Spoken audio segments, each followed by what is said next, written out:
Hi guys, it's me, ChazzaHD, and welcome to Friday for the Azerbaijan Grand Prix weekend. And of course, with it being the first sprint weekend of 2023, we have already got a pretty important day ahead of us. Firstly, practice one, the only practice session of the entire weekend, coming up in just under 15 minutes time.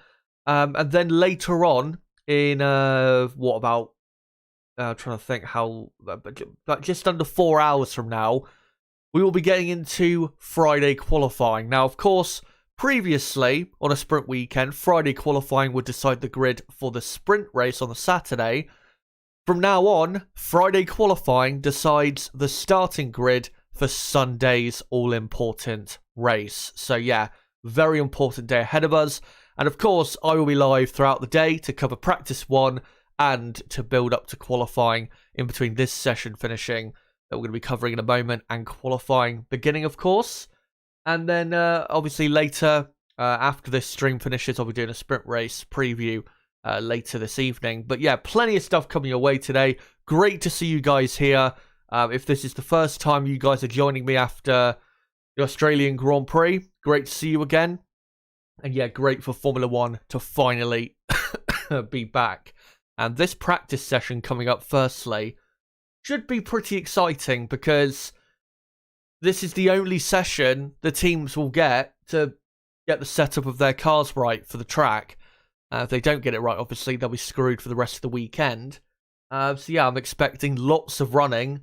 Obviously, lots of heavy fuel running and also quite a bit of lower fuel running from all of the teams. So yeah, should be an exciting session. And yeah, it gets underway in 12 and a half minutes from now. Just want to say, as I usually do, hope all you guys are doing well no matter what time it is in your part of the world or where you're from. Hope you're all having a best time as possible. And yeah, it would be great if you could all join me for all of the stuff today. Remember, yeah, practice one watch along we're doing now. Then we'll be building up to qualifying after this, going straight into the qualifying watch along. And then later this evening, I will be live once again at 8 PM UK time to do a full preview for the sprint race. Remember, I will not be covering sprint qualifying or the sprint race tomorrow because, as you guys know, I hate the sprint format. So yeah, I'm going to give tomorrow a miss. But of course, I will be back on Sunday to cover what really matters, which is the Sunday Grand Prix. And pretty much why I'm, streaming for so many hours today is to make up for the fact that I won't be streaming tomorrow. So yeah, that's why I'm doing plenty of hours today. As just looking at the TV broadcast, as Mercedes are just getting George Russell's Mercedes car ready. And yeah, I think, yeah, quickly, before I get into any comments in the chat or anything like that, let's get into the new sprint format. So, yeah, practice one, the only practice session of the weekend, is obviously coming up in a moment. And then, later on, as I said a moment ago, you'll have qualifying, which will set the grid for Sunday's race, not the sprint race as it did previously. It'll only set the grid for Sunday's race. And then tomorrow, you'll have early in the morning sprint qualifying, which will set the grid for the sprint race. And then the sprint race will be its own thing, and it won't set the grid, for Sunday's race, and it'll just be its own thing basically. Obviously, points will still be given out as it usually is for the top 8 finishers. And yeah, that'll be the end of it on Saturday. And then Sunday's Grand Prix will be, as normal, thankfully. And, well, even though I'm going to be missing the sprint race tomorrow, I am expecting it to be very chaotic. As well, another reason why I think it'll be chaotic is because I believe they are trialling in the sprint race tomorrow, having DRS being activated after just one lap. And given this circuit and, the layout, that's it's going to make for some pretty over the top stuff, I reckon, as the teams continue preparing their cars. Yeah, as well, another thing I need to quickly let you guys know of is, of course, during the watch-alongs, the pictures I will be showing on screen will be from the Australian Grand Prix, because, of course, we've had no running so far this weekend. So, yeah, just letting you guys know about that, so you don't expect the pictures on screen to be from Baku itself. But, of course, later in the weekend, I will have pictures from this Grand Prix weekend. But whilst we wait for practice one to, get underway, let me get into some of your comments in the chat. Hello to all of you. Hello to Nib. Good to see you, mate. Juan Alba. Tumisang, I think it is. Forester Cat. Yeah, great to see all of you in the chat. And let's try and read out some comments if I can. Elamaine Wade, why qualifying on Friday? Rubbish choice.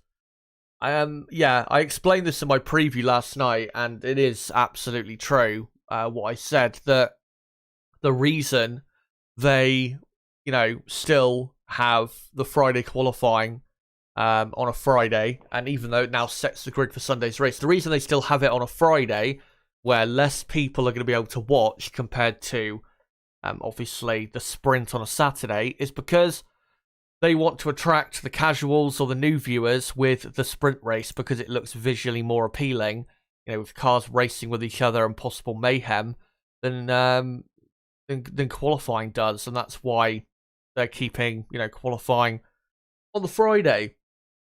Yeah, I mean, I've already explained before why I hate the sprint format. It's not needed. It hasn't made Formula One more exciting since it's been brought along.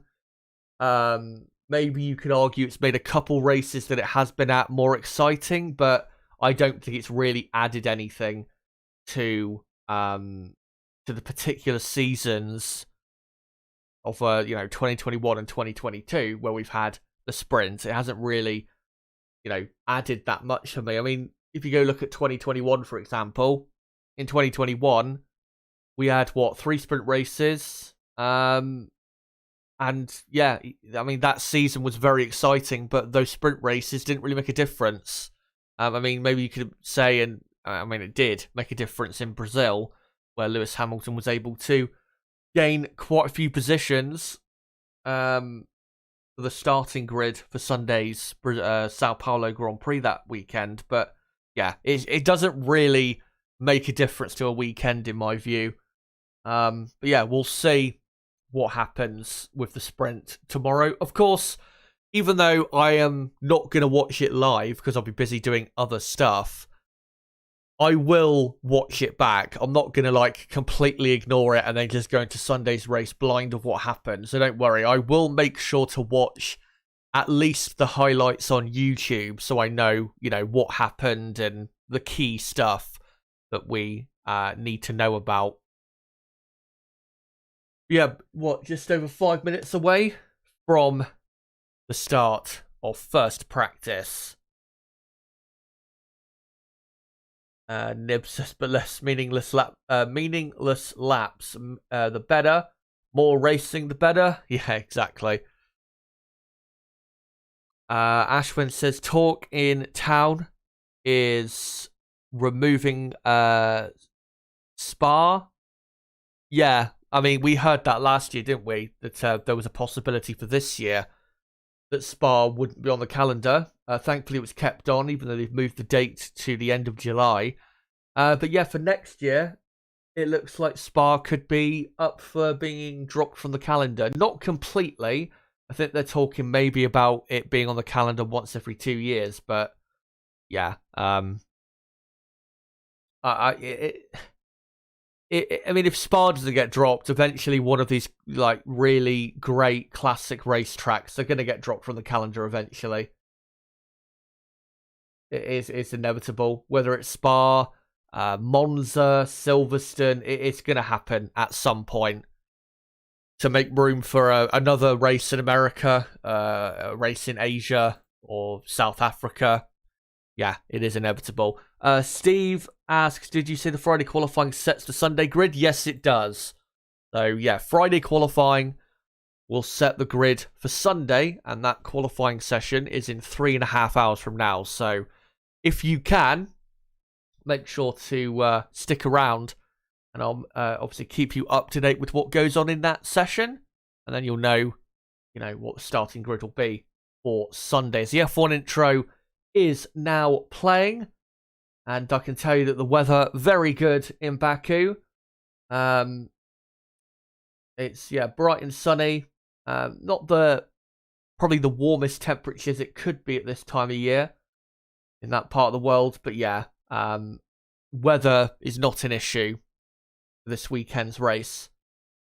I think the only issue that I saw coming into this weekend's race in terms of the weather forecast was that it could be cooler than expected for this weekend.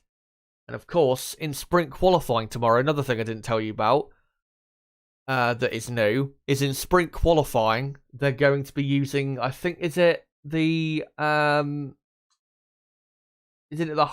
tyre in Q1, medium in Q2, soft in Q3, or just the medium tyre throughout? I can't remember exactly, but I think it is mandated in that sprint qualifying that they use the harder tyres at some point. And if you're wondering what the tyre compounds are for this weekend, it is the 3 softest compounds, which is good to see. Should make for an exciting race, especially if tyre degradation is pretty high.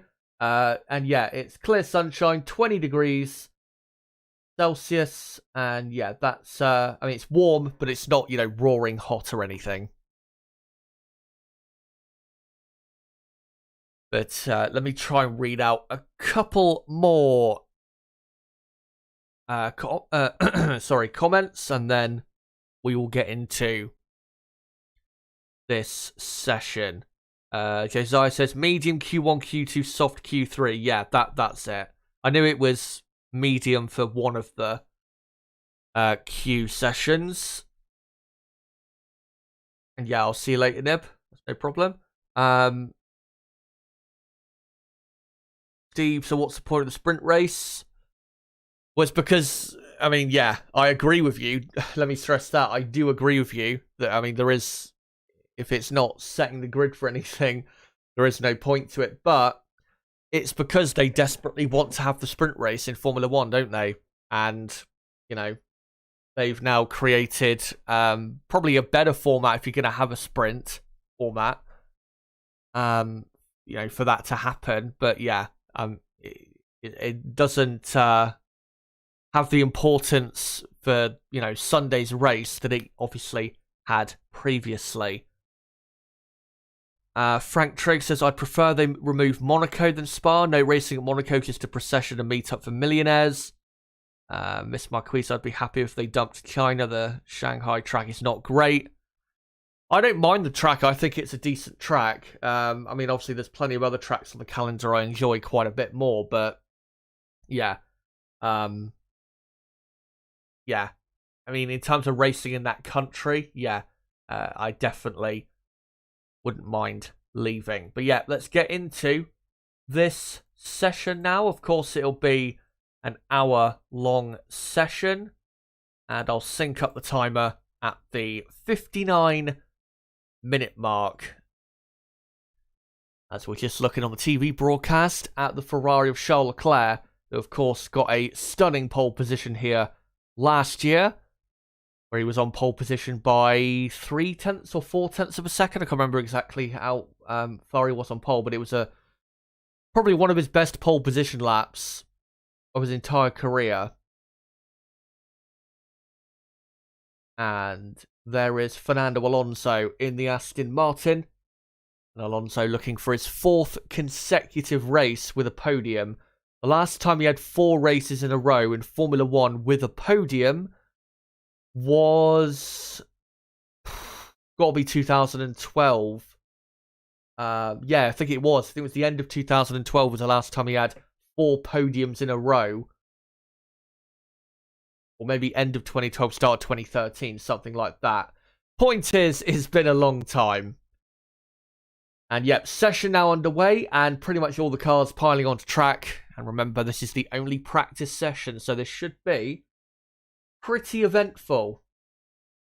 As Verstappen there, letting all the cars go, so he can do, I think, a practice start. And, well, not letting all the cars go, but letting some cars go, so we can do that practice start. And yeah, weather looking good. Not really, only a slight breeze by the looks of it. Obviously, the wind can be quite an issue here. We have seen that in the past. But looks to be okay at the minute. Nothing too bad. Just a gentle breeze. And there you go. 59 minutes to go in practice 1. And let me just adjust that timer position just slightly. And yeah, that's better. And of course, during practice 1, as usual, I will update the order on the left-hand side of the screen to the positions, whoever's in what position during the session. And once we get to the end of the session, I will make sure to get the lap times on the screen as well, so you guys know the gaps and all of that.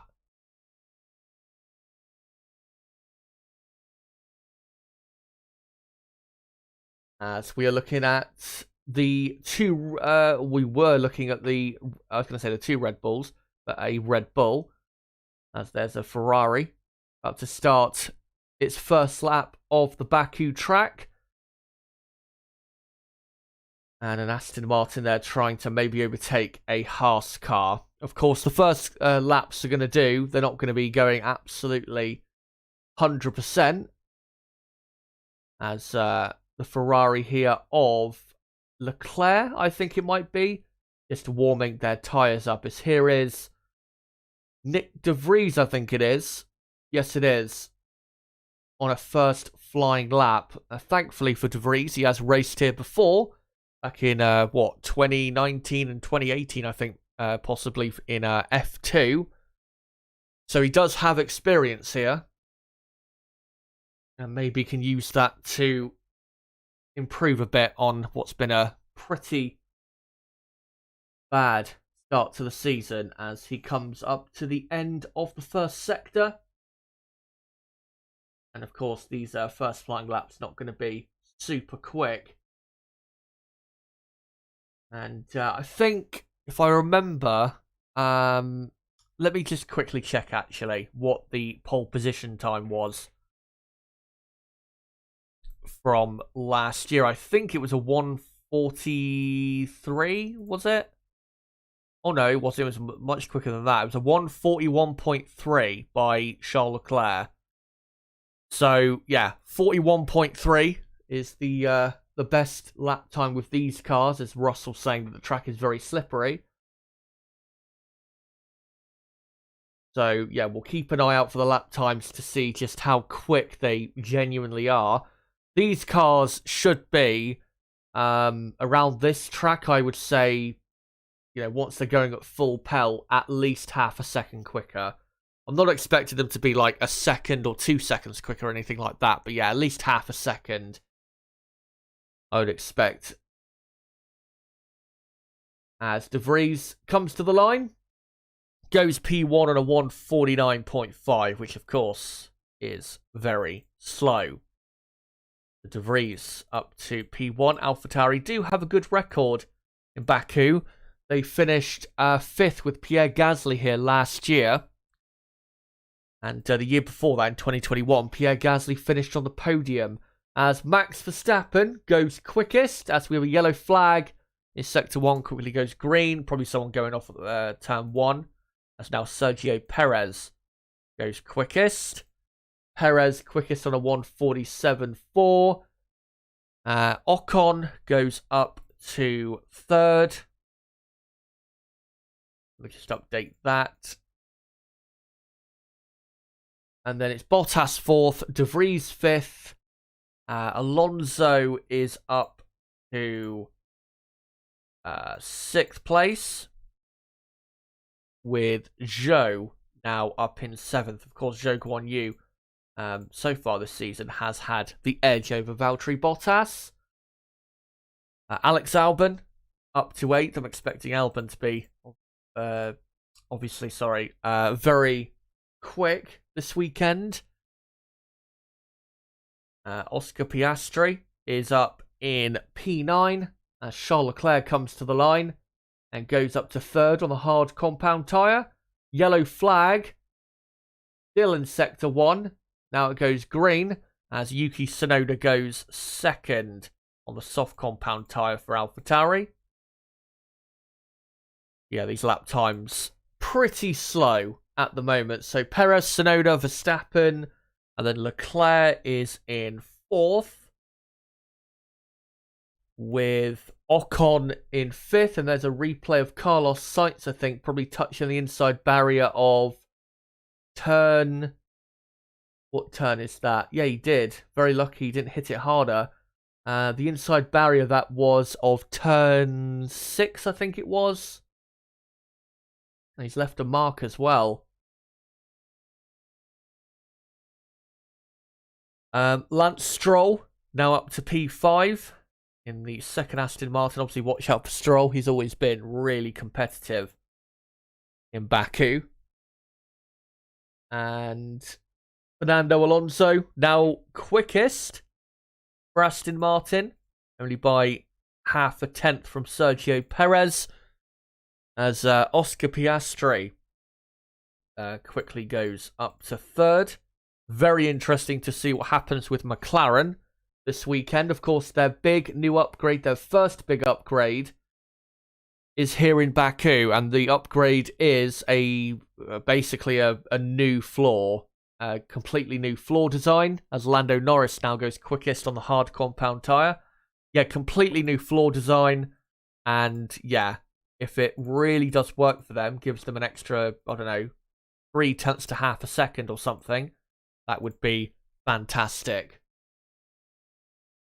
And yeah, Norris up to P1. Charles Leclerc now 2nd. And there's a replay of Piastri. And smoke coming out of the back.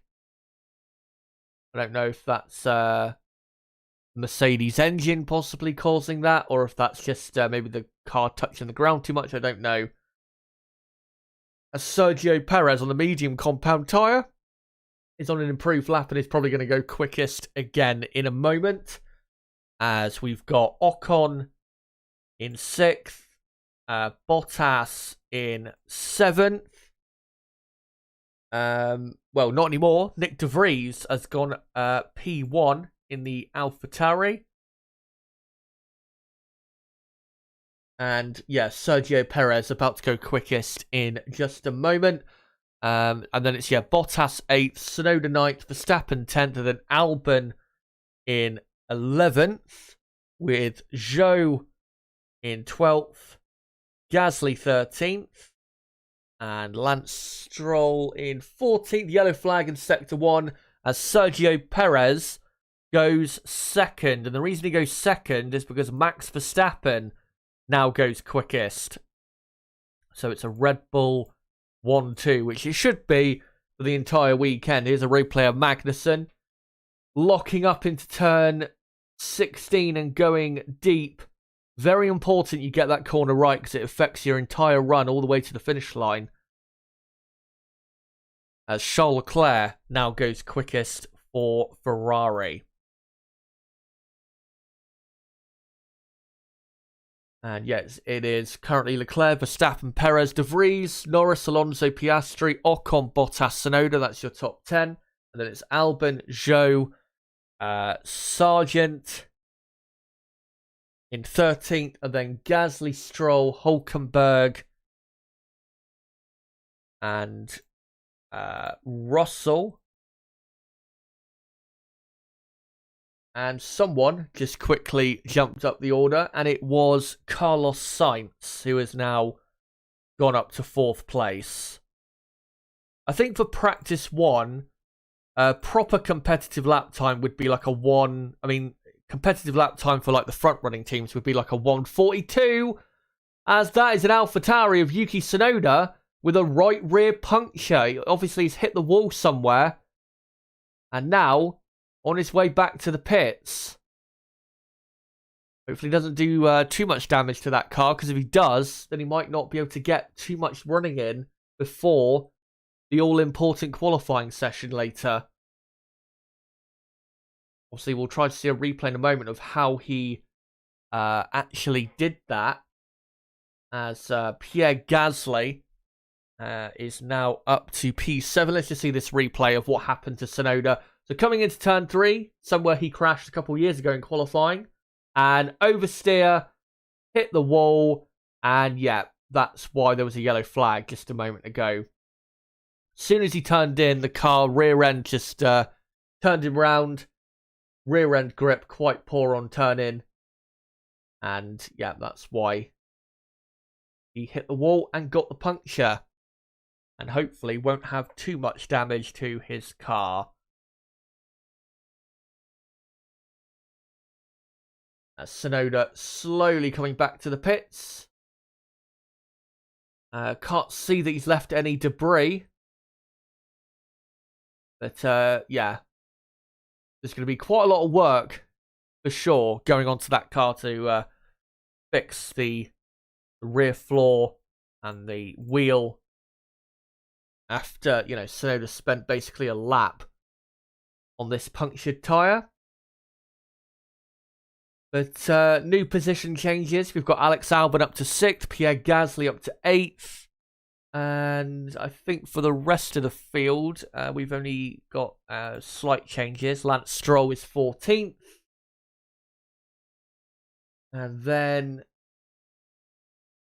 we've got Zhou in 15th, I believe. As Fernando Alonso now goes up to 5th place in the Aston Martin, as here comes Tsunoda. And yeah, damage definitely would have been done, but how much damage? Obviously AlphaTauri and then mechanics, we'll have to see in a moment. As Esteban Ocon goes up to P4.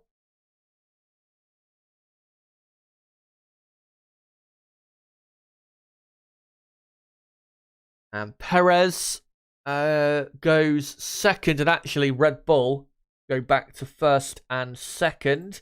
And the two Red Bulls, or Max Verstappen actually, quickest on a 1:43.8, and that's not too far away from probably the absolute best pace we're going to see in practice. So yeah, good speed so far. As another yellow flag in the first sector.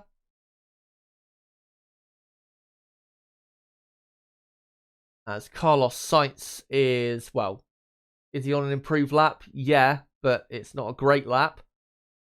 And yeah, current order: Verstappen, Perez, Leclerc, Ocon, Sainz, Alonso, De Vries, Albon, and then Zhou is in 9th for Alfa Romeo. With, well, someone just went up the order, so it's now different. As Carlos Sainz goes up to P4. And then it's Ocon 5th, Alonso 6th. Valtteri Bottas now goes up to P7. With Gasly in 8th place. With De Vries 9th. And is that another puncture? Or is... No, that's a engine failure. Pierre Gasly. Rear of his car's on fire, and he's going to have to pull off the track. Not going to be able to get back to the pits from there.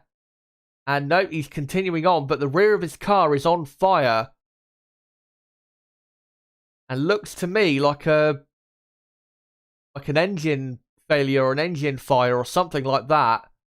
Smoke gently coming out the back of his car, but you can clearly see out of the back that there is flames. As Gasly trying to just get it back to the pits.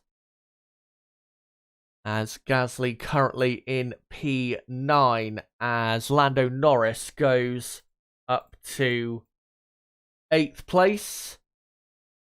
And yes, something clearly on fire underneath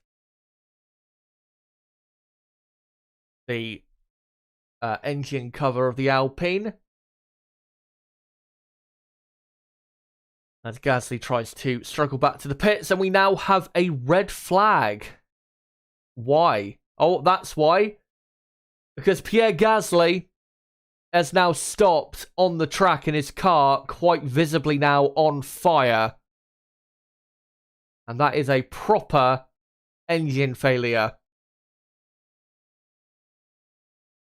And well, what a bad start to the weekend that is. And that is another reason we've got a red flag. That is Kevin Magnussen at turn 1 has either broken down or crashed. He's stopped on the exit of turn 1. They've got 2 cars out of the session by the looks of it. Let's see what happened to Magnussen. Into turn 1. And yeah, it seems like there's some sort of car issue. He turned in and then had a bit of oversteer, I think, due to the car issue. And then the car, I think, just switched itself off. But yeah, this is not good for Alpine, because they should be decently competitive in qualifying later today. And Pierre Gasly, we know, is very quick around this circuit, so you would want Gasly to, not have any issues, obviously, in this session. But now, I mean, he's out of the session, pretty much. And the next time we'll see him will be in qualifying. So Pierre Gasly is going to have quite a tough time in qualifying later. And in terms of the setup, they're just going to have to really do some guesswork. Yeah, that is a shame. And Kevin Magnussen still in his car, maybe just trying to reset something to, properly get going again. But obviously, during a red flag, the timer in a practice session keeps running. So that's why the timer is still going on my screen. So I'm just going to quickly check what the actual current running order is. And then we will get into the rest of this session.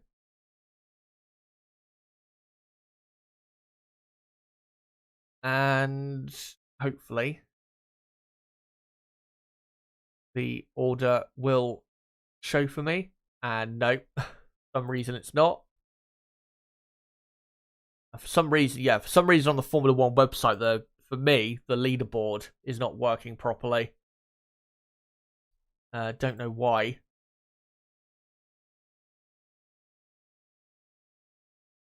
Yeah, no idea. But yeah, session currently red flagged and should be back underway in a few minutes from now, I would imagine.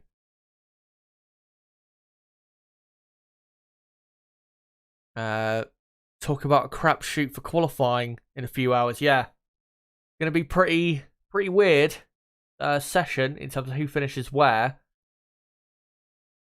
And obviously not a normal weekend. But yeah, the top 10 on my screen of Verstappen, Perez, Leclerc, Sainz, Ocon, Alonso, Bottas, Norris, Gasly, De Vries. That is your current top 10. Even though once the red flag comes in, Pierre Gasly will soon disappear. The rest of the field, it is Albon in 11th, and then Zhou 12th, Stroll 13th, Hülkenberg in 14th, and then Magnussen 15th, but he, I think, is probably out of the session as well. Piastri 16th, Sargent 17th, Tsunoda 18th, and then Russell and Hamilton at the back. Lewis Hamilton hasn't done a lap time yet, though.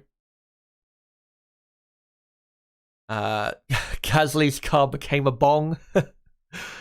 Interesting way of putting it. As yeah, Kevin Magnussen is back in the garage now, so couldn't get that car going again.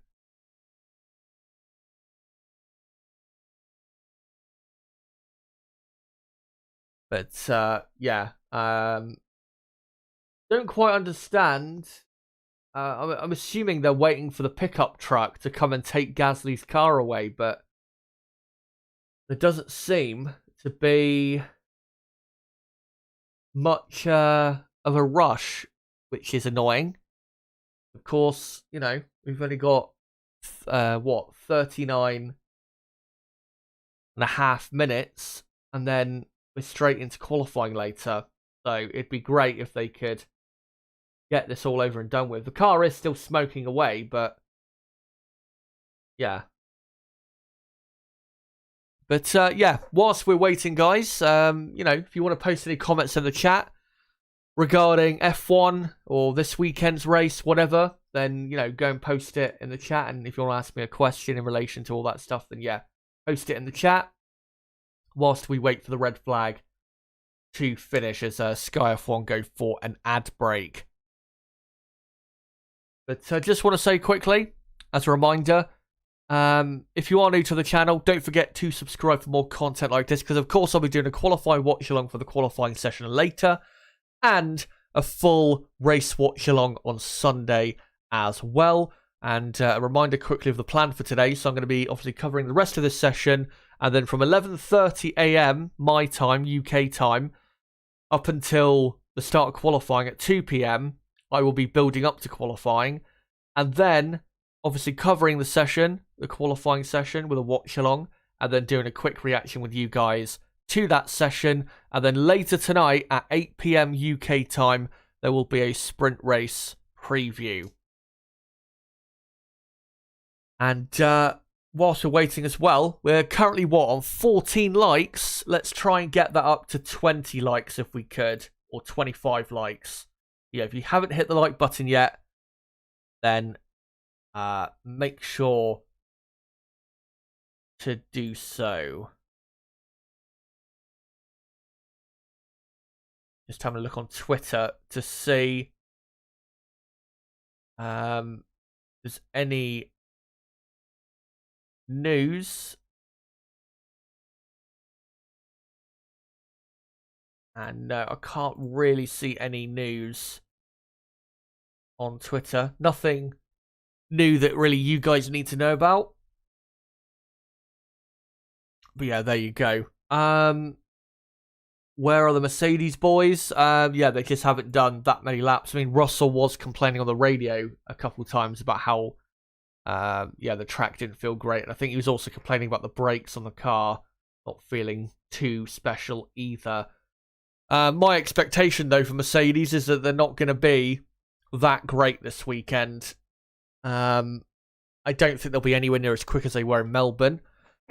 And yeah, I expect them to be definitely in qualifying slower than Red Bull, Ferrari, and probably Aston Martin as well. And yeah, it'll be a tough session for the Mercedes drivers. The race, though, I think there's a possibility of a bit more, but yeah. Realistically, I think it's not going to be a great weekend for them, and I mean, they're just waiting really for that new upgrade to come at Imola, which is 3 weeks away, which could transform their season, and they could, if it really works for them and it gives them an extra few tenths of a second, they could be maybe not on par with Red Bull, but definitely not too far away. So, yeah, we'll see how that all goes very soon. KB says, can you put up a photo of Gasly's car?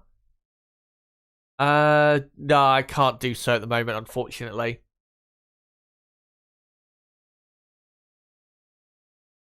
Let me try and see if there's anything on Twitter, F1-wise. I did see a moment ago that... what is it, AlphaTauri, they have actually brought an upgrade to their engine cover. Only a small one, though. But, yeah, we went through the visual upgrades yesterday of, what was it, McLaren, Alpine, Haas, Red Bull. Yeah, quite a few teams. Let me quickly, though, as there is still a red flag, let me quickly read out the full upgrade list, and I'm going to leave out the circuit-specific ones. So for Red Bull, there are 2 new performance upgrades, a new floor edge and floor fences. Ferrari have a new rear wing.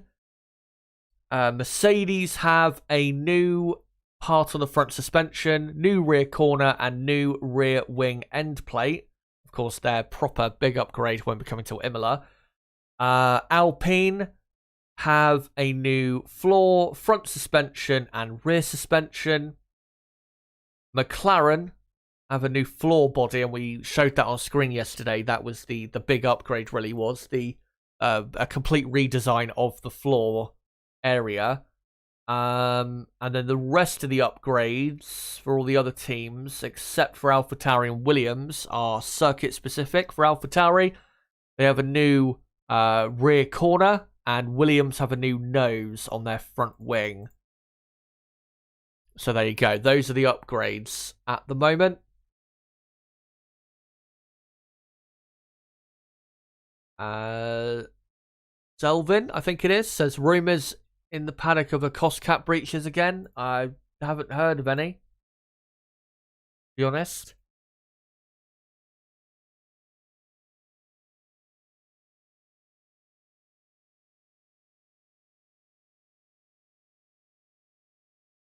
And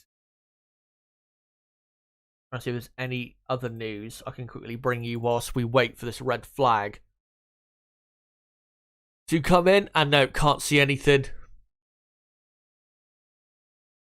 as we continue to wait on.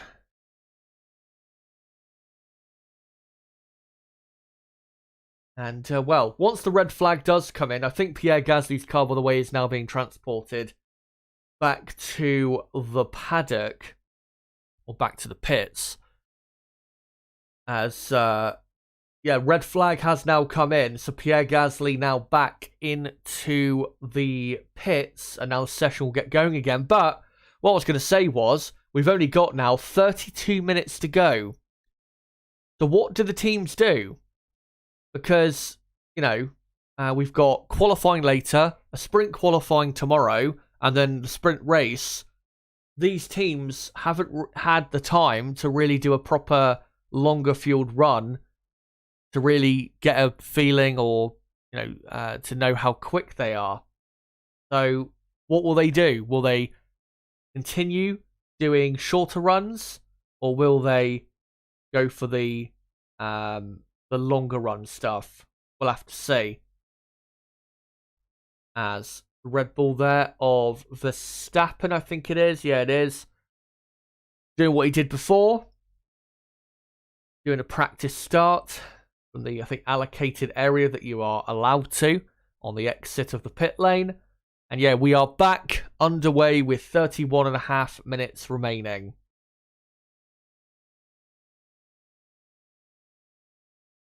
As this helicopter shot of the circuit, you, well, can't really see the cars from up there. As here is Lewis Hamilton, right behind, I think, Logan Sargent in the Williams, and both of these drivers on the medium compound tyre.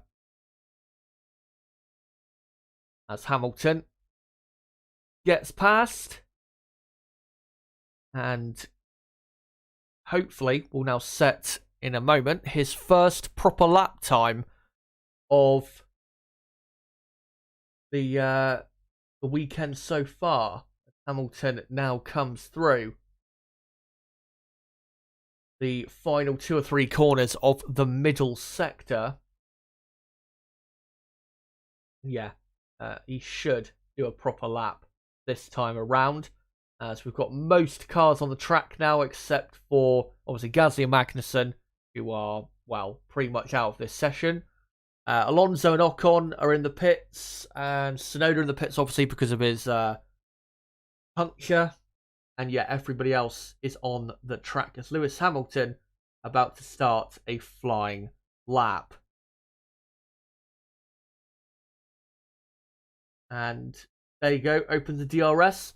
DRS zone, by the way, on the pit straight is shorter this year. They've shortened it by, not sure how many meters, but, they've shortened it by a bit, and it should make overtaking a little more difficult than it otherwise would be, which is a good thing, because, of course, these cars can follow very well compared to, lots of other generation of Formula 1 cars.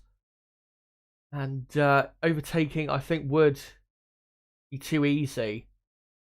Maybe it would still be too easy, but yeah, it's a good thing they are adjusting the DRS zones this year to make things a bit more difficult. As Lewis Hamilton completes the first sector.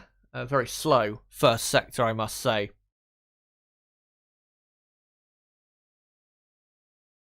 And Hamilton now into the castle section. Obviously, this right-hander of turn 11, he broke his front right suspension there in qualifying in 2016, and that's what cost him possible contention for victory that year, and allowed Nico Rosberg to waltz away and win by a country mile. As Hamilton now closely following a, not sure who that is, I think actually might be his teammate. Is it his teammate? We'll see. And it is his teammate. So maybe that's a plan there of Mercedes for this weekend to give each other the tow. Obviously, we know the Mercedes-powered teams do tend to struggle with their straight line speed, as Lewis Hamilton goes up to 14th position.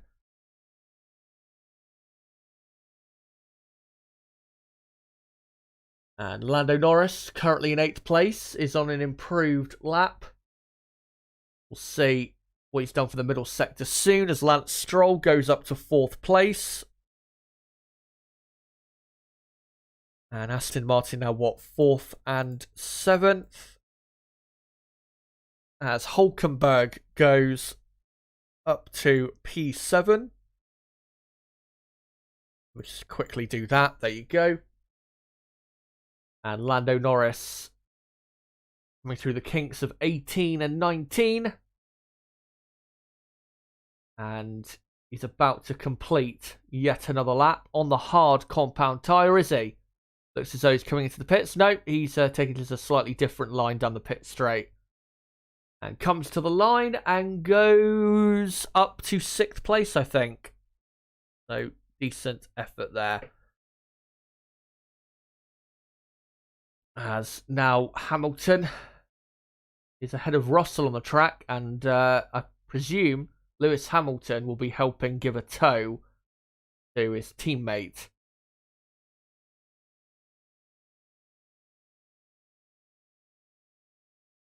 As they, come through turn 18 and 19 now, and Sky F1 cut away to show an old fossil next to the track to turn 8 of Damon Hill. Doesn't appear that Martin Brundle is at the race this weekend. Obviously, he the last time he was at a race was Saudi Arabia, I think. I'm pretty sure he is not at this race. Let me just check his Twitter to see if he's said anything. No, he hasn't tweeted for... Yeah, that's... He hasn't tweeted for quite a while.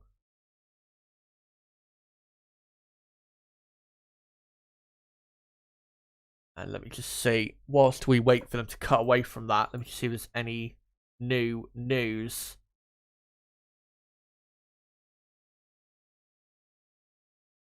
On Twitter, and can't see anything at the moment, as thankfully they cut back.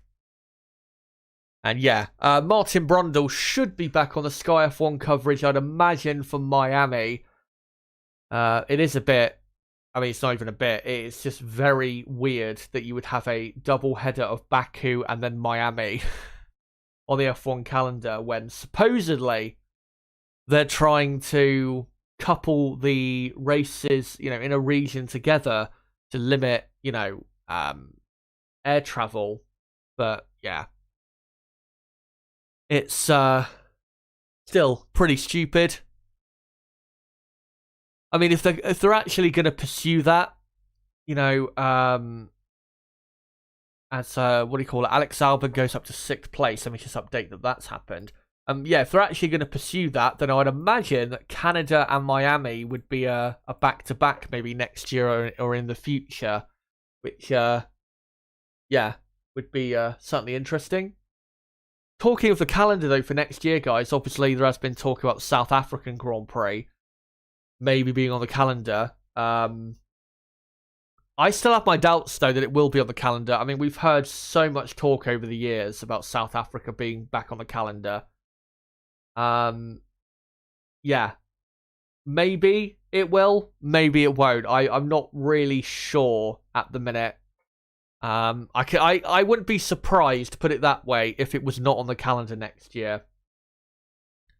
As Carlos Sainz does a fastest lap and remains in 5th. Fernando Alonso is up to 4th place now. And actually, Carlos Sainz goes ahead of Stroll up to 5th. And Hülkenberg is now ahead of Ocon. So your top 10, Verstappen, Perez, Leclerc, Alonso.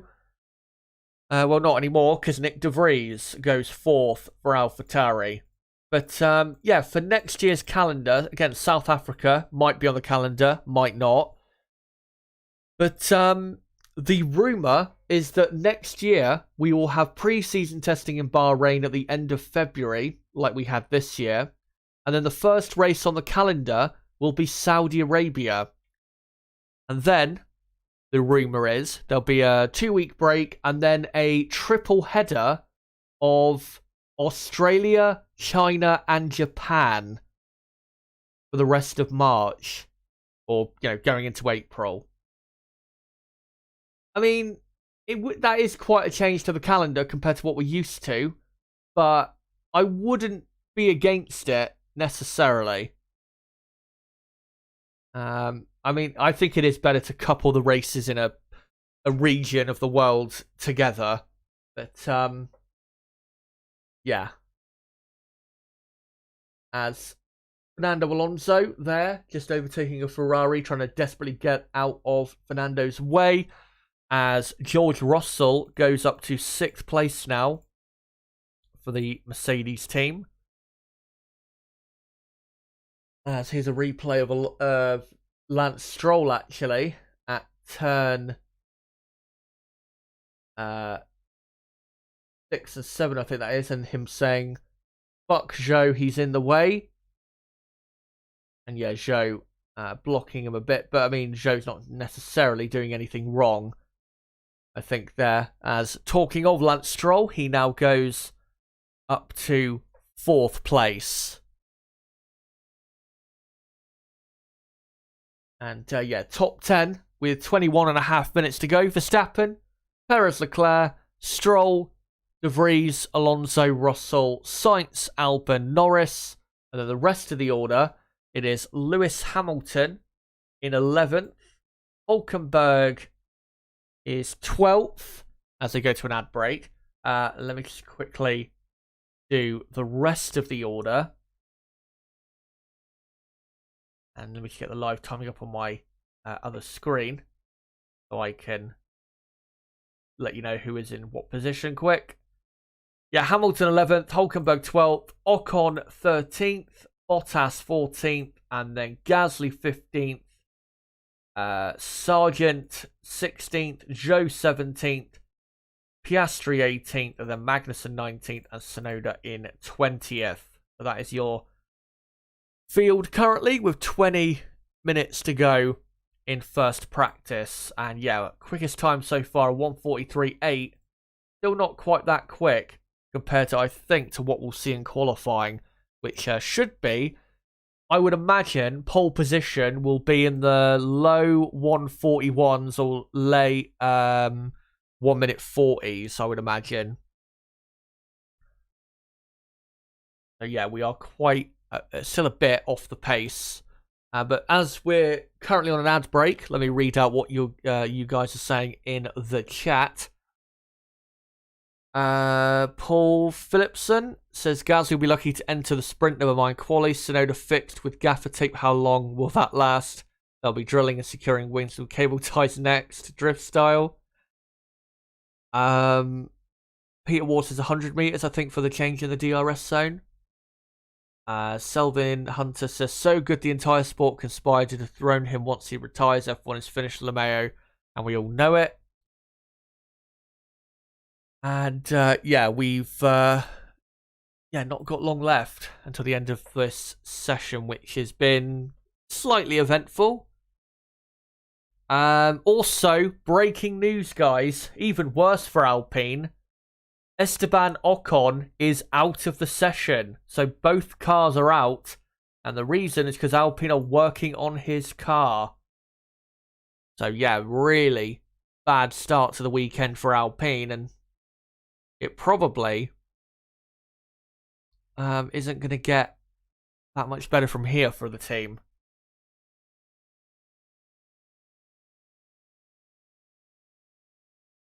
Vettel Hamilton. I know you will not watch the sprint race, but who do you think will win the sprint race? Probably Verstappen. I mean, my prediction for qualifying later today for the, obviously the setting the grid for the Sunday's race is that Perez will be on pole position. But yeah, I think Verstappen will win the sprint. I mean, Red Bull would have to come into some sort of massive calamity for them to not win the sprint, to be honest. Let me see if I can find any news.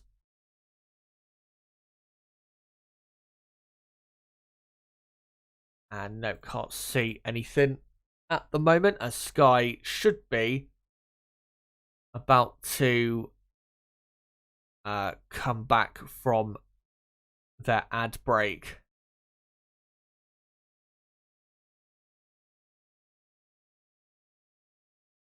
And yep, they just are now. By the way, I can see we're on, 24 likes. Cheers for that, guys. Let's try and get up to 30 likes if we can by the end of practice 1. Yeah, if you haven't hit the like button already, make sure to do so. Replay of Leclerc locking up and going deep at turn 8, I think that is. The corner before you enter the castle section, as Lance Stroll is now up to 2nd position. And have we got any other position changes? Yep. Carlos Sainz is now 4th with De Vries 5th. Leclerc is 6th with Alonso 7th. Russell 8th. Albon 9th. Norris 10th. Tsunoda back out on track and is now gone up to P11. And then it's Hamilton 12th. Hülkenberg 13th. And then Ocon, Bottas, Gasly, Sargent, Zhou, Piastri, Magnussen complete the rest of the field. Yeah, disaster for Alpine. What's happened in this session? Simon, is there anything telling from the sector times? Not really. I mean, to be honest, we can't really read anything into any of these lap times so far because they are still quite a bit off. The pace we'll be seeing in qualifying later, where, I mean, Verstappen will probably be going 2.5 seconds minimum quicker in Q3. So, yeah.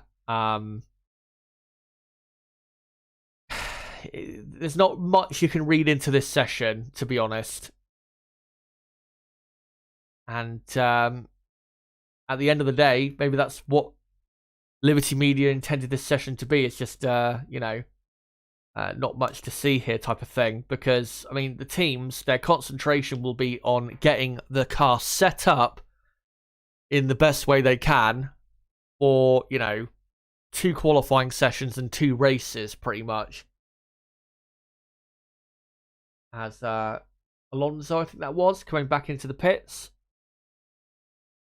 and here is a replay of Alonso at the 2nd DRS zone coming into turn 3, and no idea what was happening there, unless he's had or has some sort of car issue. Yeah, can't tell, but they're showing a replay, but I don't understand what they're showing a replay of. Maybe Alonso has got an issue. Let me just quickly check on Twitter to see if there's any reporting of such issue.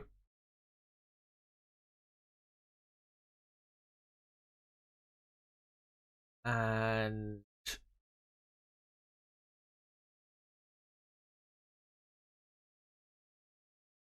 can't see anything. So yeah, not sure what that replay was about with Alonso.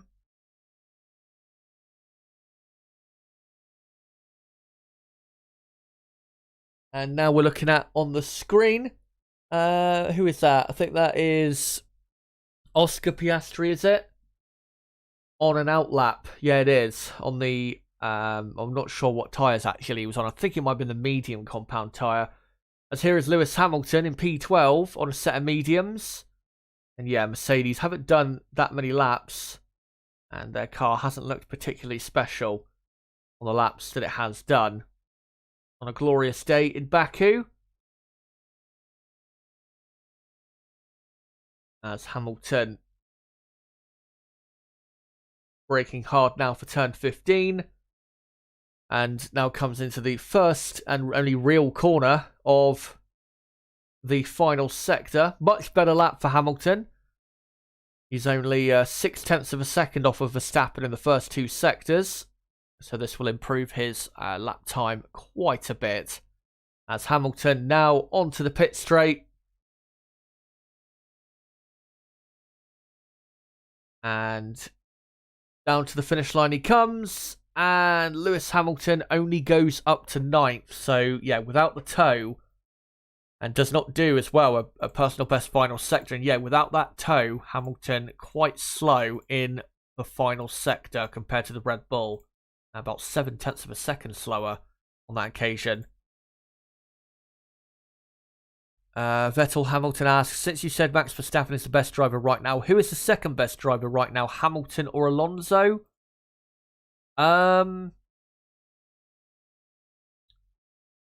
It's not necessarily, to be honest, between those two. I mean, last season I would say Charles Leclerc was the second best driver in Formula One, but for this season so far, you know, I'd say definitely Verstappen has been the best so far. But overall, right now in Formula One, forgetting just this season so far and last season, let me try and put my words together. Who is the second best driver in Formula One right now behind Verstappen? I would probably say right now, probably Alonso. And the reason I would say that is because Lewis Hamilton has been out-qualified 100% of the time so far this season by his teammate. George Russell, who's had a very good start to the season. And with Alonso, I think Alonso has pretty much done the absolute best he could in all of the qualifying and races so far this season. With Hamilton, I don't think that's necessarily the case. As Oscar Piastri on the soft tyre goes up to P7 for McLaren. And there you go. Piastri up to 7th.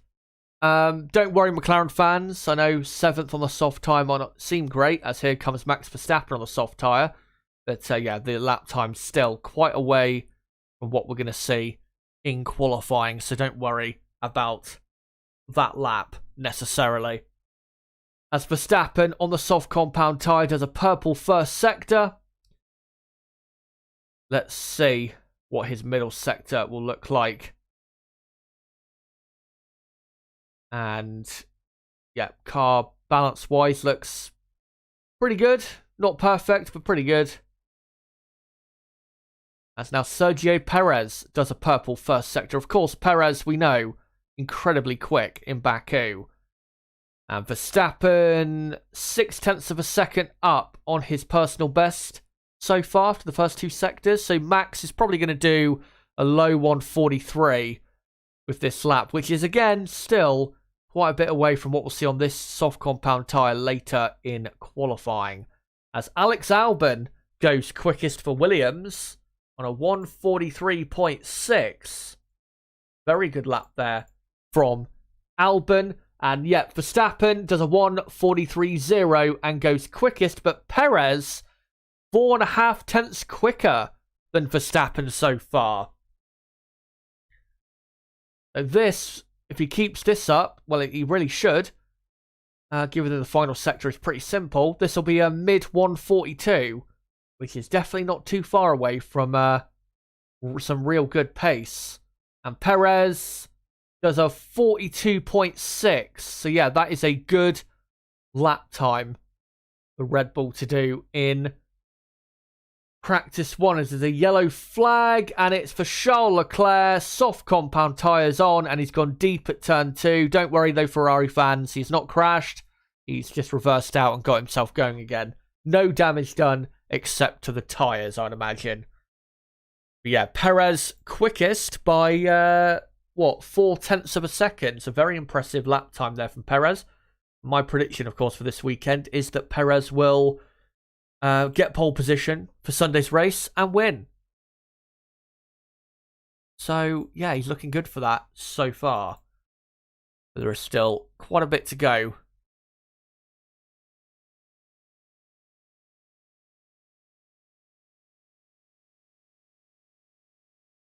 So here's a replay of Leclerc at turn 2, and yeah, he didn't even lock up, he just knew he was going to go deep. So he took the easy way out. As here is Logan Sargent on soft compound tyres. I think he's just improved his lap, and then he locked his inside front into turn 1. Thankfully, though, did not go deep or anything. But would have been quite a flat spot for him. To be honest, I am expecting Logan to be quite a bit better than that, considering Albon is 3rd on the same tyre. Not like Logan has never raced here before. Is there an issue there with the front wing? Because they can't get the car up. And yeah, I think the front wing actually might have collapsed on the Williams, because they can't get the front jack underneath the front wing, by the looks of it. As yellow flag in sector 2. That could be something quite big. As they finally got the jack under the front wing now. And now it's green flag, so no idea what that was about. But yeah, sector 2, you've got some very dangerous corners there. As yeah, Zhou up to 14th place. We have some other position changes as well.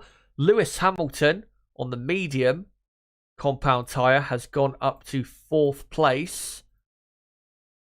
And yeah, the front wing did collapse on that Williams. That was the issue. Oh, that Red Bull through the castle section. That looks super quick from Verstappen. Is super committed.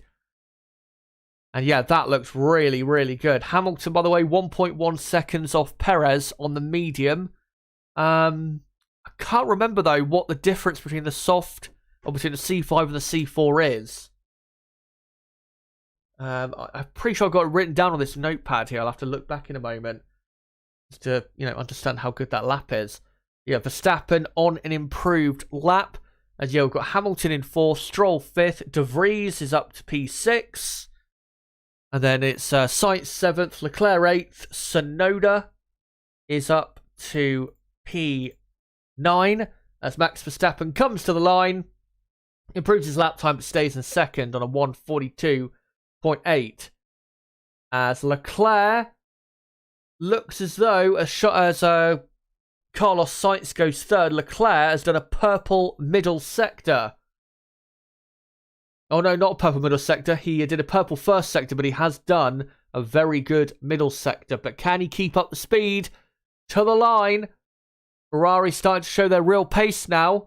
And Leclerc goes 2nd. A 1/10 of a second about slower than Sergio Perez. So, yeah, Ferrari definitely are here to play to a certain extent. As now, annoyingly, they cut away to the fossil at the side of the track at the castle section when we want to be looking at the lap times, which is annoying. And to be honest, I wish they would stop doing this feature that they do, the trackside thing, because it's just boring at this point and played out. I mean, it's a good thing to do at new tracks, but at the same track we've been to the last 10 years, it's pretty boring.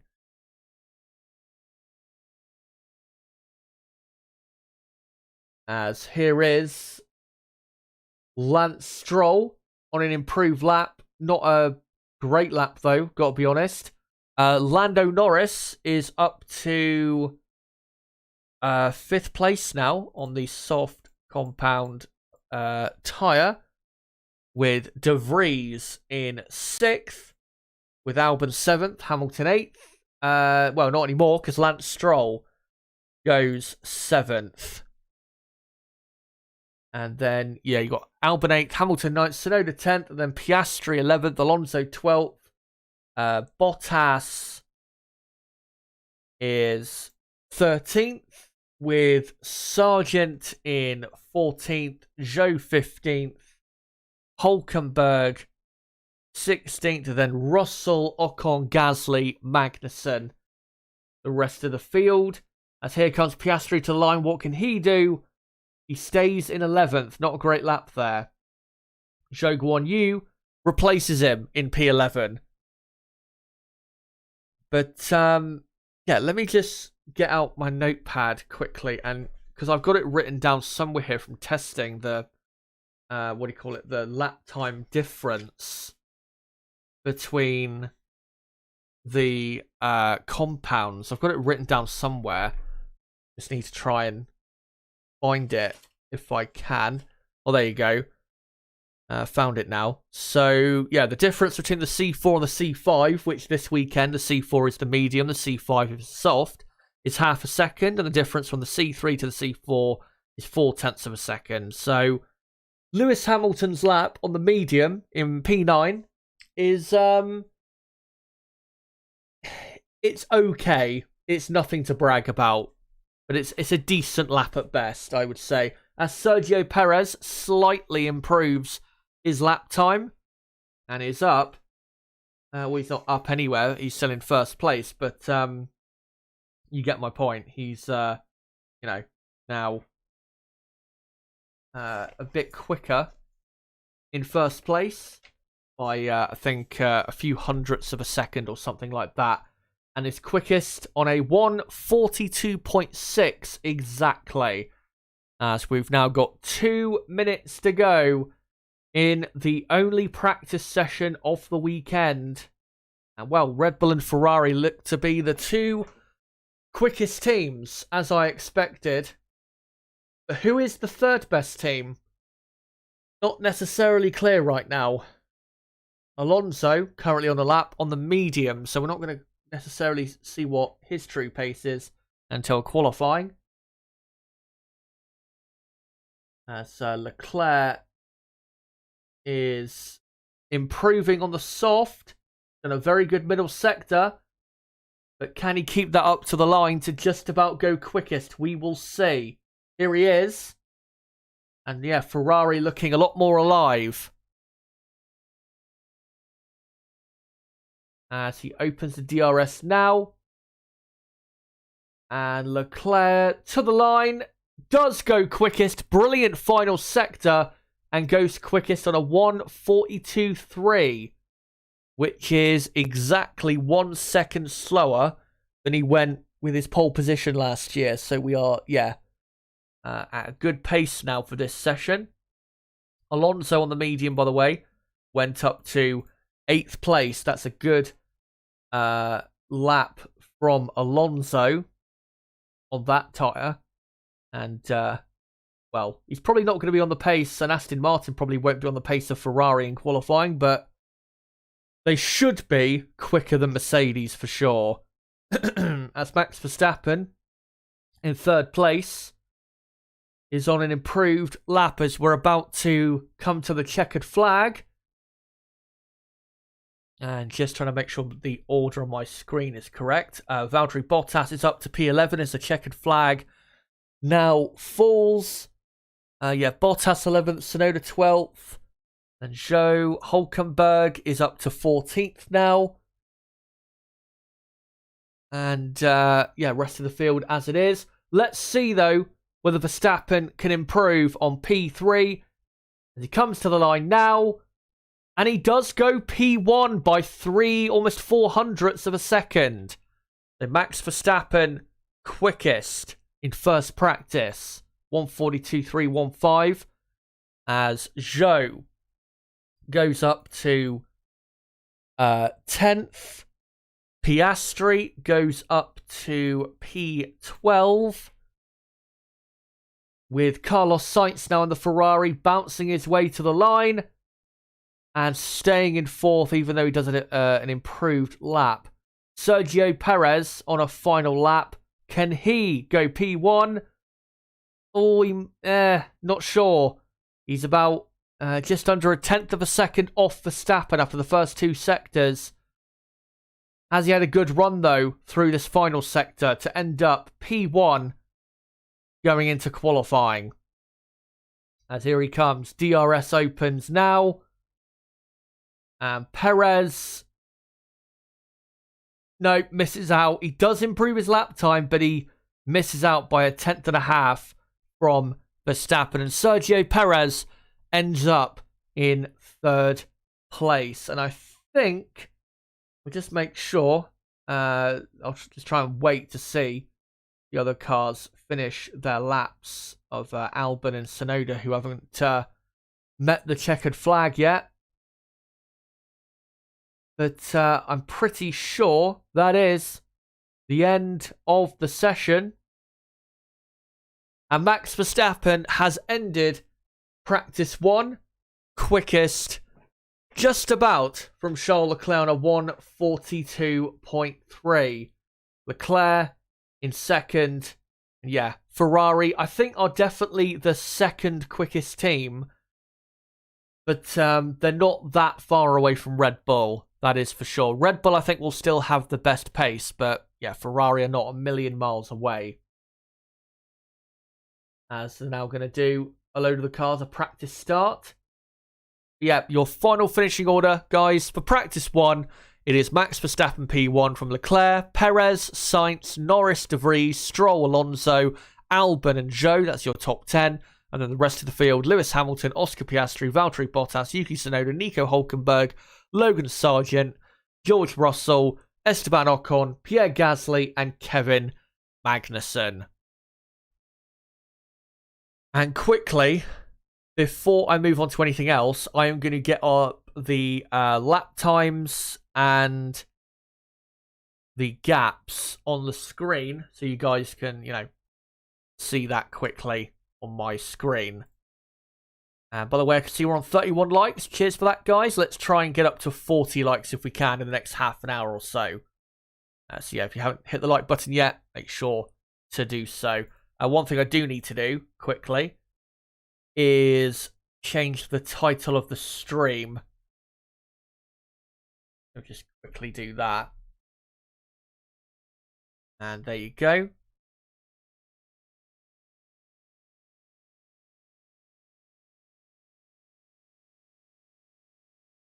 So, yeah, let me just quickly do the lap times for you guys. And then we'll move on to the other stuff I've got planned for the build-up to qualifying. So, Max Verstappen, quickest on a 1:42.3. Which, yeah, is, I think, just under a second slower than last year's pole position. So, in qualifying, we should be seeing pole position like a 1:41.0 or a 1:40.8 or something like that. Somewhere in that type of range, I reckon, is where we'll see pole position. As Gastry complaining that, or not complaining, but just letting his team know that he touched the wall in turn 15, a place where the wall does see quite a bit of action. Yeah, Charles Leclerc not too far behind. Only 0.037 of a second slower than Verstappen. And that's pretty good for Ferrari. And they're definitely much quicker than Aston Martin and Mercedes from what I've seen so far. And to be honest, that was my expectation for the weekend anyway. At least for qualifying, that they would be, second best team, Ferrari. So, not really a surprise, I have to say. And then you've got Lando Norris in 5th. 0.8 of a second down he was on Verstappen in the end. Not too bad. Not too bad. But again, we don't really know exactly where they're going to fall in qualifying because the session we just had wasn't the most representative. Obviously, Alpine had their troubles. And, Aston Martin weren't running at full speed. Neither were Mercedes. So, yeah, difficult to say exactly where they were. And let me just do the gaps for the final few cars of the top 10. Alex Albon looking good in P9. As expected, the Williams pretty quick around this track. That's why I have predicted Albon to be in Q3 later. And also, a decent lap from Zhou Guanyu to be in P10, given the struggles that Alfa Romeo have had in 2023. And let me just quickly do the rest of the field and their gaps. And also, another thing to note is that, once again, Zhou Guanyu in the Alfa Romeo ahead of his teammate Valtteri Bottas. And, if Alfa Romeo do have a poor season, which by the looks of it they are probably going to have, then, then as long as Zhou beats Bottas, that would be, for me, a good enough season. Can't really ask for too much more than that, I think, from him. Let me do the final few drivers. Hulkenberg obviously got in 15th. Sargent in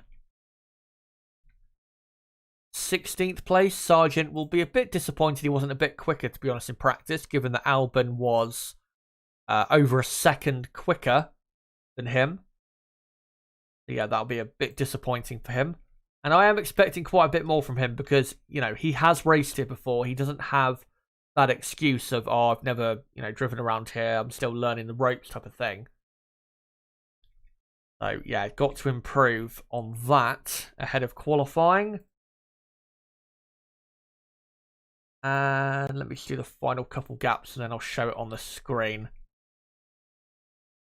It's like Gasly and Magnussen out for their respective car issues.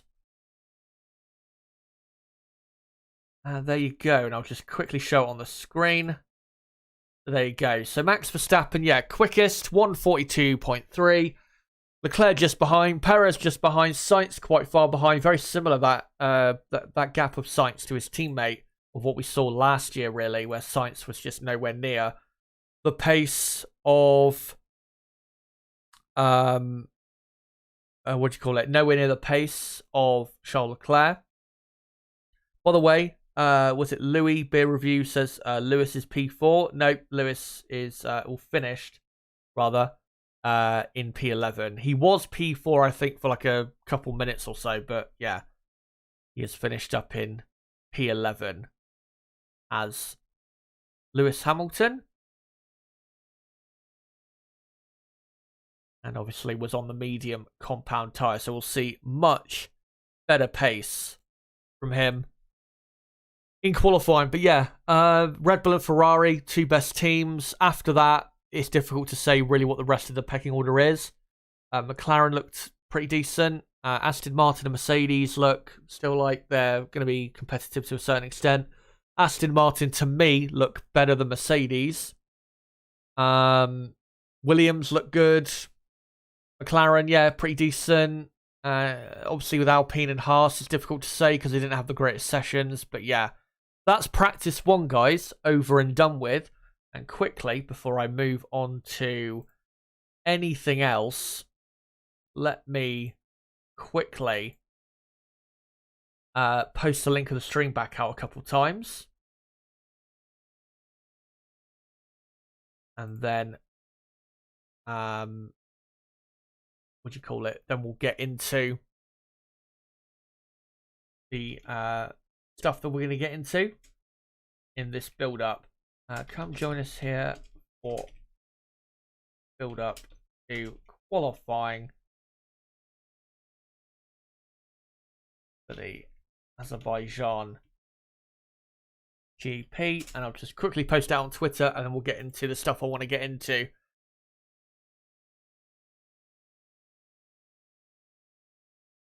And yeah, let me just quickly do that, and I'll just quickly check to see if there's any news.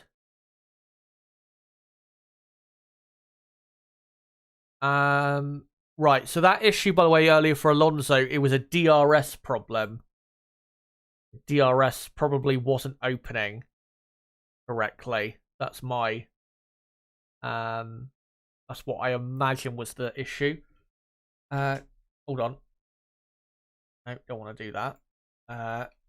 Come join us here for build up to qualifying for the Azerbaijan GP, and I'll just quickly do a couple hashtags. And there you go. So yeah, that, as you can see on your screen, that is the order of what's just happened in practice one. And we have, how long do we have? Right, let me just go back to this screen and change some of the text quickly. Because obviously now the focus will be shifting more so onto qualifying. And we have, how many minutes? We have got 2 hours and I think 16 minutes to go until qualifying. So that's 136 minutes, I believe. And, oh no. Hold on. Let me sync it up properly. And there you go. So yeah, about 2 hours, 16 minutes to go until qualifying begins here in Baku. That timer, though, I am going to hide in a moment because in this build-up, obviously I will get into, in like the final hour before the session starts, I will properly get into building up to qualifying. But because we've had a bit of a break since the last Grand Prix, I am going to play on stream a couple videos that I have done in the break since the last Grand Prix. One of the videos about how Williams could be in serious financial trouble after being sued by a former sponsor for $149 million. And the other video is about has F1's use of the red flag, or the FIA's use of the red flag in F1, been justified in the last couple of years? Because it has been a talking point from Australia and also in the past that the use of the red flag has been unjustified in certain cases. So I am going to play those videos in a moment. And obviously, once I played the first one of the two, I'll quickly get your thoughts in chat as to what you guys think. And then we'll move on to the next one as well. And of course, doing this to really just pass the time until we get closer to qualifying. So yeah, that is what we're going to be doing here for the build-up. Focusing on that really for the next 45 minutes to an hour or so. And then when we get to like an hour and 15 minutes to go until qualifying, then I will properly start building up to qualifying here in Baku. So that is the plan. And yeah, we've, I mean, 2 hours and 15 minutes might seem quite a while, but trust me, guys, that will go by pretty quickly. So don't worry about that. Yeah, what we're going to start with is the Williams video. And yeah, the topic is about how Williams could be, again, in serious financial trouble because their former sponsor, Rocket, are suing them for $149 million. But, you know, what exactly is this entire dispute about? Well, let me, in this video, explain what it's all about. So despite guys Williams having a good start to the 2023 season, they are now in a bit of trouble because going back to when Williams were very bad, here is the toothpaste Williams car back in 2019. Of course, yeah, Williams were horrible at the time and had this title sponsor, Rocket, on their car. The sponsorship, or the partnership, whatever you want to call it, did not last very long. And it has now been revealed in the last few days that Rocket are now suing Williams for $149 million in damages. So let's get into the details of this story to determine how this could play out for the Williams team. Because, of course, you know, that is a lot of money, especially to a team like Williams. Here are the accusations by the sponsor. That Williams, to them, when making the agreement, starting in 2019, promised to have a competitive car, promised they would place higher in the championship. Of course, in 2018, they were last in the championship. Williams, according to them, also promised that the 2019 car would be faster than the 2018 car. And they go on to state that Williams did not have, in their view, the funds to make a competitive car, which I think pretty clear to see back then that that was the case. And their claim is that Williams intentionally and fraudulently concealed the fact they did not have the money to develop a competitive car. These are quite strong accusations, but let's get into some of the quotes from the racefans.net article going into, I guess, this case being announced. And I will make sure to include the link to the article in the description of the video. So let's get into some of the quotes here. And this is what the key parts of the article go on to say. Quote, on or about January 18th, 2019 at Williams Engineering headquarters in Grove, that their new car had, quote, had industry-leading performance capabilities, including a Mercedes-Benz engine, and would have excellent chances to be competitive, would place in the upper side of the leaderboard, and would not be slower than the 2018 Williams car. The team also told them it had hired Paddy Lowe from reigning champions Mercedes to aid their development.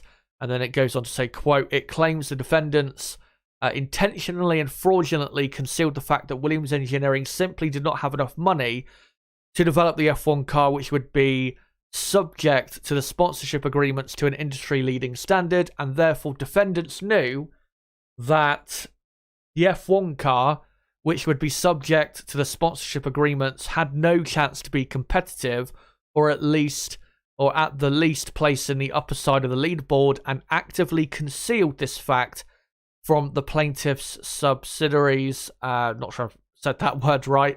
ROK and RMI. And then goes on to say, Rocket argue they have, quote, suffered significant financial loss and damage to their goodwill and business reputation as a result of Williams' actions. And then it goes on to say, finally, they are seeking, quote, an amount in excess of $149,528,550. I think you get it. $149 million, pretty much, or in an amount to be determined by a jury at trial in damages. Now, the defendants in this case that they go on to talk about at the very bottom there of this, of the, I guess, the article, or the bit that I took from the article. But by the way, credit to I think Keith Collentine, I think it is, from racefans.net for, writing a brilliant story. And again, link to that article in the description. The defendants in this case, I believe, is Claire Williams, obviously the former deputy team principal, as well as Mike O'Driscoll, who was the group CEO, and Doug Lafferty, who was the chief financial officer. I believe that those are the defendants in this case. Of course, this will still affect the Williams team because it still happened, Williams as a business, even though I don't think those three, all of those three obviously are not at the team anymore. But if we go back to the accusations, yeah, quite strong stuff. Them accusing Williams of absolutely promising to be competitive and place higher in the championship and have a faster car. I think they are right that Williams did not have the funds to make a competitive car. But if we go back to this part where it says in the first half of this bit that that Williams told the representatives of the sponsor that they had or their new car had industry-leading performance capabilities, including a Mercedes-Benz engine, and would have excellent chances to be competitive. I mean, that is I think the issue with this case is, is the exact wording from whoever said this to the representatives from Rokit, because there's a difference between saying we think we will be very competitive and we think we can place higher in the championship and we think we will be quicker than last year's car. There's a difference between saying that and absolutely promising that you 100% will be placing higher in the championship, have a faster car, and be competitive. And for me, that is the key with these accusations is, let's say if Rokit are going to be successful in this case, is they need to somehow prove from, obviously when we get into the, testimonies and stuff like that, they need to try and prove that it was absolutely promised to them that Williams would have a competitive car for the year and would be better basically than they were in 2018 and a decent midfield team.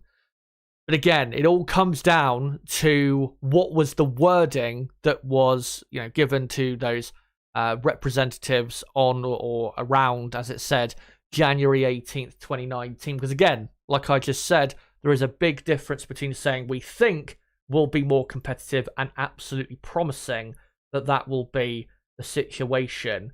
And then, when it goes on to say Williams intentionally and fraudulently concealed the fact they did not have the money to develop a competitive car, that is, that's quite the claim. And I'm not sure they're really going to be able to prove that. And remember, of course, in a court case, it's about what you can prove. It's not necessarily about the absolute truth. It's about proving what you can. And I'm not sure that is going to be something they're going to be able to do in this case. But Williams and Rokit do have history in terms of financial disputes and just disputes in general. Because, of course, Williams terminated the partnership in May of 2020, only I think it was 6 weeks before the first race in 2020 finally took place at the Red Bull Ring. And let's get into the details of that case and what happened there. So, after just 1 year of the Rokit sponsor being on the Williams car, Williams sought legal action to recover sponsorship money not paid to them by Rokit, which is as follows. Claim of debt from Williams against Rokit for agreements of £18 million. Damages from Williams against Rokit of £6 million. A claim of debt of an oral agreement of £770,000. The oral agreement, I think, just means, obviously, it's an agreement by word of mouth, not actually signed on paper.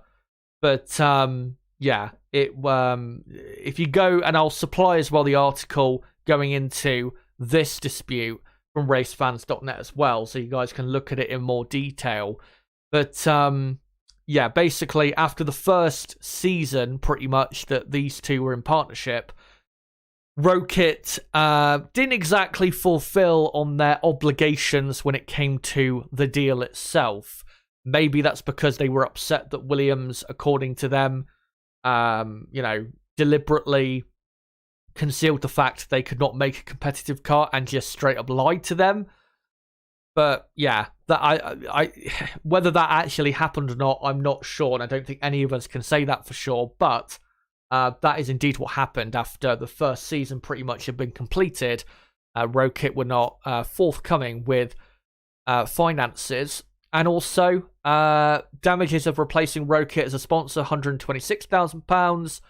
Show car invoices of £30,000. And branding and rebranding costs of the team with Rocket's logo of £21,000.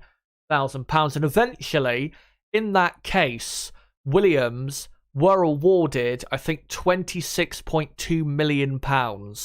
So Williams were successful in reclaiming the money, but whether Rocket, the reason they decided, or whatever the reason was, they did not fulfill their end of the bargain, if it was because they were upset that Williams, misled them completely, and as they accused Williams, deliberately led them on to think they would be a good midfield team in 2019, and that's why they decided not to to do to pay up on their end, I'm not sure. But I still think this case, looking at it, looking at all of the stuff we looked at, and I'll go back to the accusations if I can. There you go, from Rocket against Williams.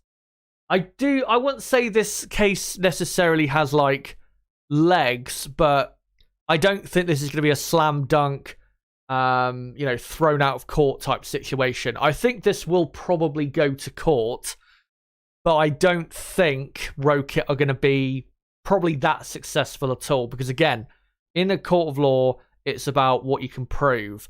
And proving these accusations is going to be not impossible, but pretty tough. And the chances of Rocket actually being successful are, got to be less than 20% at the absolute best, I would say.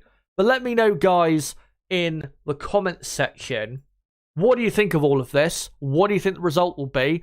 And let's say, for example, Rocket are successful, then what does this mean for Williams? Does this mean they will be financially absolutely screwed? Let me know in the comments section down below. Be interested to hear what you guys have to think. And especially if any of you guys watching have more knowledge of legal stuff, because I will admit my knowledge of legal stuff is not that great, then make sure to post your thoughts in the comments section. Be really interested to hear what you guys have to say. Again, if you have more of a legal background or just have more knowledge in that area as to what could happen with this case. But yeah, guys, until my next video, has been me, ChazzaHD. Goodbye. Right, so there you go, guys. That is that video that, of course, is on the channel. And if you didn't, if you weren't able to catch all of it, then make sure to go and watch the video on my channel. It is the last recorded video that is, or that I did on the channel. It's got 680 something views. Yeah, make sure to go and check that out if you did not watch the entire clip. And I'll just quickly get on screen how long we've got until qualifying, and it is exactly 2 hours until qualifying begins in Baku.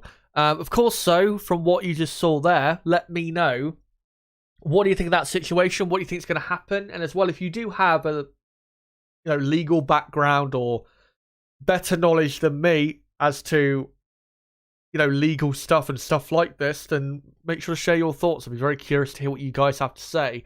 My stance is still that it's going to be difficult for Rocket to really be successful, because it's going to be quite difficult to prove that Williams absolutely, and those people they're accusing of saying certain things, it's going to be a bit difficult to absolutely prove that that those promises were made to them. It's going to be difficult to prove that. And of course, in a court, it's all about what you can prove rather than what the actual truth is.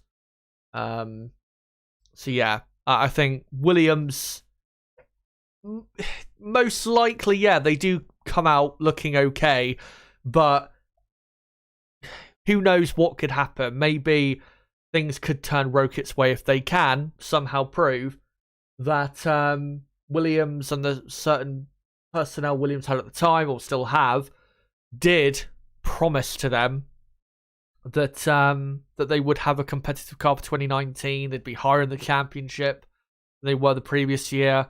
Their car would be faster, all of that stuff.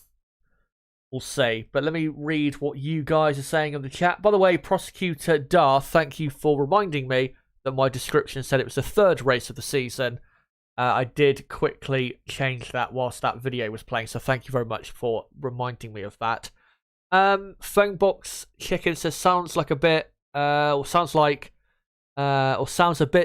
like sour grapes after Williams cocked up their car. What do Rocket do anyway?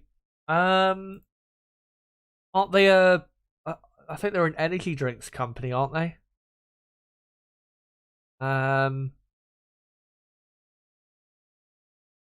What does Rocket do? They have services including mobile phones, Wi-Fi services, beverages, pioneering 3D content production, product development, and distribution in movies and music. So pretty much fucking everything is what they do. And also Phonebox says, good point about the emphasis on what was said to Rocket, though. Could the person making the statements be a bit deluded? Maybe. I think what you're talking about there, I think if I remember correctly what I said in the video, was that there is a big difference between whoever this, I can't remember exactly who they are accusing. I'm trying to think who it was exactly. They accuse someone of saying or making these promises to them about they'll be quicker than they were in 2018, they'll be placing higher in the championship, all this stuff. But I think what I was saying was there's a big difference between promising that you will absolutely be better and improve and make a better car, and saying we think we will be better. There's a difference between saying that. There's a difference between saying I think and we will. And that's really the key. And we'll see what happens when the certain Williams or ex-Williams employees get called to court. And we'll see, what do you call it? We'll see whether they did say, we will be better than last season, we will be quicker. Because if they did say that, then Rocket have got a case. They've absolutely got a case at that point. But if it turns out that the people they're accusing of making these promises, if they said, or if they come into court and they say that actually what they said was that they believed or they thought that they could be quicker, then that, again, it's a totally different thing, and then it'll probably just end up in a settlement or Williams ending up winning the case. As currently, by the way, at the Baku track, F2 are about to go out, I think, for qualifying. There has been a short delay, though, for some reason. Don't quite know why. But, yeah, F2 qualifying about to begin. Of course, I don't cover qualifying for F2 on this channel. I do cover F2, certain events for F2. The reason I don't cover qualifying is because it's just a bit too hectic for my schedule to cover that on a Friday as well. But of course, in Bahrain and Saudi Arabia, I covered quite a bit of F2. And just so you guys know, I will be bringing back F2 watchalongs for Imola, which is in 3 weeks from now. But yeah, no F2 stuff for this weekend or for Miami. Obviously, Miami, there is no F2 that weekend. But yeah, when we get to the Emilia-Romagna Grand Prix Imola in 3 weeks, then I will be doing F2 watch-alongs again. For the sprint race, I think it will be at Imola, and then the sprint race in Monaco, sprint race in Spain as well. Dane, good to see you, mate. Says or asks, who was the best number two F1 driver of all time? In my opinion, Rubens Barrichello, considering his longevity, even at Williams, he was still very good. Yeah, probably Barrichello. Valtteri Bottas, I was probably would have to go up there. Who else would you put up there? I mean, now you have to say Sergio Perez is a pretty good number 2 driver. Riccardo Patrese back in the day was a pretty good number 2 driver. David Coulthard, yeah, you've got plenty of good number 2 drivers, but yeah, I'd probably say Barrichello because he was,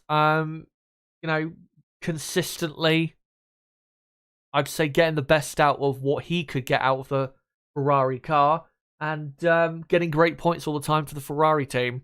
And obviously was, even up until like 2010, even 2011, you could argue, was still pretty quick, was Rubinho.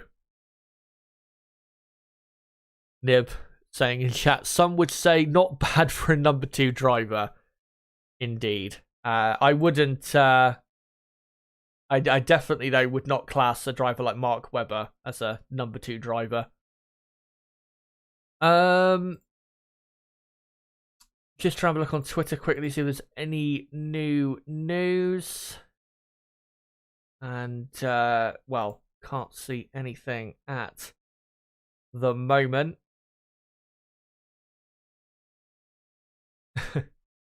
I was just reading something quickly.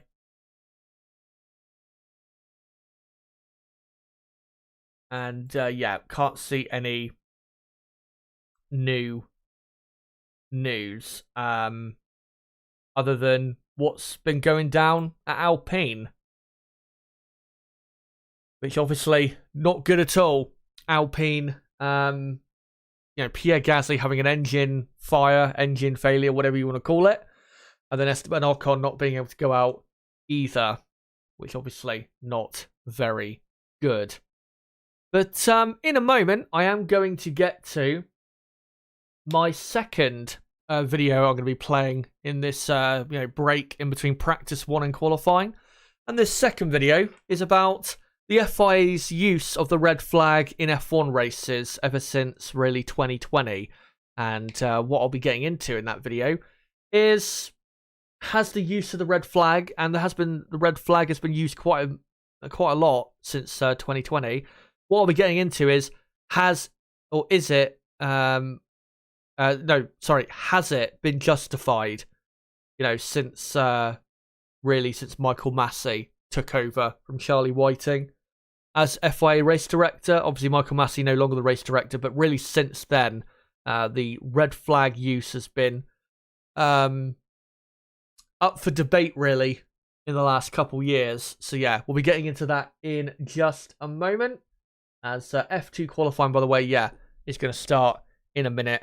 And, I'll let you know what goes on in the session in terms of who takes pole position. Will Gasly attend qualifying? He should be. I think he should be okay for qualifying. I mean, I know there was a fire, but I think once they've, sorted out the damage from the fire, then all they need to do is just take the power unit out and then put a new power unit in. I mean, they'll have to work super hard to get back out in qualifying, but I think he will get back out in qualifying, to be honest.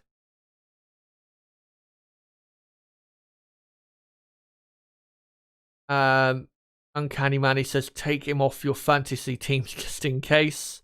And Nib saying with Webber, people unaware how fast he was in quali for years. Yeah. The best example to see how quick Mark Webber was in qualifying was say, pre-2009, where he was in, like, midfield cars and a lot of the times was getting stunning results in cars that, just did not deserve to be anywhere near certain parts of the grid. I remember, what was it, for Jaguar? He qualified second in Malaysia in 2004, just behind Michael Schumacher. Was third in Brazil in 2003. He was third in Japan in 2004 for Jaguar as well. Had some really good qualifyings for Williams as well. And then, for Red Bull, I remember at, I think, Silverstone in 2008, he was on the front row for Red Bull. So, he was always, Mark, super, super quick. Even when he was Sebastian Vettel's teammate, he was always, very quick. But obviously, Sebastian got the better of him during those years. And, maybe during another period of F1, Webber, would have been, or maybe would have got more so the credit that he should have got, but just how incredibly quick he was. Alberto asks, who do you think will win in Baku this weekend? My prediction is Sergio Perez to win from Max Verstappen. Talking about that, though, kind of talking about that. Obviously, qualifying coming up in an hour and 48 minutes, I think it is. Will be very important in deciding who could win the race on Sunday. Let me just do a poll to ask you guys, who do you think will be on pole position for Sunday's race? Who do you think will be on pole for the Azerbaijan GP? And remember, guys, this qualifying session coming up will set the grid for Sunday's race. Please remember that. And the options I will go for will be Verstappen, Perez, Leclerc, and Alonso. My prediction is that it will be Sergio Perez on pole position. Let me know in the next couple hours, really, whether you agree or disagree with that. I think we're pretty much now going to get into this second topic. Again, another video that I did in the break between, this Grand Prix and the last one in Australia a few weeks ago. And it's about, is the FIA's use of the red flag in F1 in the last few years, has it been justified? That's what we're going to get into. I'll get through plenty of examples in this video. Let me know in the comments section and the live chat whether you think, the uses of the red flag in certain situations were justified. And if you disagree with my takes, please let me know that if you disagree, and let me know, most importantly, why you disagree. That would be great if you could do that. But let's get into whether the use of the red flag in the last few years is justified or not. So after the Australian Grand Prix, guys, let's get into a bit of a debated topic as to, do the FIA incorrectly use red flags? Do they use it too often? Do they use it for means of spicing things up? Let's get into all of the examples of the red flag in the races being used since the passing of Charlie Whiting, of course, the GOAT of FIA race directors. And it really has been downhill ever since. So let's get into whether, again, the red flags used in races since the 2020 Italian Grand Prix, which was the first one in a race after Charlie Whiting had passed away and Michael Masi had took over, let's see whether from then on that it is all justified. So at the 2020 Italian Grand Prix, we had a red flag because Charles Leclerc went in very hard into the barriers on the exit of the final corner, the Parabolica, and damaged the barrier. Now, this area, damaged barriers, is, I guess, I think you'd probably have to say up for debate, because at what point does a barrier become too damaged, I guess you could say, that it needs to be fixed under a red flag. And it is a bit of a... it's not a slam dunk that if, a barrier is damaged, that it should cause a red flag. Because, of course, whenever a driver goes into the barrier is going to be damaged to a certain extent, and not always do they cause red flags. Now, in a lot of the instances we're going to go through, a lot of the red flags because of damaged barriers, I think, were correct. But let me know in the comments whether you agree with there being red flags for a damaged barrier. Because back in Charlie Whiting's era of running, Formula One races pretty much, we didn't see red flags necessarily for that type of stuff. So I'd be interested to hear what you guys think of that. But in my personal view, I agree in this insane part of the barrier. So I think in this instance, the red flag was justified. And just one race later, we got not one but two red flag situations. The first one was completely justified because we had a massive pile up on the pit straight on the restart of the race after a safety car between, 4 or 5 drivers, and it was really a very expensive crash between so many different drivers, as you can see here, an Alfa Romeo of Antonio Giovinazzi, and the McLaren there, I think it was of Carlos Sainz, and even the Haas there of Kevin Magnussen. Many cars out, and because there was so many cars all over the place and debris everywhere blocking the entire track, I think, it was completely justified for that instance. But then we had a second red flag for Lance Stroll's monumental crash later on in the lap, going into the very fast right-hander, I think it was, uphill in the middle sector. And he had a tyre blowout and then went into the barriers. And as you can see there, the front of the tyre barrier came off and left the tyres behind it exposed. And again, in this instance, I think it is absolutely justified to throw a red flag to repair the barriers, because the barriers, of course, are supposed to help, not cause injury to the drivers when they go off the track for whatever reason. So the red flags in this race at Mugello, a crazy race it was, I think were absolutely justified. And then, of course, at the Bahrain Grand Prix, they were justified because Romain Grosjean had the worst accident in Formula One history that did not result in a death. It was absolutely monumental, his accident, as you can see here with this picture. And even, if I can just get it up quickly, this picture showing what happened to the barrier.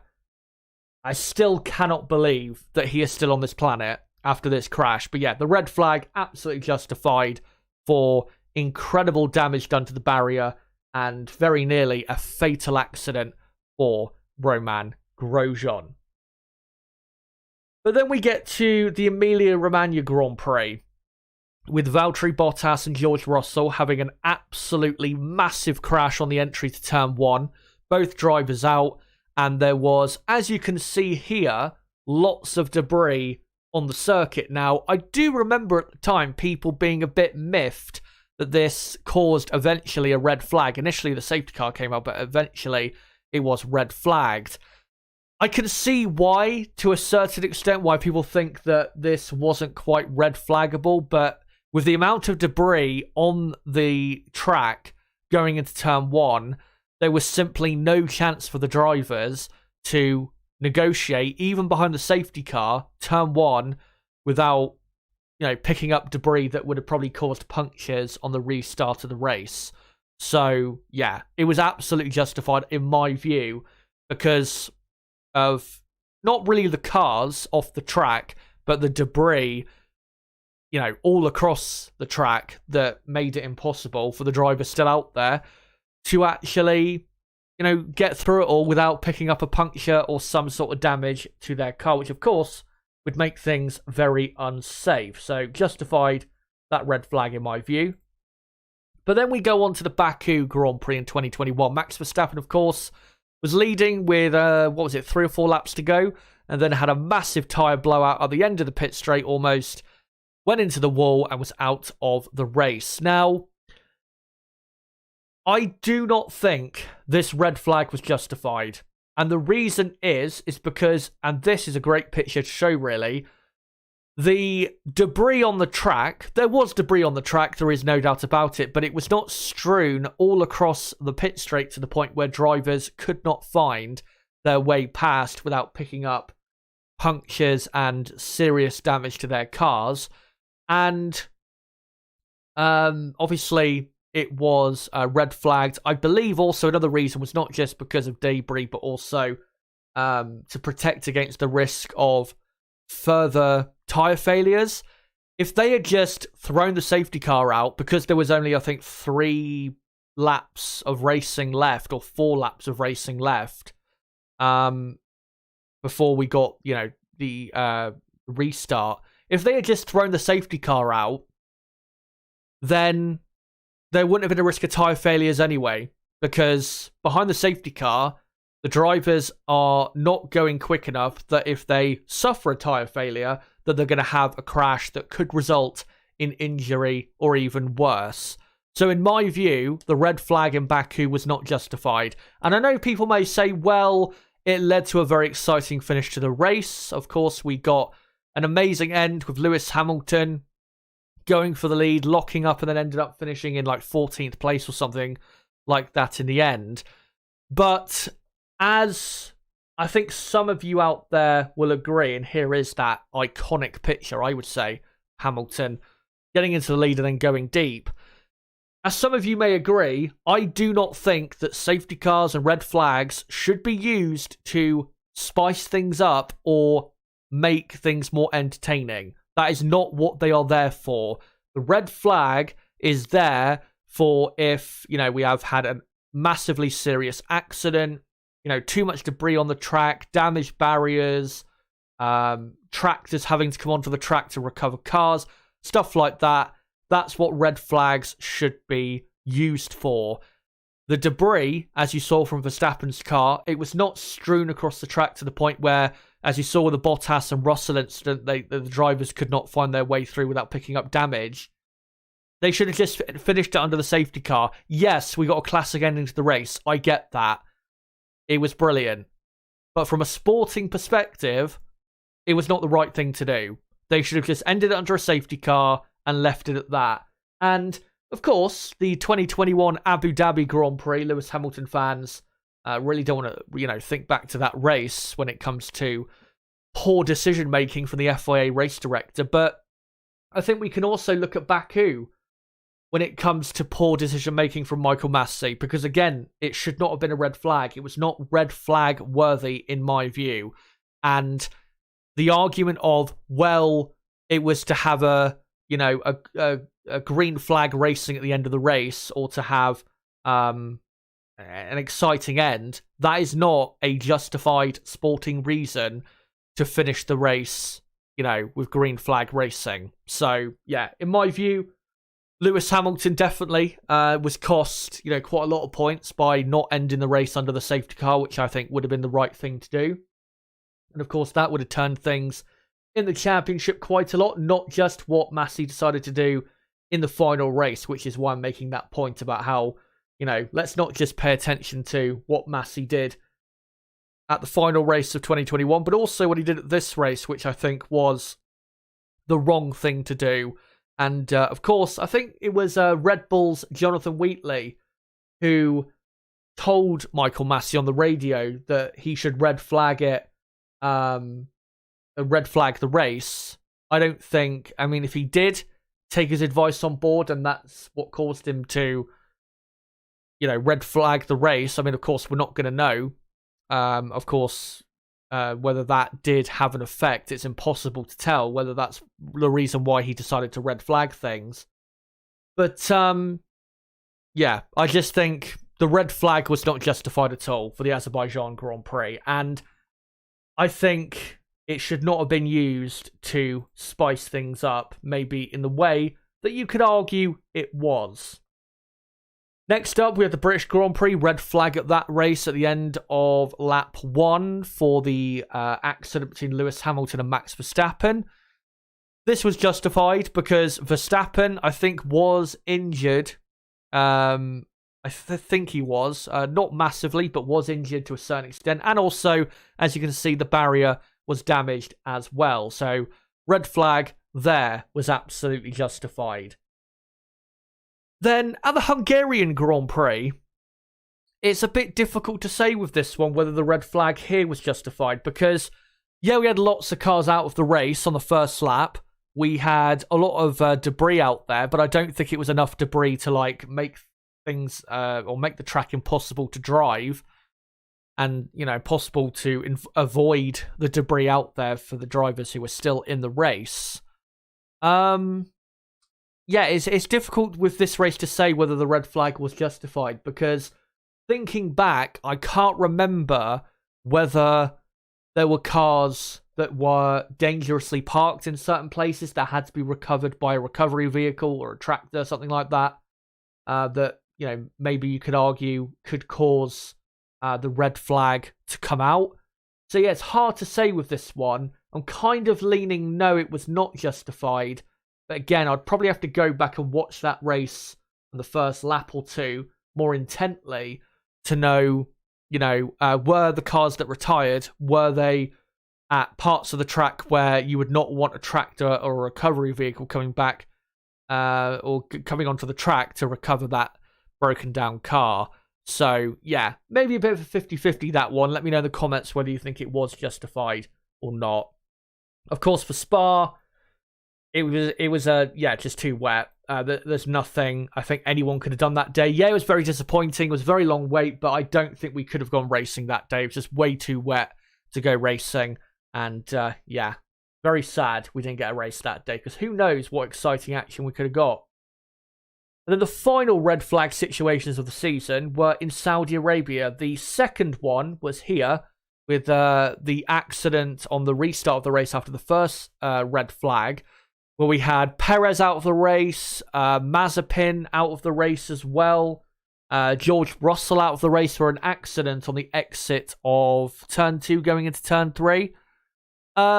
In this instance, I would say justified because you had two cars pretty much broken down on the track that couldn't be recovered safely by a recovery vehicle. And also there was quite a bit of debris strewn across the track. So I think in that case, it was justified.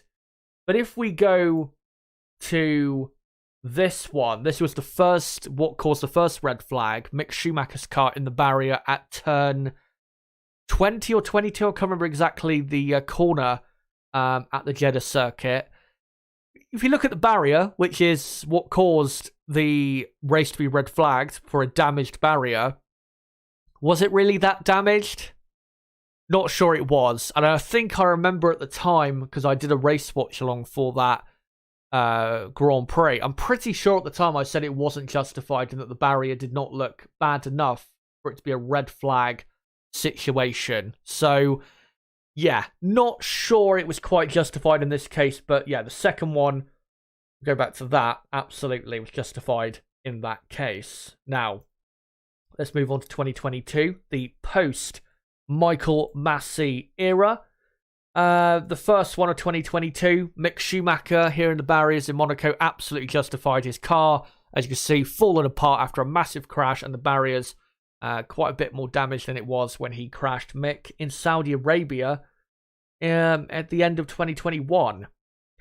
The British Grand Prix absolutely justified because Zhou was not only he wasn't in the barriers, he was over the barriers and actually next to or leaning on the fence right next to the fans and was in a precarious situation. So yeah, absolutely justified. And remember, of course, there were fans on the track. What was it, like 30, 45 seconds after the start of the race, there were fans on the track. So yeah, it was absolutely justified for there to be a red flag at the start of that particular Grand Prix. And the final one of 2022 was the Japanese Grand Prix, of course, because of too much rain. They did start the race and did one lap, and then yeah, obviously it became too wet, and thankfully nobody got hurt that day in what was pretty tough conditions for all of the drivers and teams. Now, let's go to the Australian Grand Prix, because of course we had 3 red flags in total. The first one here is for Alex Albon and the Williams. Now, the reason I think this is justified is, 1, the gravel on the track. You know, it is a dangerous substance, I guess you could call it, that's on the track that needs to be cleared. It can cause the cars, to spin off and can be dangerous for people around as well. So, yeah, I think absolutely it was justified with that case. But also, Alex Albon's car could not be recovered safely. It could not be recovered from a safe spot by a tractor or a recovery vehicle. And it had to pretty much come onto the track, or very close to the track, to get Albon's Williams out of the way. And in those instances where the recovery vehicles have to come out either very close to the track or on the track to recover a car, then it has to be red flagged. It absolutely has to be. That's what we all want after the Jules Bianchi accident, obviously back in 2014. We do not want tractors or recovery vehicles in the firing line too much of other cars. So, yeah, it is absolutely justified for a red flag in this situation, in my view. A bit more controversial, though, was Kevin Magnussen's car that was broke down after him hitting the barrier and his wheel flying off. And him broke down on the inside of the inside curb, I guess you could say, of turn 4. Now, the reason, in my view, and I think correctly is justified, is because, again, the recovery vehicles could not get this car off the track and away, of course, from the other cars safely. So it had to be red flagged. The recovery vehicles, there wasn't a good enough gap in the barriers, I don't believe, next to the circuit that could possibly, get this car out of the way in a safe manner. And you've got to say as well, I think there might actually be a gap just next to Magnussen's car, but also look how close Magnussen's car is to the track. You've got the inside curb right there, and the inside curb, is quite close to, or is right where the cars go on the apex of that corner. So, yeah, it would be wrong to have recovery vehicles in this area when cars are going past, because, someone on cold tyres could easily, spin the rears up and end up spinning into a tractor, which, of course, we don't want that happening again, after the Jules Bianchi accident. So, in my view, the Magnussen red flag was justified because, when you need recovery vehicles out there in dangerous spots, then I think that is when a red flag is absolutely justified. And then, of course, the third red flag was for the craziness on the third standing start of the race, where we had multiple accidents with Sainz, Alonso, Sargent De Vries, Ocon, Gasly, and yeah, it was a chaotic race ending in Australia. So, in terms of the FIA and whoever the FIA race director tends to be, and their judgment for what is a red flag and what isn't, most of the time, I think it's okay. There has been, though, 2 or 3 times under Michael Massey in 2021 where I think he overreacted for sure. But, yeah, at least since we've had new race directors, since the start of 2022, I think the use of the red flag has been fine. And actually, looking back, it was talked about quite a bit at the end of the Italian Grand Prix last season that the race should have been red flagged. And people were thinking, and even at the time, I disagreed and was like, no, we shouldn't end the race under a red flag, because I think I said that we, shouldn't end the race under artificial means or something like that. Looking back, I was wrong, because you had recovery vehicles on the track and they had no choice to come on the track to recover Daniel Ricciardo's McLaren, and it was dangerous. So it should have been red flagged. So, yeah, the FIA, they don't get it right all the time. The race director, he doesn't get it right all the time. But I think most of the time, the use of the red flag is justified. But with all the examples I went through, guys, let me know whether you agree or disagree with me or not in the comments section down below. Very curious to hear what you guys have to say. But until the next video, guys, has been me, ChazzaHD. Goodbye. So there you go, guys. That is my video on, the FIA's use of red flags and whether I thought it's justified in certain instances. Let me know in the chat whether you agree or disagree with what I had to say. Let me just quickly get back on the screen how long we have left until qualifying, and I think we've got what, an hour and 23 minutes it should be. Yeah, there you go. Hour and 23 minutes to go, guys, until the all-important qualifying. Remember, this qualifying session setting the grid for Sunday's Grand Prix. But I will be coming into this, or coming into the chat quickly before I get on to building up to qualifying, to read what you guys have to say. So if you haven't had a comment read out yet, or if you want me to answer whatever comment in the chat, make sure to post it in the chat and I'll get reading it in just a second. Just want to say quickly, if you're new to the channel, don't forget to subscribe for more watch-alongs like this. Of course, we do it for every Grand Prix in 2023. And as well, don't forget to smash the like button. We're on 62 likes at the minute. Let's try and get up to like 75 likes by the time we get to qualifying in just over an hour and 20 minutes from now. That would be great if we could. And as well, guys, I will still be streaming until what do you call it? Until probably about 20 minutes after qualifying finishes. So I'm going to be streaming still for another probably 2.5 hours at least. Remember, I will be going live again later tonight at 8 PM UK time to do a full preview for the sprint race tomorrow, which of course I will not be covering the sprint race tomorrow or sprint qualifying. So yeah, make sure to join me later tonight for that full preview. Anyway, let's get into your comments and then we'll get building up to qualifying here in Baku. And let me start with Alberto asking, do you play F1 22? And if you do, how do I fix the saving error? I don't know. I am playing F1 22 at the minute on a pad. I was playing it on a wheel, but on a wheel, the game to me just feels terrible. And even on a pad, the game doesn't feel great. The traction of the cars on F1 22 is really bad and nowhere near what it should be, given that the cars in real life have a lot better traction than how it feels on that game.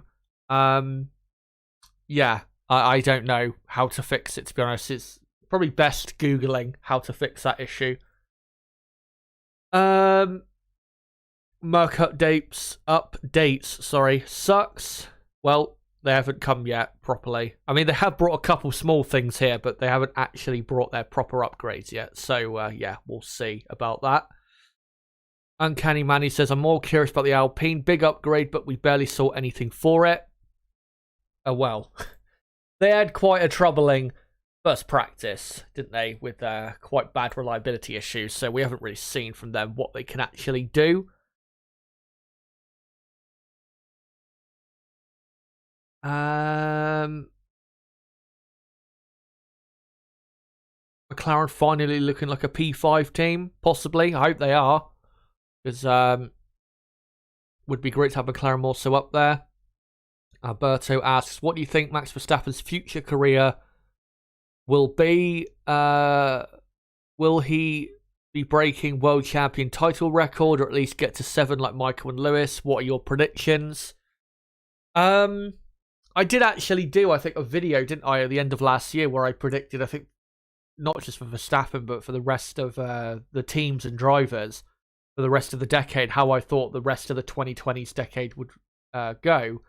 I think my prediction for Verstappen is that by the time his Red Bull contract ends in 2028, he should have... I mean, he's going to win the title this year, and I think he probably wins it next year and the year after as well. he will probably be on 6 world championships by the time his Red Bull contract ends in 2028. And then, yeah, after that, I mean, obviously he's talked quite a bit about, maybe if he gets to that year, 2028, and he doesn't really want to continue in F1, then he'll just decide to leave. Of course, he entered Formula One very young at 17, and it definitely, is taxing for someone like him who has been in the spotlight for so long and been in the spotlight so early compared to what a lot of other drivers have to go through. Yeah, I think if he is, say, at 6 world championships by 2028, I could see him maybe pressing on for another few years to make sure he breaks the world titles record. But yeah, I think he wins at least 6 championships. Not 6 more, I'm saying 6 in total, just to clarify. And I wouldn't be surprised, to be honest, if he did break all the records, because, I mean, he's in a brilliant team. He is, talent-wise, he's got the talent to be right up there with, Senna, Hamilton, Schumacher. We've clearly seen that over the years. And yeah, he's just an amazing driver. What more can I say? As, yeah, just looking at, F2 qualifying, which is going on. Still another 15 minutes to go in F2 qualifying. And we did, hold on, just quickly get a super chat from Temis there of 99 cents European. I'm not sure if that's what you call it in Europe, but yeah, thanks for that anyway. Massively appreciated.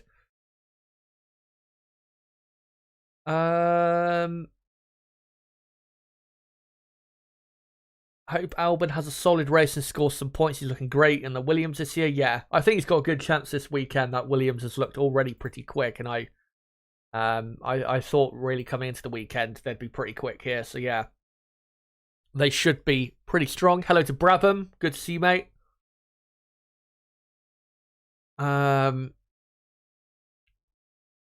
William Snowden saying, I think it's more they don't want to finish under a safety car with the whole red flag stuff. I mean, I can understand that, but you need to, if in using the safety car and the red flags, you can't just use them in a way that to fulfill your what you want. If you are the race director, you can't use them in a way that just fulfills what you want to see. You have to use them in the correct way. You have to.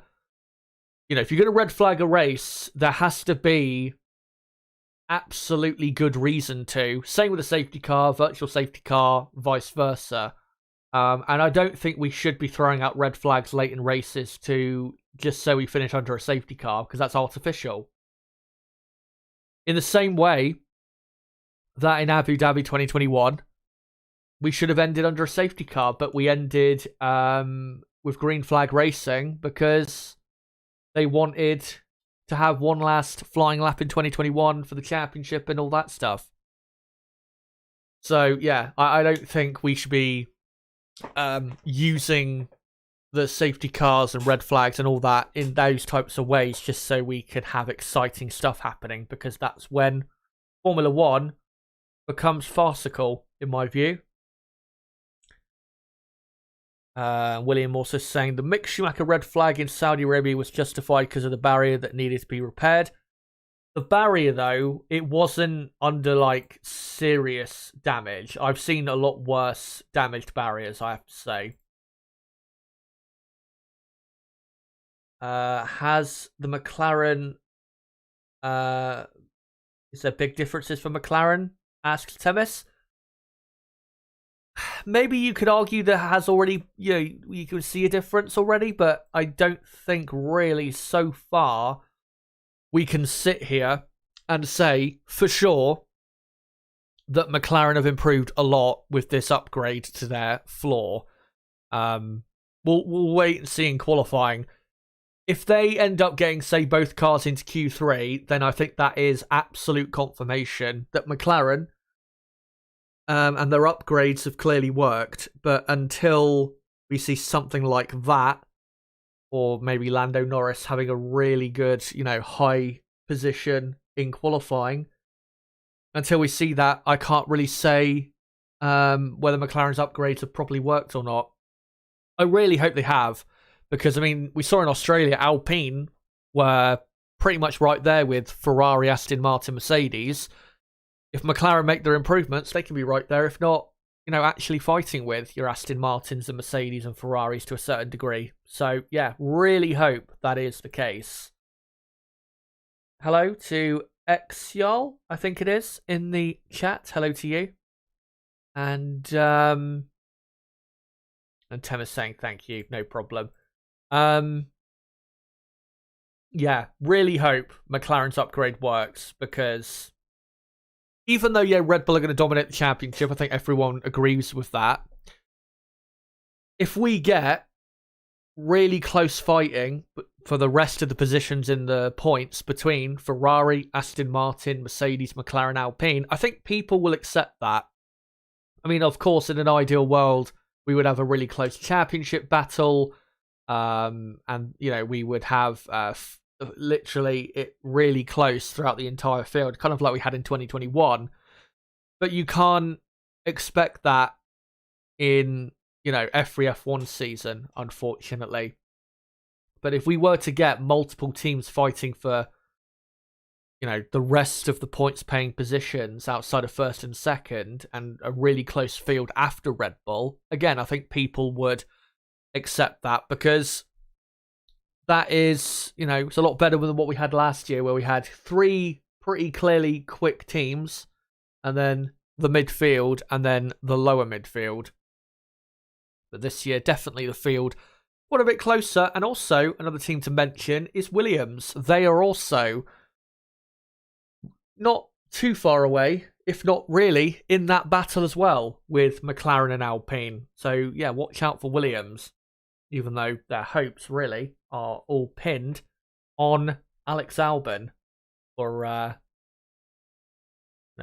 trying to get points at the minute. No disrespect, of course, to Logan Sargent. Tarbo Power says, hello, Chaz. How are you ready for this weekend? I'm not really excited. I think I need a few more races. I'm ready for the weekend. As I've explained before, I'm not going to be covering the sprint race tomorrow. But, yeah, it's been an okay start to the season. Australia was exciting. Bahrain and Saudi Arabia were okay. Nothing special. But, yeah. I think, to be honest, once we get properly into the European season, I think people will start getting really excited, because I think we've got a pretty close field, to be honest, in 2023, and it should continue getting even closer. Josiah says Mercedes will be interesting to see, considering they didn't run on softs. True. Also, Alonso. Not sure if Alonso did do a soft tyre run at all, but I know his quickest time was on the medium in practice 1. So it'll be interesting to see where he can be in qualifying. And Temis saying Ferrari looks good again. Yep, that is true. Ferrari looking definitely, at worst, the second best team. And maybe, you never know, they could be contenders for pole position. And to be honest, I think it would be very, very good if Ferrari were on pole position, because at least it'd give us something to be excited for the race, in terms of a battle between 2 different teams for victory. And we know, of course, Charles Leclerc in the Ferrari, incredibly quick around this Baku track. But anyway, I think now, with just over an hour to go until qualifying, guys, I'm going to get into the build-up, proper build-up to the session now. And I will, before I properly get through the teams, let me start with my predicted top 10 for qualifying today. So I think it will be Sergio Perez on pole position, just about from Max Verstappen by a tenth of a second. Charles Leclerc, I think, will be third, not too far away, but Red Bull will just have too much pace, I think, for Ferrari in the end. Alonso, I'm going to go in 4th, with Sainz in 5th, Stroll 6th, Russell 7th, Hamilton 8th, Albon 9th, Gasly 10th. Obviously, Gasly, I'm hoping, can get out onto the track. Normally is pretty quick around this circuit, is Gasly, so would be good if he could get out for qualifying. But that's my predicted top 10. The chance of this being correct, I think, is pretty good. Probably a 70% chance. We'll see if I am correct or not. I mean, I hope, to be honest, that I'm not correct, and it's a lot more surprising than what I think it will be. But that's what I predict for qualifying. Let me know in that poll in the live chat, guys, whether you agree or disagree with my takes or not in terms of how qualifying will end up and who will get pole position for Sunday's race. Just trying to think, how long until qualifying is it?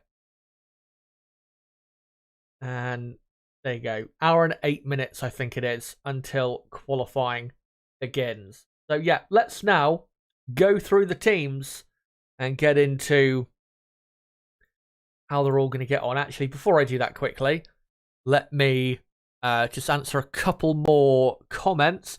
Temis, I have one more question. If the positions from Sunday will be from Friday's qualifying, why are they doing this race on Saturday? Hope you understand what I mean. No, I understand completely. It's because they want the sprint. They want the sprint race desperately to be in Formula 1, but they want to make it its own thing.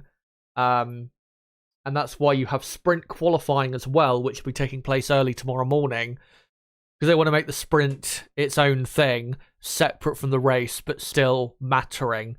So yeah, that's why you've got the sprint on the Saturday, and thankfully the sprint does not affect the grid for Sunday's race. But yeah, that's that on that front. And Inside 404 asks, did they add the sprints only for more content? They are pointless. The reason they added the sprints is because for the casual, the newer viewer, or the people that are, maybe not watching Formula 1, but maybe they'll come across it sometime. A sprint race visually looks more appealing to the casual or newer viewer than normal qualifying does, because you've got cars, racing each other, the possibility of mayhem, all of that stuff. It's more visually appealing, meaning it'll bring in possibly more viewers, and that's what Liberty Media are trying to do. It's purely aimed at the newer viewer rather than us diehard F1 fans. If I was running F1, I would get rid of the sprint in a heartbeat. But yeah, that's the way it is, and the sprint is probably just here to stay at this point. Anyway, yeah, let's now get on to the teams and how I think they'll get on in qualifying. So we'll start with Red Bull, and yeah, front row lockout, I think it will be for Sunday's race. Sergio Perez, though, I think will be on pole position. Already proved in practice 1 that he had good pace. Even though he ended up 3rd behind his teammate Verstappen in 1st, Perez did not do a personal best middle or final sector, so he could have probably gone a bit quicker and ended up only a 10.5 behind in the end, did Sergio Perez. So yeah, I think Perez will get pole. He's always been very quick here, and so far this season, Perez has not been, forget Australia where he was pretty terrible. He's not been that far behind Max on pure pace so far this season. So yeah, I think Checo will be, if he's not on pole position, be very close to it. And I think he, for Max will be very hard to contend with, because Checo has always been super quick here. Perez was 2nd here in qualifying in 2016, even in a Force India, which was clearly a midfield car. Obviously didn't start 2nd in that race because of a penalty. But yeah, that weekend he was on the front row. He's finished on the podium here a couple times for midfield teams such as Force India. And has always been super, super quick around the streets of Baku. So yeah, that's going to be something for Max to contend with. But yeah, as long as Red Bull get the front row ahead of Ferrari, then for the race they should be absolutely fine. And I'm assuming they'll probably end up getting the front row for the sprint and winning the sprint as well, because Red Bull clearly do have the best car and the best balance between good cornering speed and good top speed. And that's why they have the best car in Formula One, when all the other teams, they have their good things about their car, but then they have their negatives. When with Red Bull, there isn't really a negative to be had. Yeah, Perez for me will get pole from Verstappen in second. Charles Leclerc, though, will be pretty close, I think, to these two Red Bulls, given just how quick, phenomenally quick, Leclerc is here in Baku. Let's go on to Ferrari. And yeah, from practice one, Ferrari look pretty quick. And they are going to be kind of contenders for pole position, but I still think ultimately in the end, Red Bull are just going to be too quick. I think Red Bull are still probably just holding something back for qualifying. Red Bull in practice do not tend to push as hard as they do in qualifying compared to, say, Ferrari and other teams like that. So yeah, I think with Ferrari, I don't think they'll be quite as close to Red Bull as they were in practice one. In practice one, Leclerc was 0.037 of a second slower than Max Verstappen. So yeah, that's obviously very close, but I don't think it'll be quite like that in qualifying in just over an hour. Charles Leclerc, though, has always been super quick here. Was great here in F2 back in the day. Finished 6th here for Sauber in 2018. He's had pole position here in the last 2 years, in 2021 and 2022. His pole position last year was arguably the best pole position of his entire Formula One career. And yeah, he's always been super, super quick here. And I'm expecting him to be no worse than third on the grid. I'd be very surprised if he was further down than third on the grid. And to be honest, if he really pulls out a great lap and one of the Red Bull drivers doesn't quite get it right, I could definitely see him on the front row of the grid for Sunday's race, which would definitely make things exciting for Sunday. But yeah, Leclerc and Ferrari look quick.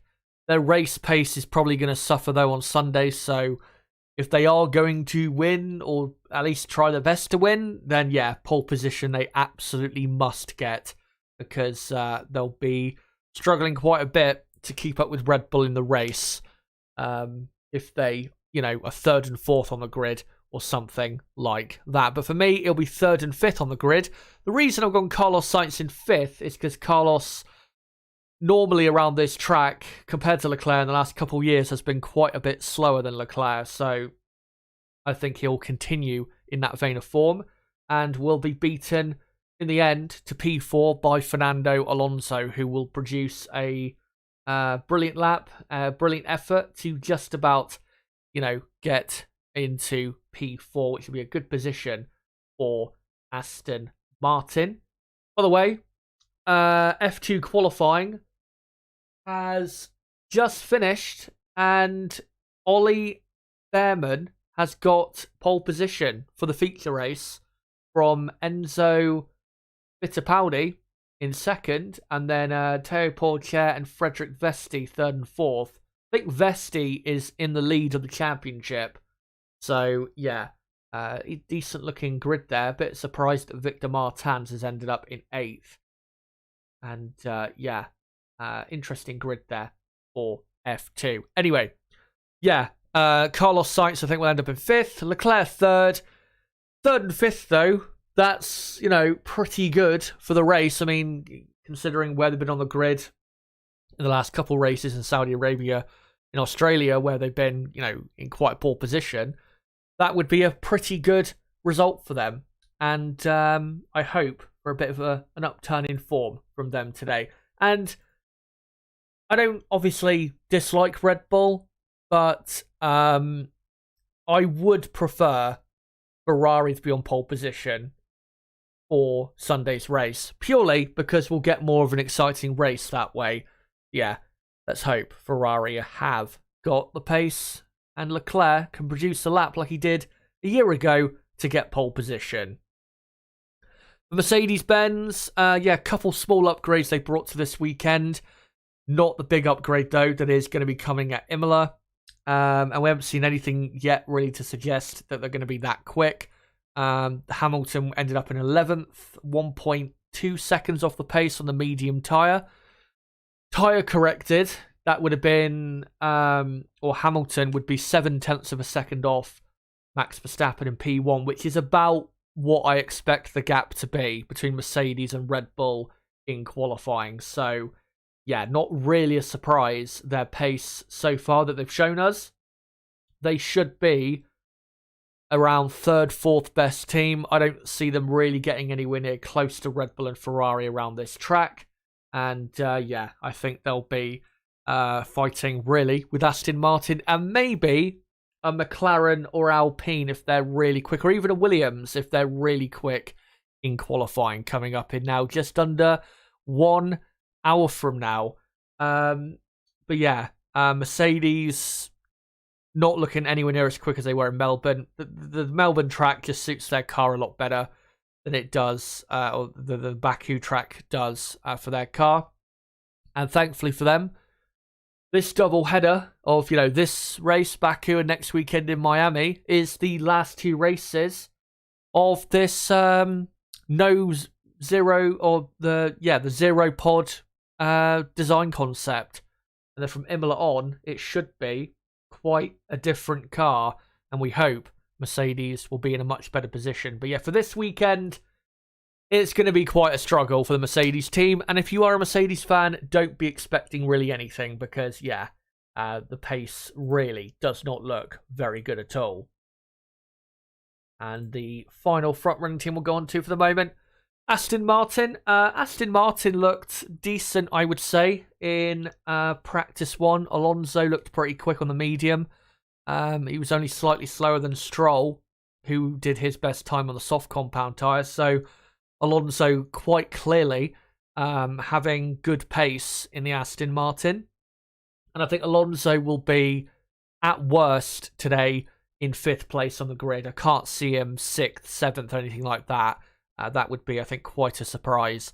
But really, his fight will be Alonso with Carlos Sainz, I think, in the Ferrari. And I think he will produce the lap in the end to get P4 on the grid. And maybe then get a third in the sprint. And then, not a third in the sprint. I've just remembered that this sets the grid for Sunday's race, not the sprint race. Just remembered that. Alonso, with him being 4th on the grid, if he does get that, should allow him to finish quite comfortably on the podium in Sunday's race, because the Aston Martin, we know, a lot quicker on a race day than the Ferrari is and looks after its tyres much better than the Ferrari does. So, my prediction for them is, 4th and 6th? Watch out for Lance Stroll, man on screen. Always been very quick here. The only issue with Stroll is in, I think, the last 2 or 3 times here in Baku in qualifying, he has crashed in the qualifying session. That's one thing he needs to watch out for, and obviously we need to watch out for, because he's always been quick here, but he's been a bit accident prone as well around this place. We'll watch out for Stroll and what he gets up to.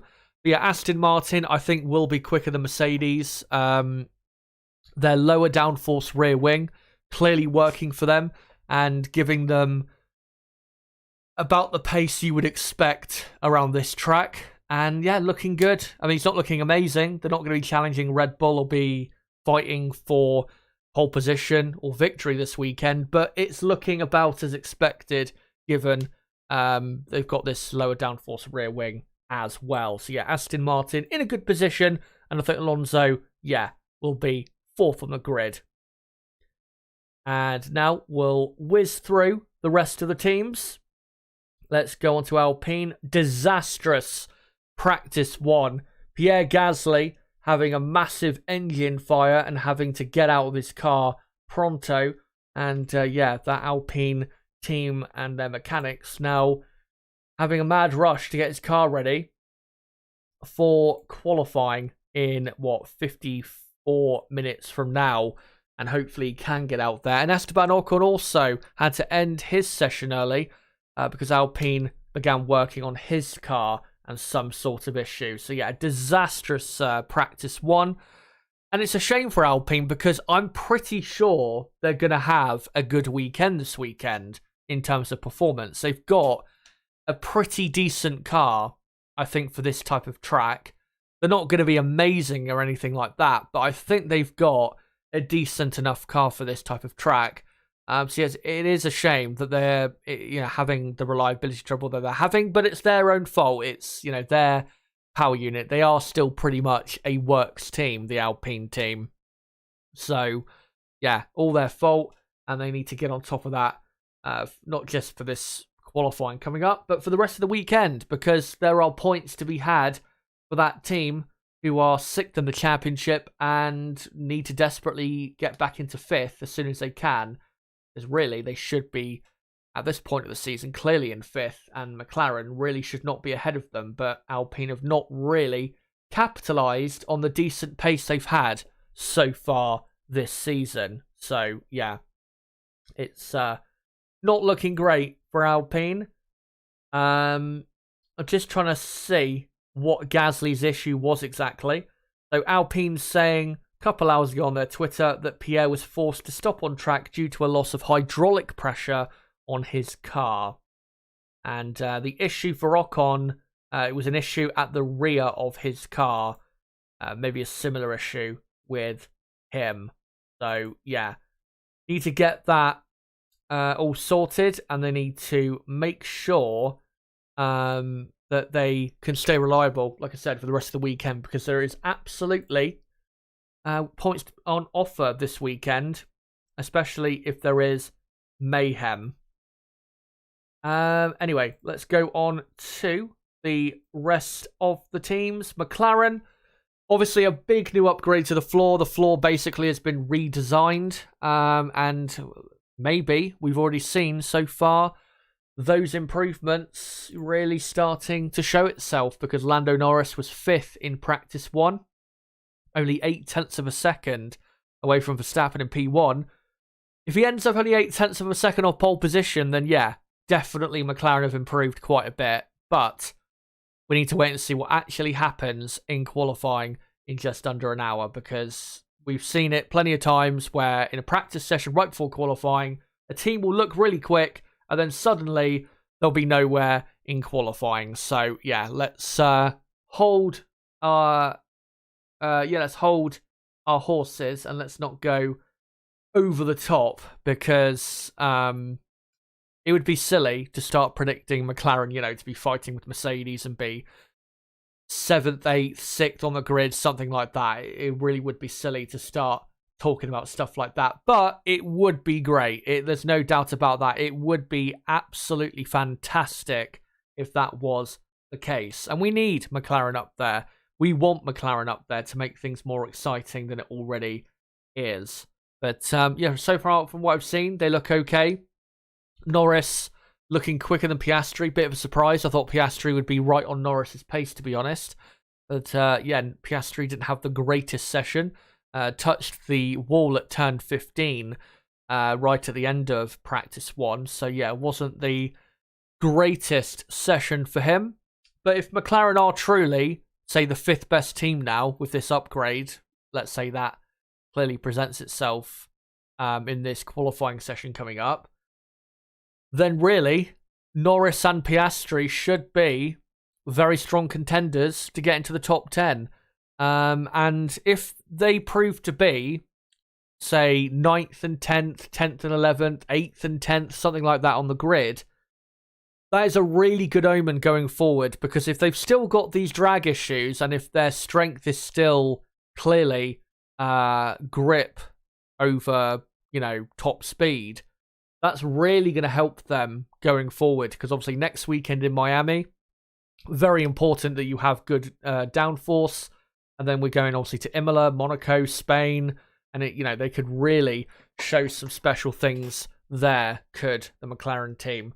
So yeah, really fingers crossed they really show some great speed with this new upgrade, because it would be so great to see after what's been a underwhelming start to the season. I mean, it's not been a poor start to the season in terms of pure results. I mean, they are 5th in the championship and they are ahead of Alpine by 4 points.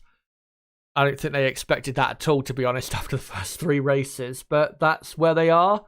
And yeah, we'll see where they go from here. And we'll just quickly go through the rest of the teams. Alfa Romeo, hard to say really where they are. I am expecting Alpine and Haas to be definitely quite a bit better than they were in practice 1. So I think Alfa Romeo will still be more so towards the rear of the field. Maybe they'll sneak a car into Q2, but yeah, I think they're not going to be that quick. And Alfa Romeo, as I said yesterday in my preview for this weekend, they have clearly taken a step back in 2023, and I think we'll see, once again, more evidence of that in this session coming up. RSF1, yeah, did not have a good session. Nico Hülkenberg ended up in 15th place. To be fair, Hülkenberg didn't exactly, push hard, and Haas weren't exactly pushing that hard in practice 1. Maybe we're just focusing a bit more on car setup rather than, going for sexy lap times like maybe others were, say like AlphaTauri. Because obviously Nick de Vries in the AlphaTauri was up in 6th place. But yeah, with Kevin Magnussen, obviously, the man on screen, wasn't a great session for him. Let me just find out what his issue was. Let me see if I can quickly find it. There you go. The issue on Kevin's car, diagnosed as a loss of fuel pressure. So that's why he stopped on the, not on the exit, but on the, what do you call it? On the, off the track on the exit of turn 1. That's why Magnussen had his little breakdown. But, yeah, I expect a bit better from Haas. I think they'll be definitely better than 15th and 20th. With McLaren's improvements, though, that might show themselves, it might be a bit too difficult for them to get into Q2, because I just don't think Haas have enough downforce in the middle sector where there's so many slow corners. I don't think they have the downforce required, unfortunately, in that part of the track to be really getting themselves into Q3. And I think that's going to be really the issue for them this weekend. But yeah, they should still be pretty decent. Nico Hülkenberg, watch out for him. He has been quick here in the past. But yeah, don't expect too much from Haas, but I think they'll be better definitely than what they showed in practice 1. Next up, AlphaTauri. Nick de Vries, yeah, was very, very quick with or for AlphaTauri. Very, very quick this morning in the first and only practice session of the weekend. Yeah, up in 6th place, and was consistently as well through the session pretty quick. Now, is it because the underpowered AlphaTauri team just have really good speed around this track, or is it because they were doing glory runs? I'm not quite sure, to be honest. My expectation for AlphaTauri is at best they could get probably one or both cars just about into Q2. But yeah, Q3, I can't see it. I cannot see it for the life of me. I think it's way too ambitious to expect such a thing.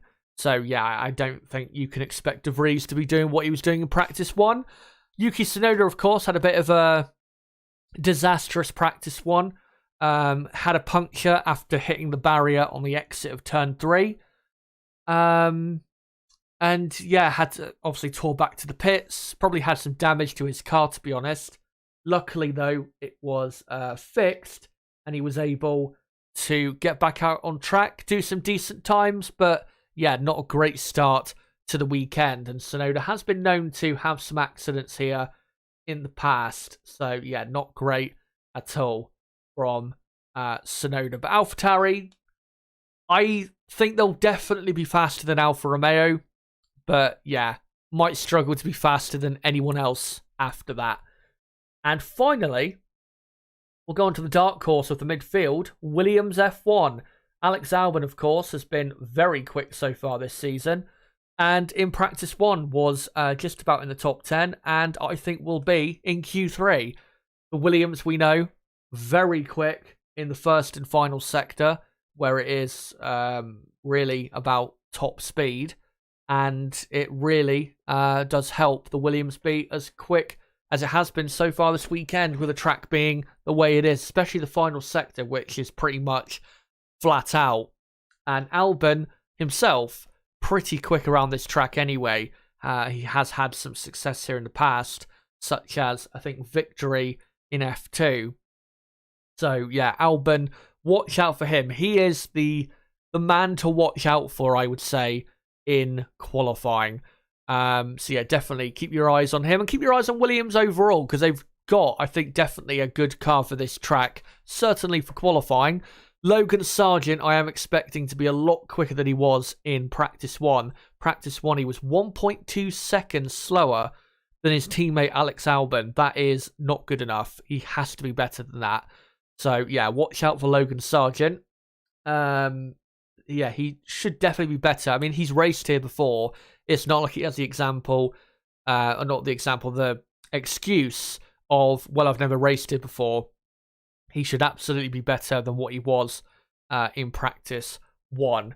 Obviously, did have some issues. His front wing dropped from his car and collapsed, and he had to come back into the pits and get that sorted out. So it wasn't a clean session for him, but yeah, definitely needs to improve his pace. But there you go. Those are all the teams. And let me go back to these pictures. And yeah, we got, 42 minutes to go, guys, until qualifying begins in Baku. Let me know right now in the live chat, what do you think is going to happen in qualifying for all the teams, the drivers? And make sure, if you haven't already, to vote in the poll at the top of the live chat. And as well, if you haven't already, smash the like button if you could, to show support for the channel. We are on 88 likes. Let's try and get up to 100 before the start of qualifying. And by the way, even more amazing when it comes to F2, Ollie Behrman got pole position with a broken steering wheel. How amazing is that? That is truly incredible. I'd love to see an onboard of that lap.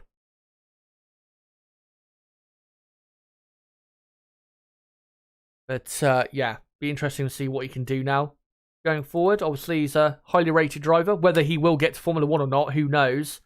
Given how the grid currently looks and the people outside of F1 in F2 and F3, I think his chances, to be honest, are not that good of getting into Formula 1. He would have to do some spectacular stuff, but yeah.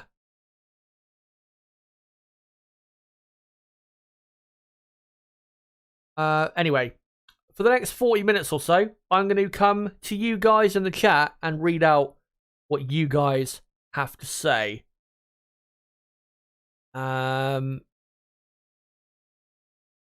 Frank Trigg says, yeah, refueling made it more exciting. Cars going 4 seconds a lap quicker on low fuel.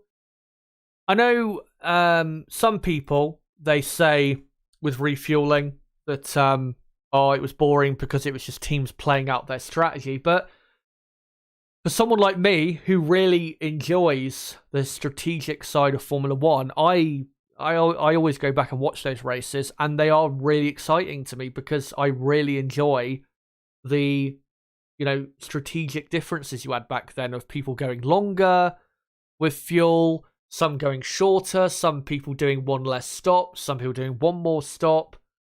I just found, or I find when I go back and watch those races, it's very exciting. And one thing I do find exciting about current F1 is when you get a race where it's like a 2-stop or more Grand Prix, where you get differences on tyre strategy in terms of what tyre they go onto for a certain stint, when they pit, how long they go in certain stints. I enjoy all of that stuff. So yeah, the refueling era was, yeah, in my view, was great. We're never going to see it again, though. Absolutely no way are we going to see refueling. Turbo Power says sprint would be fine if there wasn't cost cap. It's not really a competitive race. Everyone reserved for the Grand Prix on Sunday, so I agree. Get rid of sprint. Yeah, that's also another reason with the sprint is that, especially now that the Friday qualifying now sets the grid for Sunday's race. Now the teams, they don't really need to be pushing that hard in the sprint because they don't want to be, incurring $100,000 or more damage to their cars for a silly accident in the sprint race. So yeah.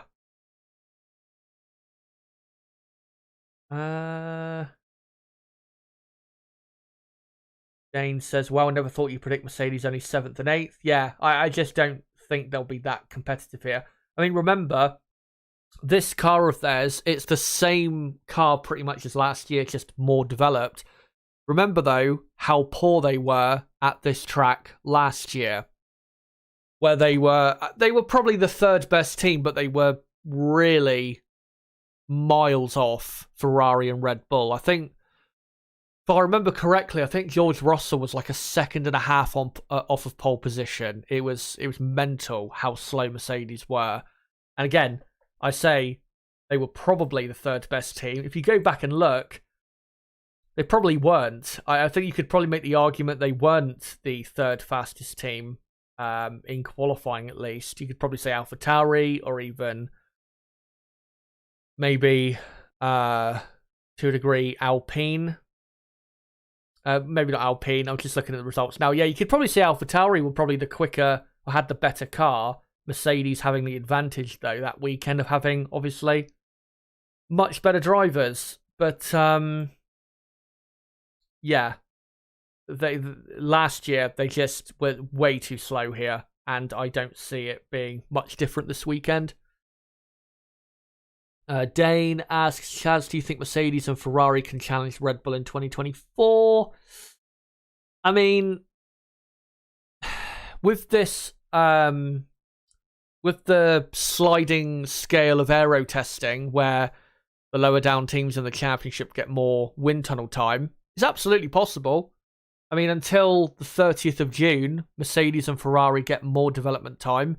And because Aston Martin are second in the championship, and if they remain there until the 30th of June, then for the second half of this year, Mercedes and Ferrari will get even more extra wind tunnel time than they were allowed for the first half of this year. So, yeah, it's possible, but whether it'll happen or not, who knows? My hope is that Mercedes will bring this new car concept and be, to start with, not too far behind Red Bull, and eventually we'll get up to Red Bull's pace, and then it'll be back to what we had a couple years ago. But again, until we see that actually happen, I can't say whether it will happen or not. My assumption at the minute is that Red Bull are still just gonna, dominate, win championships, all of that, until the next regulation change, probably.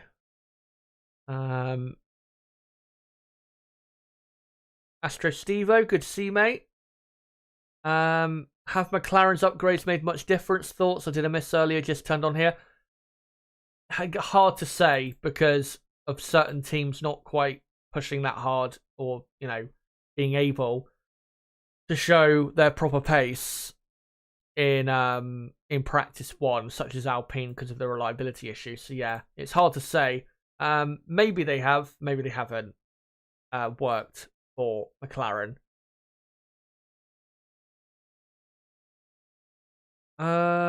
Dane thinks it'll be Verstappen, Perez, Alonso, Stroll, Russell, Hamilton for the top 6.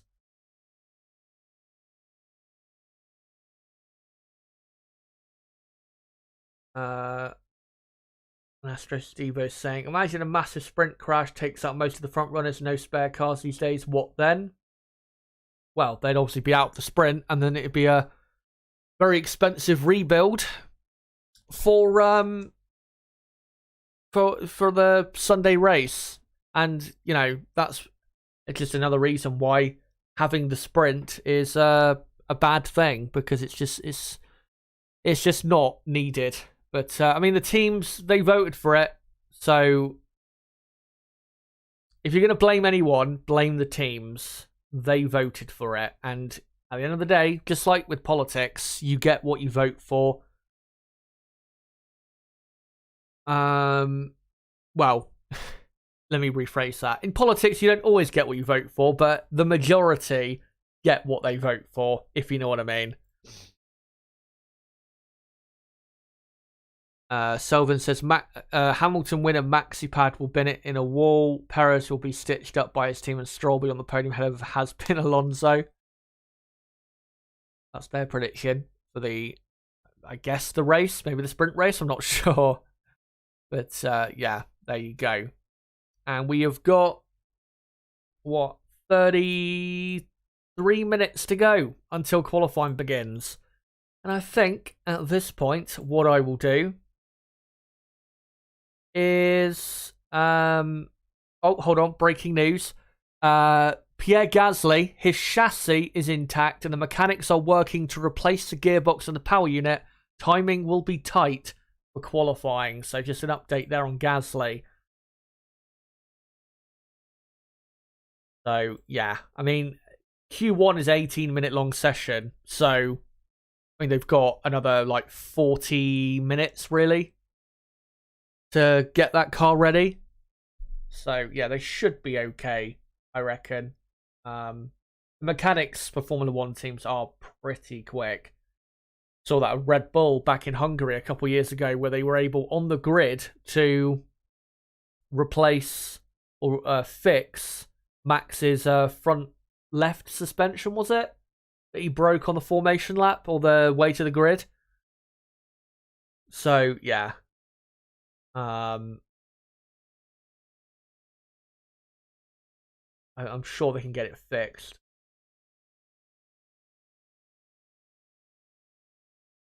And Astro Stevo making a great point that anniversary of Ayrton Senna's death in a couple of days' time, May 1st, 1994, indeed.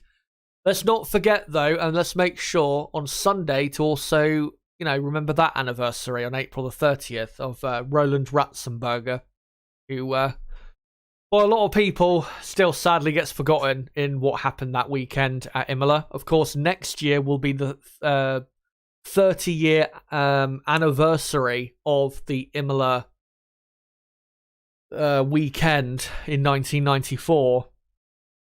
So, yeah. I will make sure to, for Sunday, I will have some sort of tribute planned.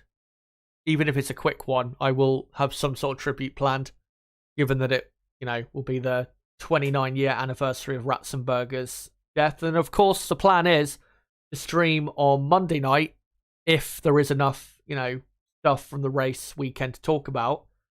And of course, I'll do a little, tribute for that as well. But anyway,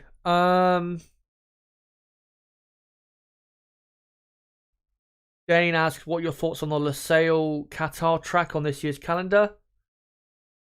I think originally the plan was they were going to build a new track in Qatar, but then they decided that they would just race at that track, I think. I'm pretty sure that was the plan. They were going to build a new track for the Qatar Grand Prix. I'm pretty sure I'm not imagining that. But yeah, I like that we're staying at that track. That track I thought was really fun when we raced at it in 2021. So many good corners, really nice flow that track has. And with these cars that can follow a lot better than the cars of 2021, it should be a pretty good Grand Prix that weekend. And remember, that weekend is a sprint weekend. So, yeah, could be a bit of a mental weekend. And I do like, especially, I think, is it turn 1, 2, 3 at that track? Really like that part. Yeah, just a really good track.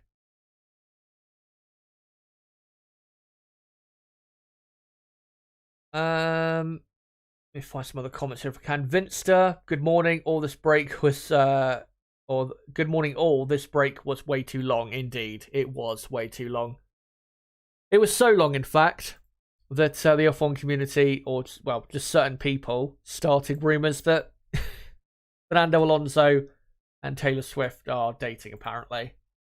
There was just too much free time on people's hands.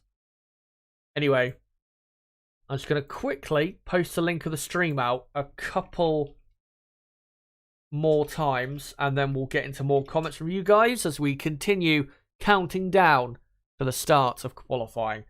Come join us here to Watchalong qualifying for the Azerbaijan GP. And I'll just quickly post it on Twitter as well. No word, by the way, from Alpine on what happened to Ocon. I assume his car's fine. Obviously, he didn't suffer any fire or anything. So he should be okay. Just seeing Gasly's mechanics are starting the engine.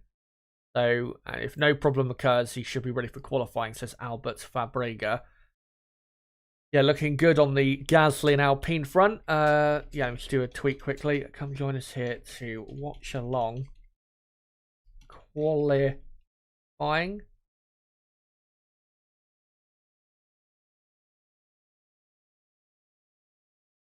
And I'll just quickly do a couple hashtags. And there you go.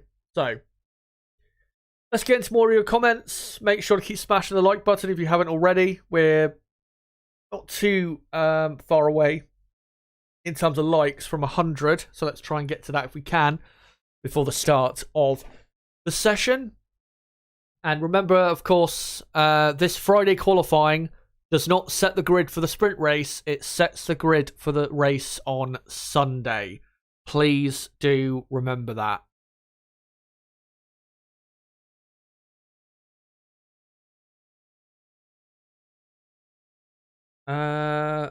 Celebrity Olympics says I hope Leclerc can get justice after his loss in Australia.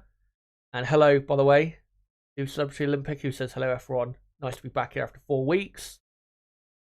Dane asks, what are your thoughts on having 4 Middle East tracks like Saudi, Bahrain, Lusail, and Abu Dhabi? I mean, from a personal point of view, I don't think we should race in countries that are, that have or that are doing massively wrong things in terms of like human rights and that, and like wars and whatever. I don't think we should be racing in countries like that. So, countries like Saudi Arabia, I don't think we should be racing in Saudi Arabia.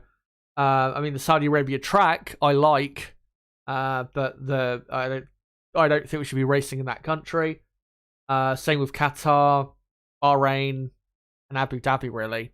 But, we do race in those countries. In terms of the circuits, Abu Dhabi is okay at best with the modifications they made a couple years ago. Jeddah I like, Bahrain I like, and Lusail I like. So they're good tracks. It's just a shame that countries they're in.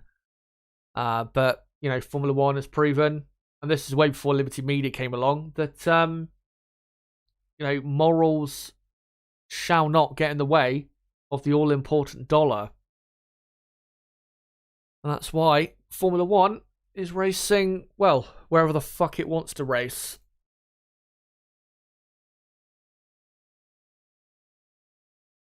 Let's find some other comments here if I can in the chat. any comments maybe I've not read out. Ashwin says, why does it seem like a lot of teams are in trouble having problems in FP1? The reason is probably because the drivers were having to probably push a bit harder to find the limit in practice a bit quicker than they would normally in a first practice session for the weekend.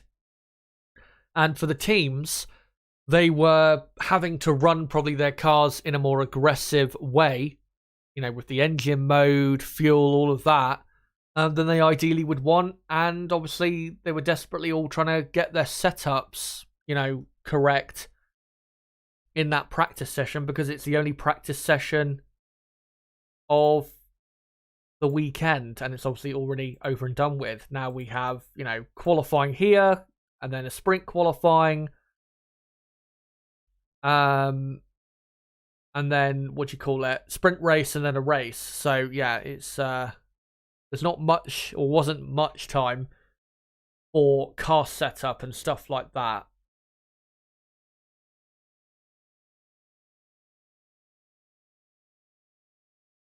Anyway, let's come to some more comments from you guys.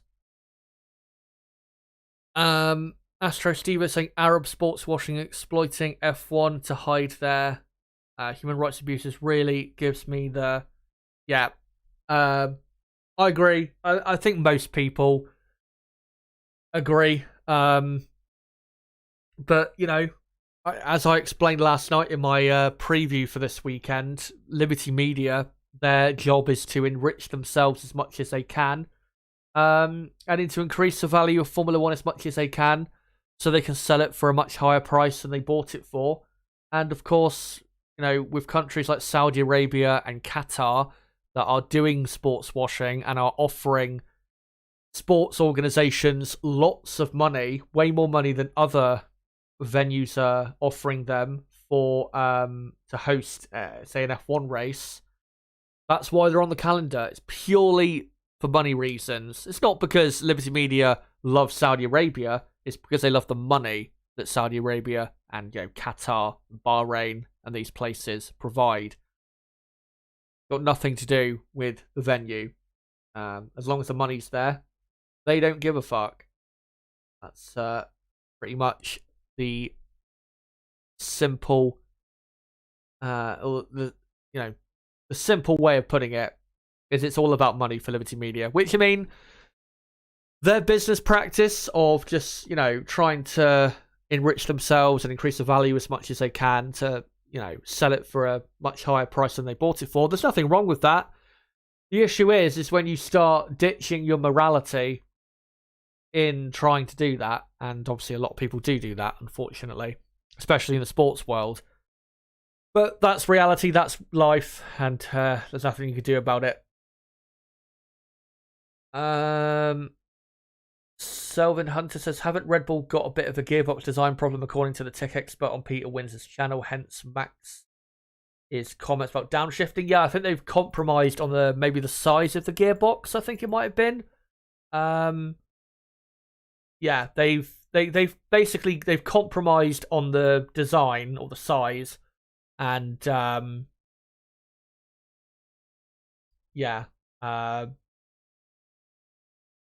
and they've compromised on it, obviously, for to save on how do I put this in the correct way? They've compromised on it so they can obviously focus more on making the car aerodynamically even better, making it as quick as humanly possible. But thankfully for them, it's not been too bad of an issue. Celebrity Olympic. I didn't get to catch one F1 this weekend. Was there an FP2 or FP3? Because I heard there was only one 60-minute session for the team to get used to the circuit from the FP1 video. Yeah. So far this weekend, we had practice 1. We had that a couple hours ago, which I covered here. And now we're going into qualifying, which will set the grid for Sunday's race. And then tomorrow, we'll have sprint qualifying, which will set the grid for the sprint race. And then the sprint race will happen. And then the race will continue unaffected because the grid will be set by this session coming up in 20 minutes' time. So, yeah. That's you know, that's what's going down. Dane, he says, imagine having a fourth US race since Logan Sargent said he wants a fourth US race.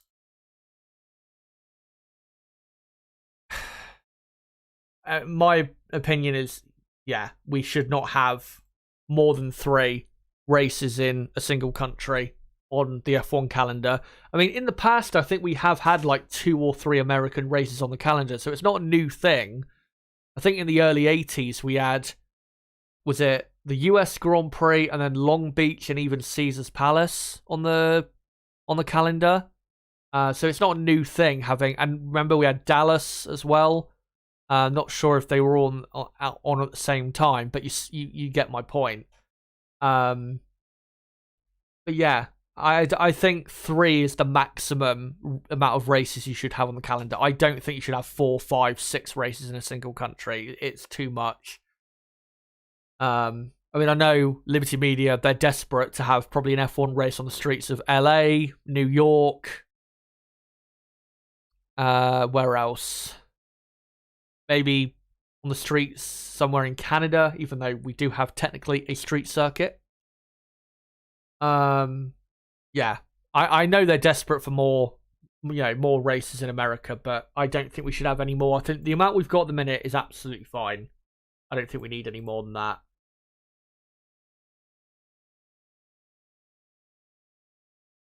Vince says, I never liked the track at Long Beach. Astro Steva says 3 races is really 2 more than needed. Don't be too greedy, USA. Worst time slot for me as well. Yeah, I know for you guys in Australia, Asia, places like that, the American races, South and North America is pretty bad timing. But I mean, I don't, obviously for me in the UK the timing is absolutely fine, and I actually prefer the American races in terms of timing because I do like to have a lie-in. But what do you call it? Yeah, I don't think we should have more than 3 races in America. I think what we've got really now, a race in Las Vegas, a race in Miami, and a race in Austin, Texas. I think that's enough. I don't think we need more than that. Because, as well, the more races you have in America, it also will devalue the other races in America in F1. For example, if, let's say in a couple years, it's announced that we're going to be racing in New York, it will devalue the Miami and Las Vegas street races because you'll have another street race in another part of the country. So, if they want to really make those Las Vegas and Miami Grand Prix really special and make them super valuable, then they should really keep it to what they've got right now. But, we'll see. But I wouldn't be surprised if we had 2 more, 3 more races on the calendar that are in America. Chandan says, or asks, do you think Russell will finish above Hamilton this season? He should be above him. He is just getting unlucky this season. Yeah, in Australia is probably the only place I'd say he was unlucky. Bahrain, Hamilton beat him fair and square, and then there Saudi Arabia, Russell was just simply better. But Australia, I think Russell was screwed over by his team with a strategy, and then obviously his engine failed. But I think Russell's got a good chance of beating Hamilton, but whether he will or not, I don't know. I don't think I've seen enough of this season to know for sure who is going to win that fight. Obviously, Hamilton is ahead by quite a few points. Not a massive amount, but quite a few points. But I think it's too early to say. It's going to be really close, though. Really close between those two. But in qualifying, it's not been necessarily that close. Well, it has been in terms of lap time, but obviously Russell has outqualified Hamilton 3-0 so far this season. Let's see whether he can get it up to 4-0.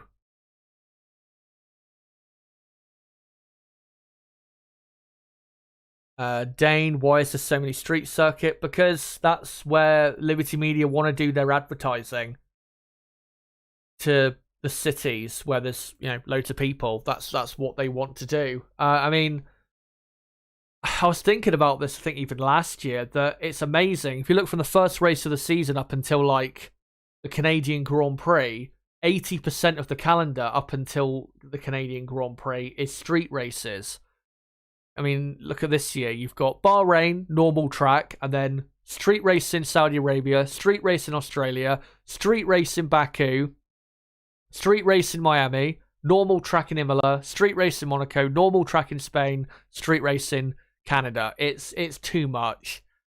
And in terms of making street races special, it does devalue street races with having so many. But they want to advertise to the people, or they want to advertise Formula One from a more of a cityscape because it looks cooler to the the newbies and the casuals.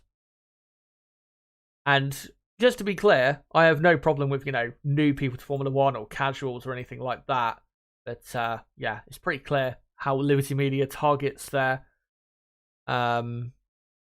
advertising and targets their decisions for like the calendar and other stuff. It's targeted towards the newer viewer rather than the diehard. Celebrity Olympic, were you disappointed / sad when China was dropped? Did you think they had a valid reason to drop China? Well, the reason they dropped it was because China was still pursuing the zero COVID strategy, which was always, before the vaccine came along, that strategy was absolutely fine. But after the vaccine came along, it was still, it was a stupid thing to have, really, because it's impossible to have zero COVID at this point, given that everyone's gone back to normal. But then obviously China eventually went back to normal, and they will be back on the calendar next year. For the first time since 2019. I like the track. I don't love it, but I like the track. But I don't, again, another country where we've got, human rights abuses, all of that stuff, and, we're going to race in it. It's something we shouldn't be doing. But it's going to be on the calendar whether we like it or not. But, yeah, I like the track. The only thing I was disappointed by in terms of China being dropped is that it wasn't replaced by another Grand Prix, because this break we've had in between Australia and this race has been way too long, way too long. Canada is not a street race, it's a normal circuit. It is a street race. It is a street race. I think technically speaking, yeah, it's a street race. Well, let me actually see. It is a street race. Because I'm pretty sure, don't people actually drive on it?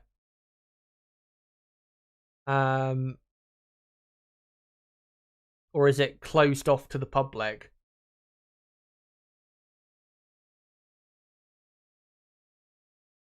Not sure, but I was under the impression that it is a street track, because I was under the impression that kind of like Albert Park in Melbourne, that it is used by the public when there is no racing or anything. Could be wrong though. I could be wrong, but my assumption was that it is a street race.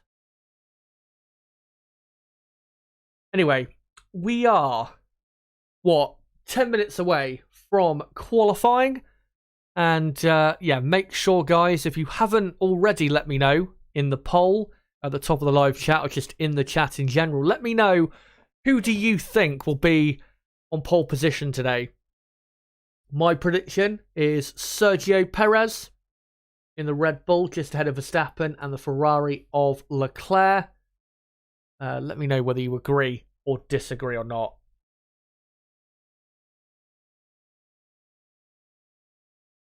Pranks says, I think people did drive on Canada, but I'm not sure. Yeah, I'm not sure entirely, but yeah. Again, I was under the impression it was a street race, but yeah, there you go. Let me just check Twitter, though, to see if there's any updates maybe on Alpine.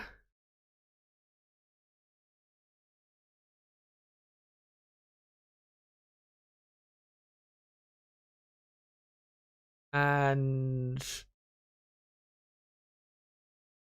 can't see anything at the minute.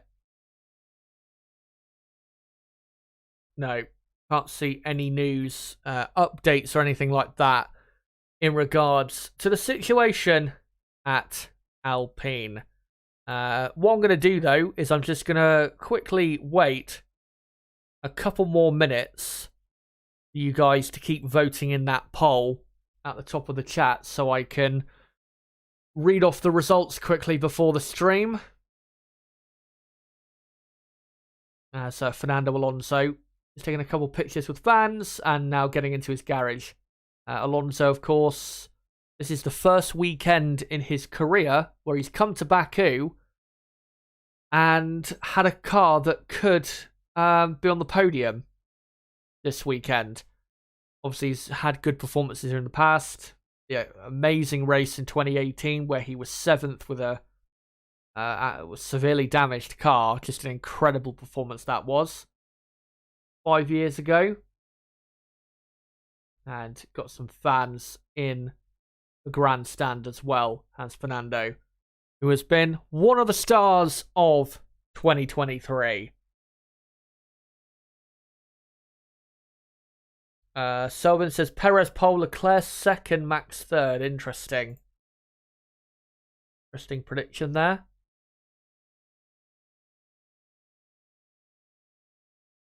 And another thing with Alonso is I'm hoping his DRS issues are not, still prevalent, because in Baku you want, not even you want, you desperately must have DRS available. Because if you don't, you're going to lose so much lap time not having it. So hopefully that issue will not present itself for Aston Martin. But anyway, let me end the poll quickly in the chat. We've had almost 600 votes. Thank you guys so much for voting. 580 votes in total. The question I asked was, who do you think will be on pole for the Azerbaijan Grand Prix? You guys answered Max Verstappen number 1 with 56% of the vote. Leclerc second with 17% of the vote. Perez third with 14% of the vote. Alonso fourth with 11% of the vote. Thank you guys for that. And if you haven't, or if you weren't able to vote in that poll, just type in the chat, who do you think gets pole, quickly before we get underway. As well, I can see we are, oh no, I was going to say we are just below 100 likes. We're now over 100 likes. Thank you guys so much for that. Let's try and by the end of qualifying get up to 120, 130 likes if we can. So if you haven't hit the like button, make sure to do so. And remember, of course, guys, I will be obviously doing a watch along for this session and then a quick reaction after, like I normally do for qualifying. But later tonight, I'll be live again at 8 PM UK time to do a full preview for tomorrow's sprint race. Make sure to join me for that. And of course, even though I won't be covering sprint qualifying or the sprint race tomorrow because I hate the sprint and I don't want to be covering it more times than or as much as maybe other people have to, I will be covering a couple of the sprint races, by the way, this season, just to be clear. I will be back on Sunday after today for the race watch-along, where I'll be live, as usual, 2 hours before the race starts for the build-up, then the watch-along, then a reaction afterwards, and I will be joined by my co-commentator Niblo to take you through the race in Baku. But yeah, couple more minutes, guys, or just over a couple more minutes, and we will be underway.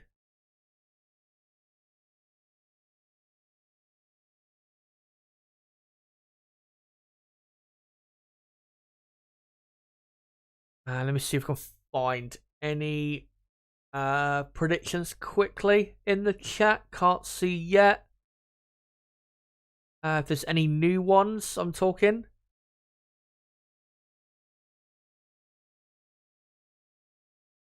Dane says the most disgraceful thing that you've done is we have too much street circuits. Yeah.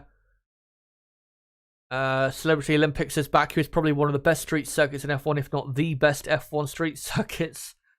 Well, that is quite a wild opinion, but if that's what you think, then that's what you think. But for me, no, that is not the case. The best street circuit in terms of the quality of the track, it's still Monaco. The racing around Monaco, yeah, it's non-existent, I know. But in terms of the track itself, Monaco is the best. And it always will be the best. The best street circuit for racing at this point is probably the Jeddah circuit in Saudi Arabia because of how many DRS zones there are. But anyway, we're a couple minutes away from qualifying. Let me quickly, before we get into this session, just remind you guys of the championship standings coming into this all-important qualifying session, setting the grid for Sunday's race. Max Verstappen leads by 15 points from Sergio Perez in second. So Perez, obviously, coming to a track that he loves, will want to, if he does have aspirations to win the championship, he'll be wanting to get as many points as he can over Verstappen from this weekend when he has, an advantage here that he doesn't at other circuits. Alonso, obviously, in third, only 7 points ahead of Lewis Hamilton in fourth.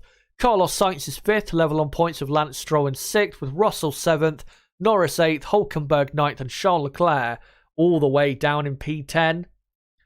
And then on the constructor side, Red Bull are in the lead by 58 points, I think it is.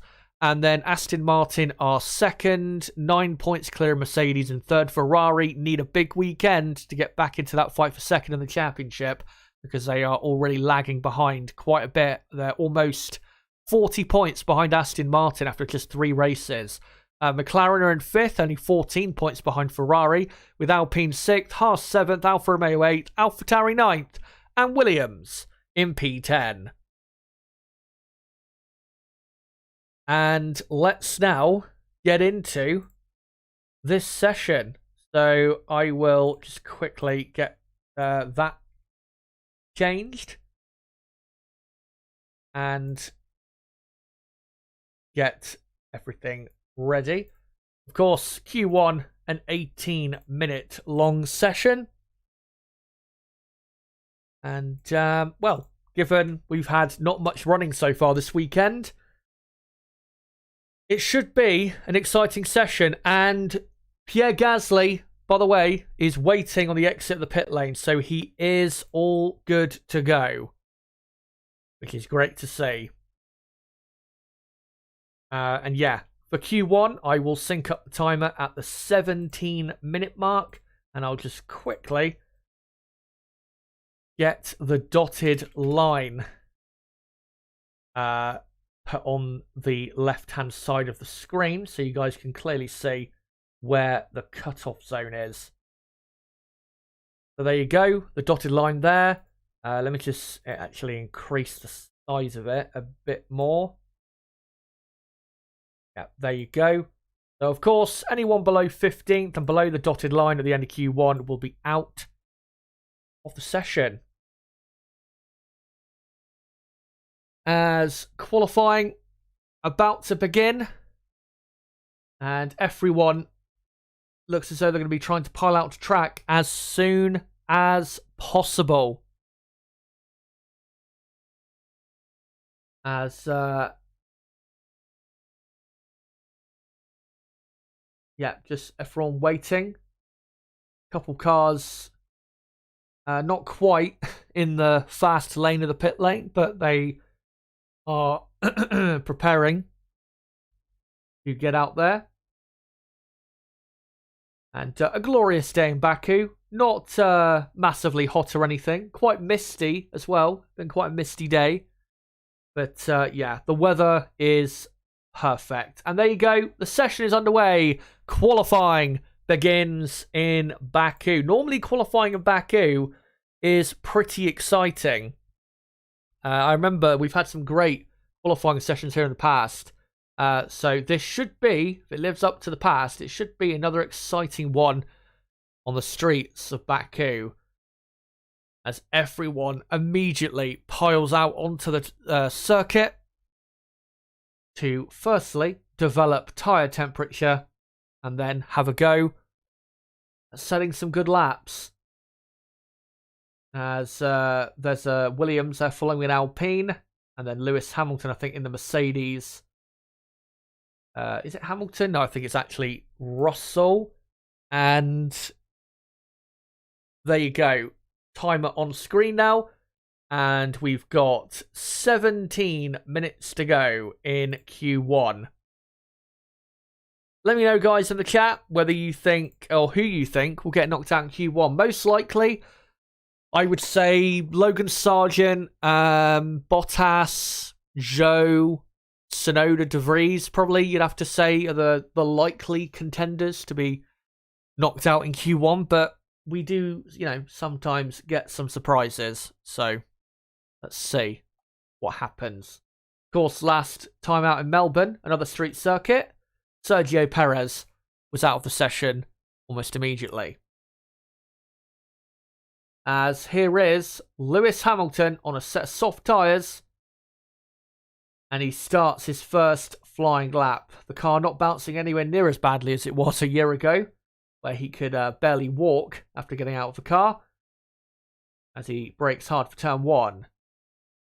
And car looks absolutely fine through turn 1. And through turn 2, car looks, bang on it. And he's getting a bit of a tow, a very slight tow from a car ahead of the Haas. So Nick De Vries, by the way, must have an issue or something because he's still in the pit lane. As Hamilton so far on this lap, car looks, handling-wise, looks absolutely fine. There's no obvious issues, as there's a yellow flag in Sector 1. And now goes green again. Of course, yellow flags, red flags, incredibly common here in Baku. And of course, in the past, we have had incredibly long qualifying sessions here. Normally, qualifying will last an hour. Sometimes qualifying here lasts 2 hours because of red flags, yellow flags, and all of that stuff. As Lewis Hamilton through turn 15, gets as close as he dares to the wall on the exit. And now through turn 16, you have to get that corner right as it affects your run all the way through to the start-finish line. As Hamilton does a purple middle sector out of all the people that have done the middle sector so far.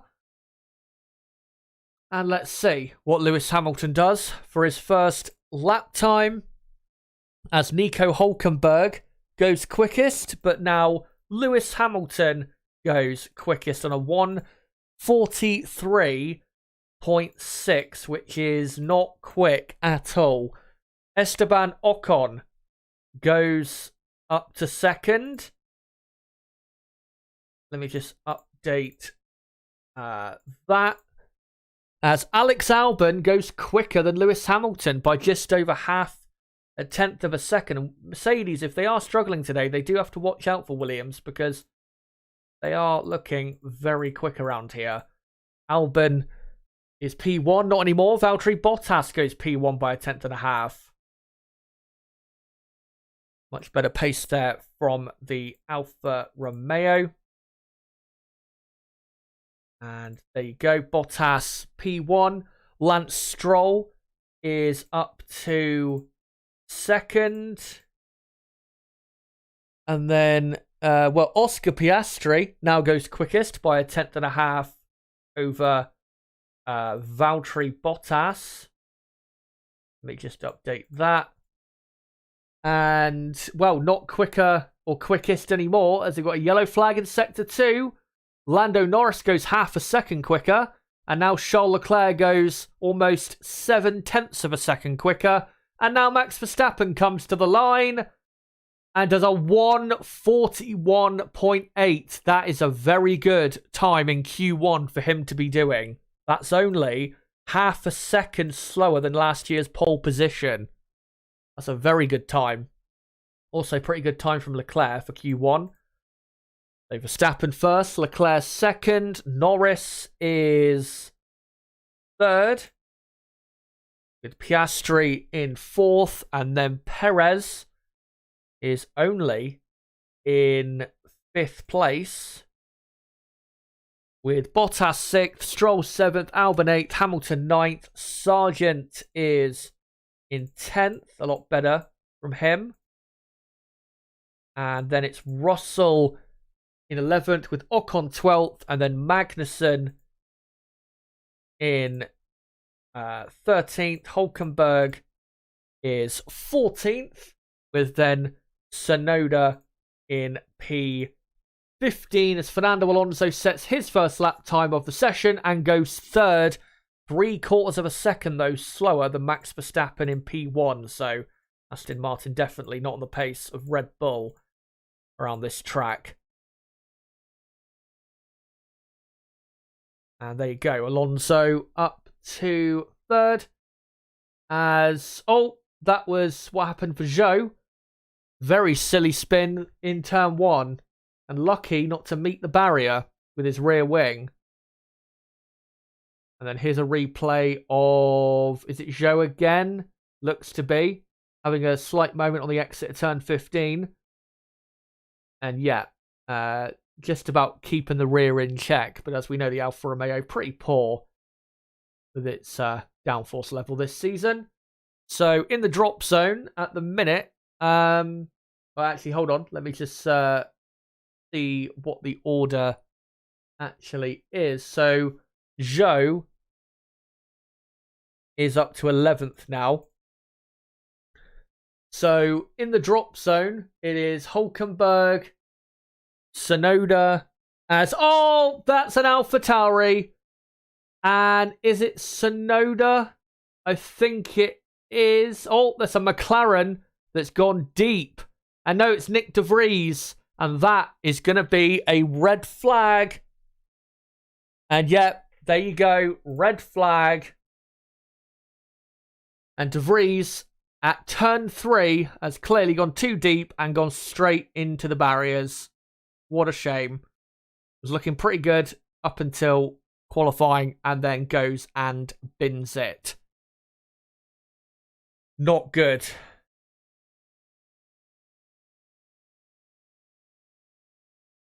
And here's a replay. So into turn 3.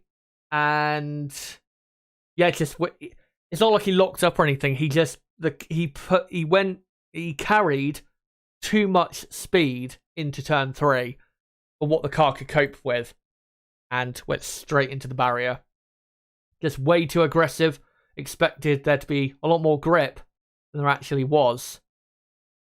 And yeah, just way too quick into the corner and got what he deserved. But I'm assuming the McLaren that went down the escape road was probably Norris getting surprised by the AlphaTauri being there. I don't think Norris had an accident of his own or anything. But yeah, currently we have a red flag. So I will just wait for the car to be taken away. The barrier shouldn't be that damaged from that. He didn't go in that hard to the barrier, did de Vries. But yeah, he is out, obviously, of qualifying. Nib saying, not even to mid, de bad. Oh, God, yeah. it's a shame as well because I thought in Australia he had he was better in Australia and, wasn't quite as far off his teammate and was looking good in practice one, and then he just goes and does that. Yeah, it's really, really poor. And, well, if this form continues, then yeah. He's up for being dropped for Liam Lawson or someone else, but probably Liam Lawson, who is currently racing in Super Formula in Japan. As Max Verstappen's car being wheeled back in to the garage. Yeah, this red flag shouldn't last long once they've got rid of De Vries's car.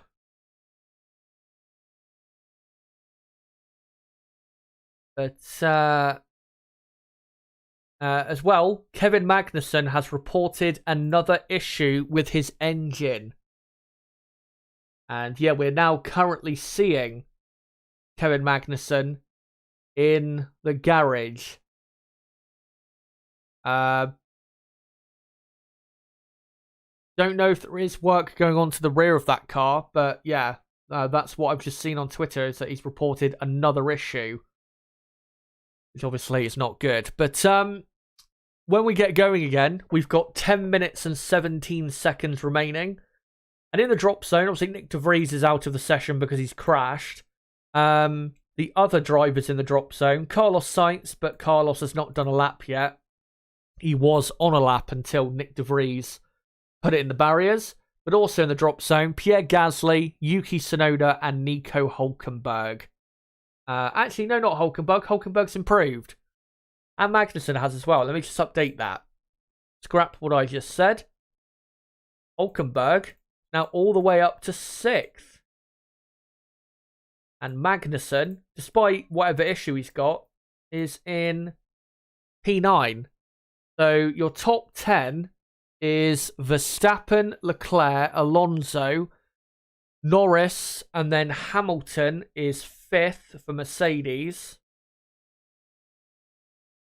with Hülkenberg 6th, Piastri 7th, Perez 8th, Magnussen 9th, Bottas 10th. And the rest of the order, it's Stroll 11th, Albon 12th, Zhou 13th, Sargent 14th, Russell 15th, and at risk, the most at risk, obviously.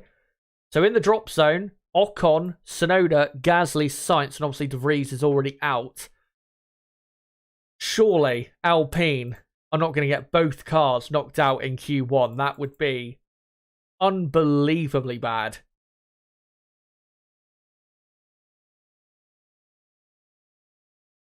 Max had or has headrest issues. Well, if that is true, we have seen that before, obviously. Lewis Hamilton, remember, back in 2017, lost the win of this race because his headrest came off, or came a bit undone.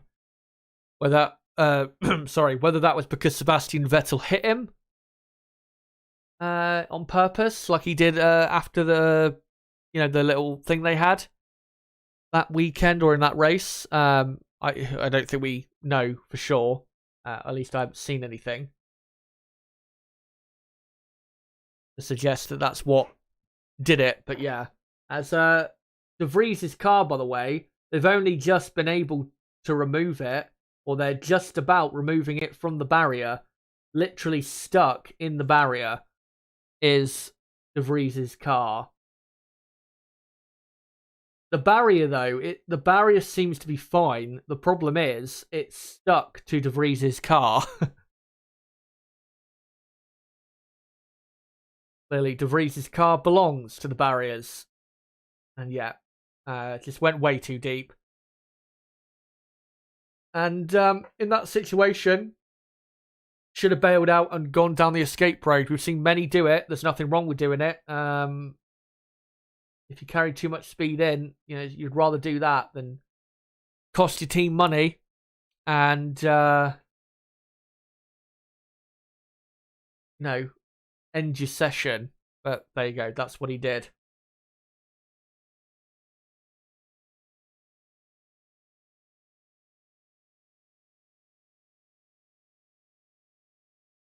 And AlphaTauri waiting to see what happens with their car. As picture or they're just showing there the headrest. Clearly, some sort of issue there for Max. Session restart time, not sure. They haven't shown anything yet. They won't be able to really say when the session is going to restart until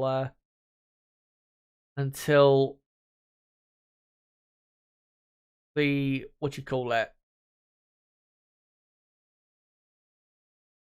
until De Vries's car is took away.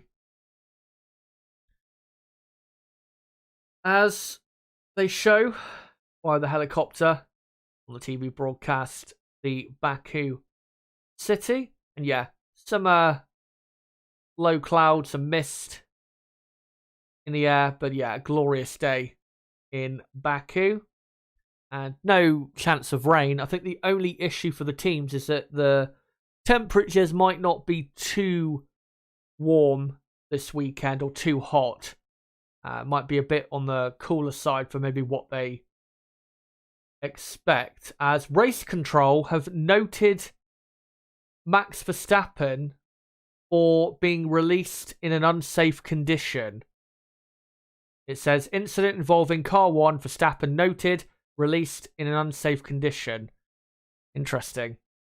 Here's a replay of Tsunoda at turn 15, and him carelessly touching the barriers on the exit of turn 15. I mean, we saw not we, but I saw a couple times in F2 qualifying, so many drivers get punctures and break their steering from touching the barriers.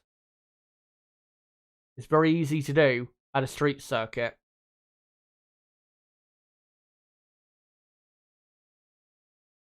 As the crowd just waiting for this to get going again. And it would be great if we could actually see what's going on with De Vries's car, so we could know how close we are to maybe getting back underway.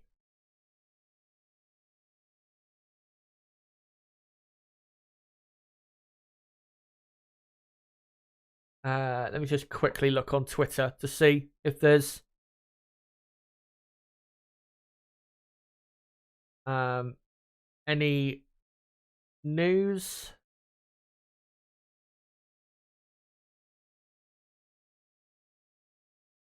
And no, can't see anything at the minute.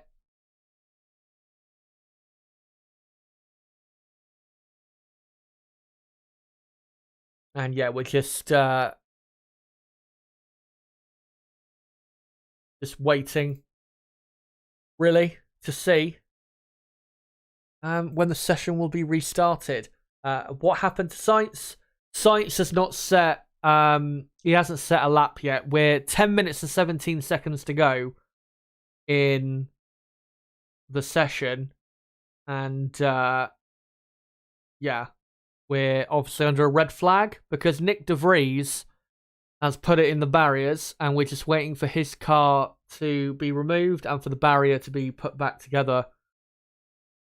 Again, it would be great if they could show us what is actually going on, but for some reason they're not. They're just showing a load of boring stuff, really, that we don't need to see.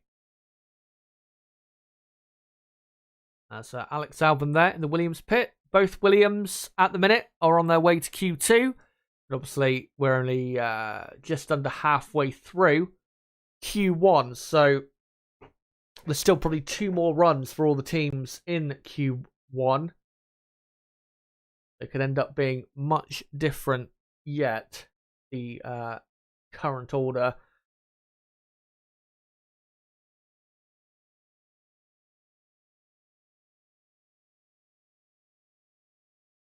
yeah, we wait. That's all I can say, really. We wait. Because, yeah, there's nothing going on at the minute, annoyingly. Let's see if there's any more news.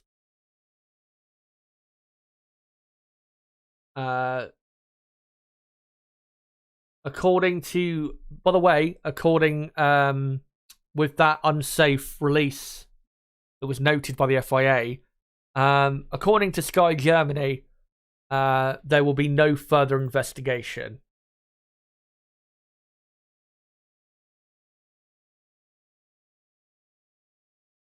As we still continue to wait.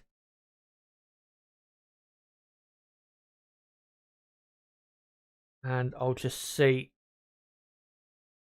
if there's just anything I can bring you guys. There you go. Session will now resume in 2 minutes' time. So we'll be back underway very soon, guys. So there you go. Finally.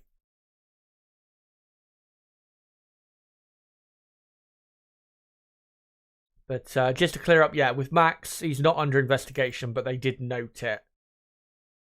I mean, to be honest, even if they did investigate it, all they would do is probably just give Red Bull a fine of like a few €1,000, as all the teams are on the exit the pit lane now, as we're about to get underway in minute or so, just over a minute.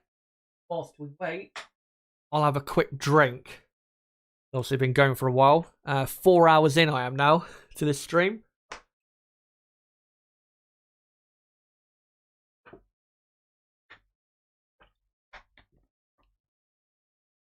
And yeah, underway in the next minute or so.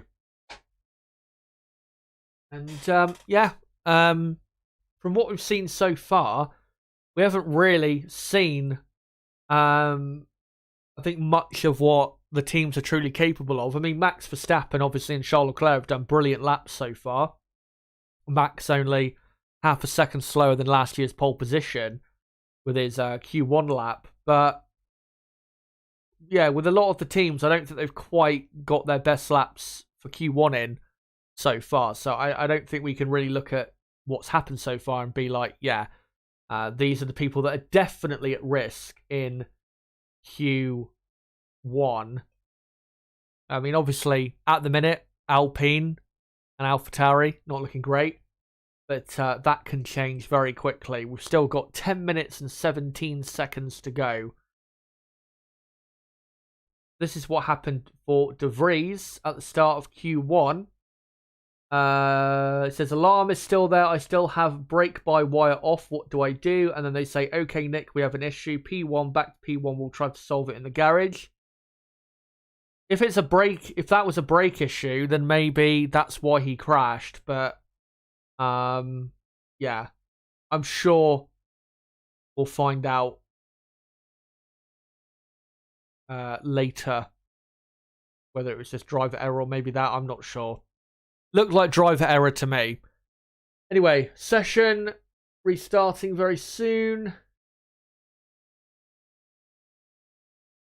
And there is Franz Tost on the AlphaTauri pit wall, who, of course, will not be the team principal after this season. He'll be a consultant from next year on. And Laurent Mekies, who is the sporting director at Ferrari, will become the new team boss of AlphaTauri from 2024 on.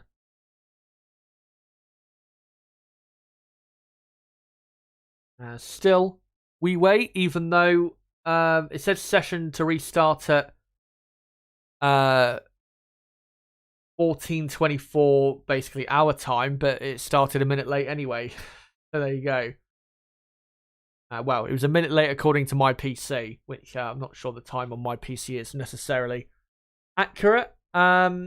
I will sync up the timer, guys, at the 9-minute mark. But we are back underway for Q1.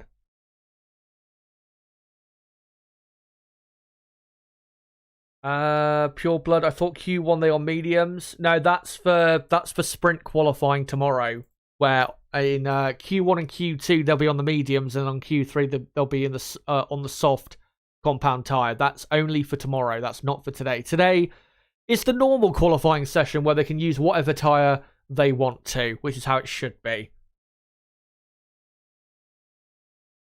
As Carlos Sainz we're looking at coming into turn 3, and obviously hasn't set a lap yet. And once he does, he should go up into the top 5, I would imagine. Will the Spaniard...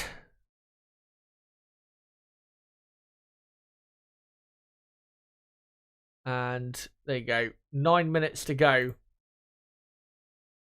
in Q1. And, well, let's see who the first drivers will be who start flying lap. Max Verstappen has only just come out onto the track, so he'll be starting his lap in a couple minutes. As we're looking at an Alfa Romeo here of... Not sure. Both Alfa Romeos are coming through. Turn 15.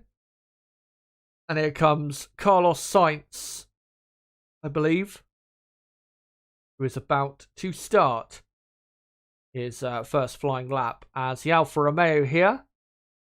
Is it the Alfa Romeo? I thought it was for some reason, but no, it's actually the Mercedes of George Russell. Warming his tyres up down the pit straight.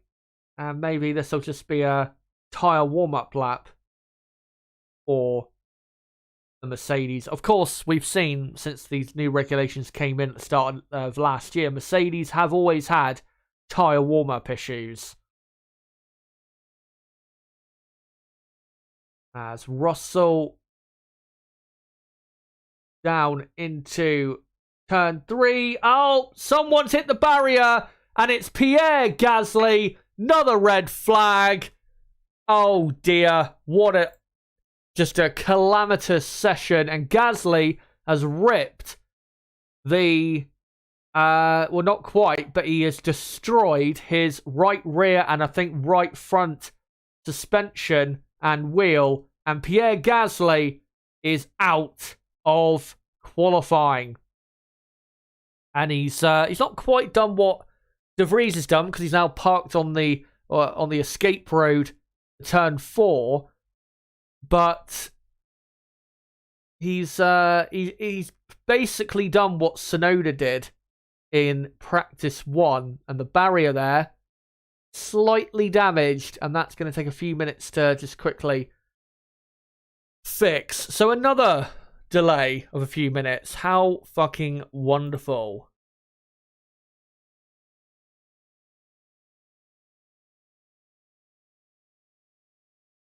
As here comes Gasly through turn 3, and yet went wide, understeered, and then the side of his car just went straight into the side of the barrier at turn 3, and yeah, also destroyed his engine cover. And yeah, just understeered. And says, I couldn't stop the car. Well, you've got a brake pedal. Maybe try that. As Alpine have one car eliminated in Q1. What a disaster. As Carlos Sainz spun on the exit of turn 1. On his when he started his lap.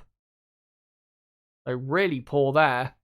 And yeah, the quality of driving at the minute, not very good. One thing in terms of grip on track to to say is in Baku right now, it's 5:30 in the evening. So there's only I think it's 3 more hours until sunset. It's not, the warmest part of the day. And it's, getting cooler all the time, especially in the shade.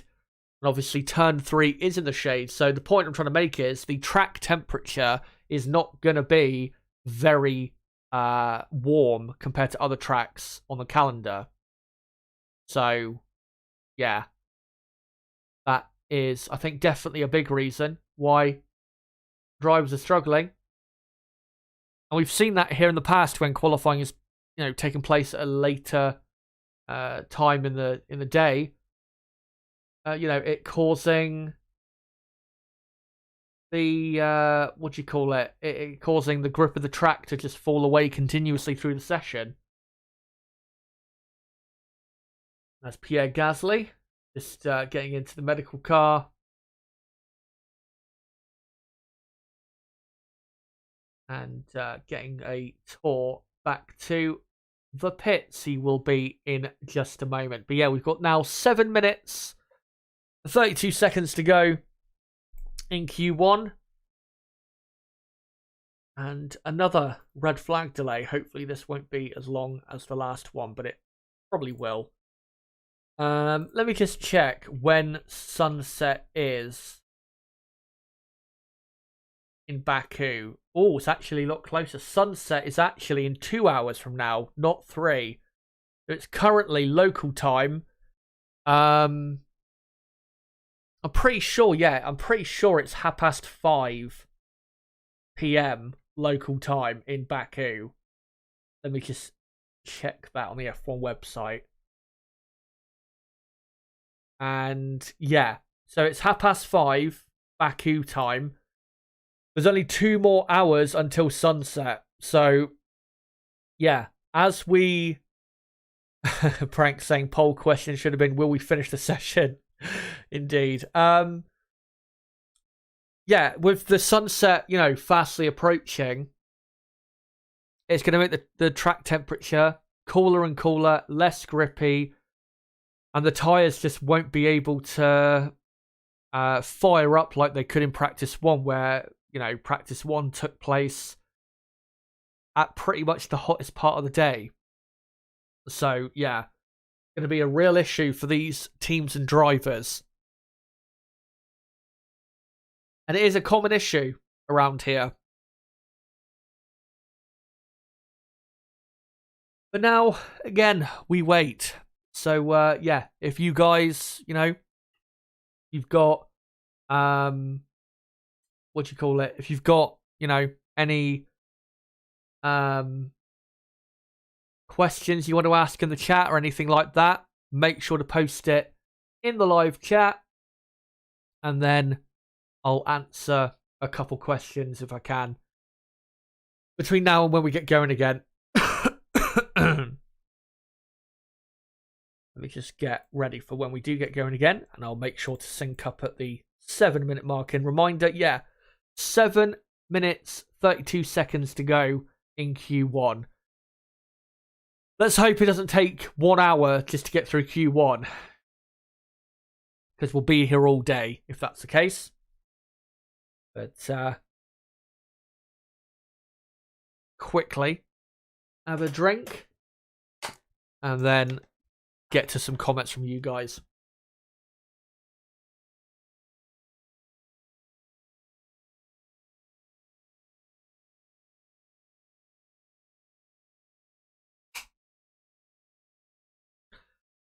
Yeah, let's see what you guys are having to say. Hello to Brabham again. Vinster says teams will have to run a lap of any kind just to make it through at this point. True. By the way, I can see we're on 129 likes. Let's try, and by the end of qualifying, let's try and get to 150 likes if we can. If you haven't hit the like button yet, make sure to do so, because of course that is the best way in supporting the channel. It does help the channel and the streams, videos in the algorithm. So yeah, it would be great if you guys could do that.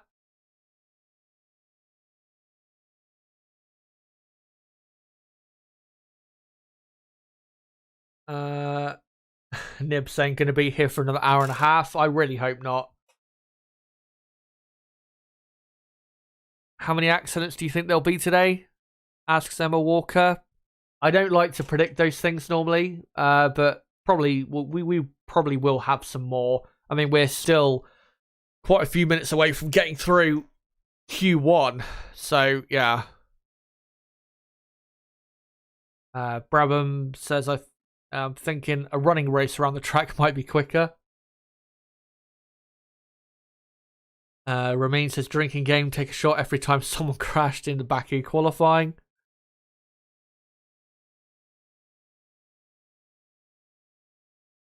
Cheers for that, Jay Keen. And right, so session will resume in 2 minutes from now at 17:37 local time. And please do not be causing any more red flags, because I am not interested in sitting here for another 2 hours when I've already been streaming for 4 hours and 20 minutes. And mostly talking over delays during qualifying. I mean, this is pretty much what Liberty Media want with this weekend in Baku. They want it to be basically just like this, just absolute mayhem.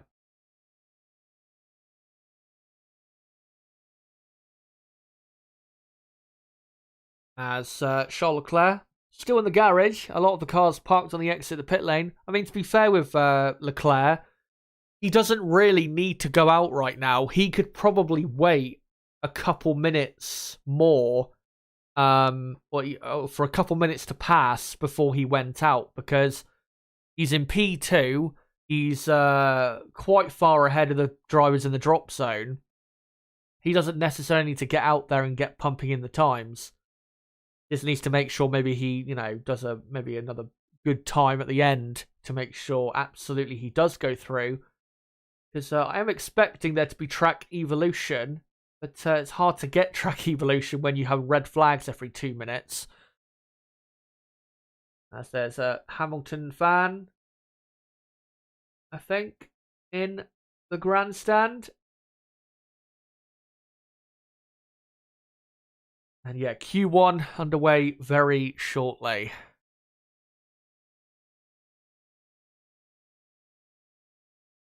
And, well, should be underway now. But the red light still on. And there you go. Underway we are. And I'll sync up timer in 25 seconds. For some reason, there's a yellow flag in Sector 1 already. And now it's gone green. I no idea why that would be. So, yeah, I'll get the timer on screen in 3, 2, 1. There you go. 7 minutes to go in Q1. Come on, guys. Let's at least get to the end of Q1. Jay Keen, what are your thoughts on additional sprints? Personally, not a fan. I'd be interested in hearing your thoughts on it. Yeah, I mean, I hate the sprint, and I don't think we should have it at all. I mean, if you're going to have the sprint, the new format we've got is definitely better for the sprint, but we shouldn't have it at all. We don't need it. It's not required. It doesn't add anything to Formula 1. I don't think it's really sprints we've had so far in Formula 1. I don't think they've really added that much to the weekends where they've, been had. And yeah, I just don't think we should have them. That's my opinion, and that's why I won't be covering sprint qualifying or sprint race tomorrow, because yeah. Even though I will be covering a couple of the sprints this season, I don't want to be covering too many of them, because obviously I don't like them. Anyway, it appears we now have drivers starting or about to start laps. Here is Sergio Perez down in 8th place. 7 tenths of a second in front of the drop zone is Perez. Obviously, he will make it into Q2. As here is George Russell once again having to warm up his tyres. And go for his proper quick lap on the second run. As Russell down the pit straight he comes. And through turn 1, looks good.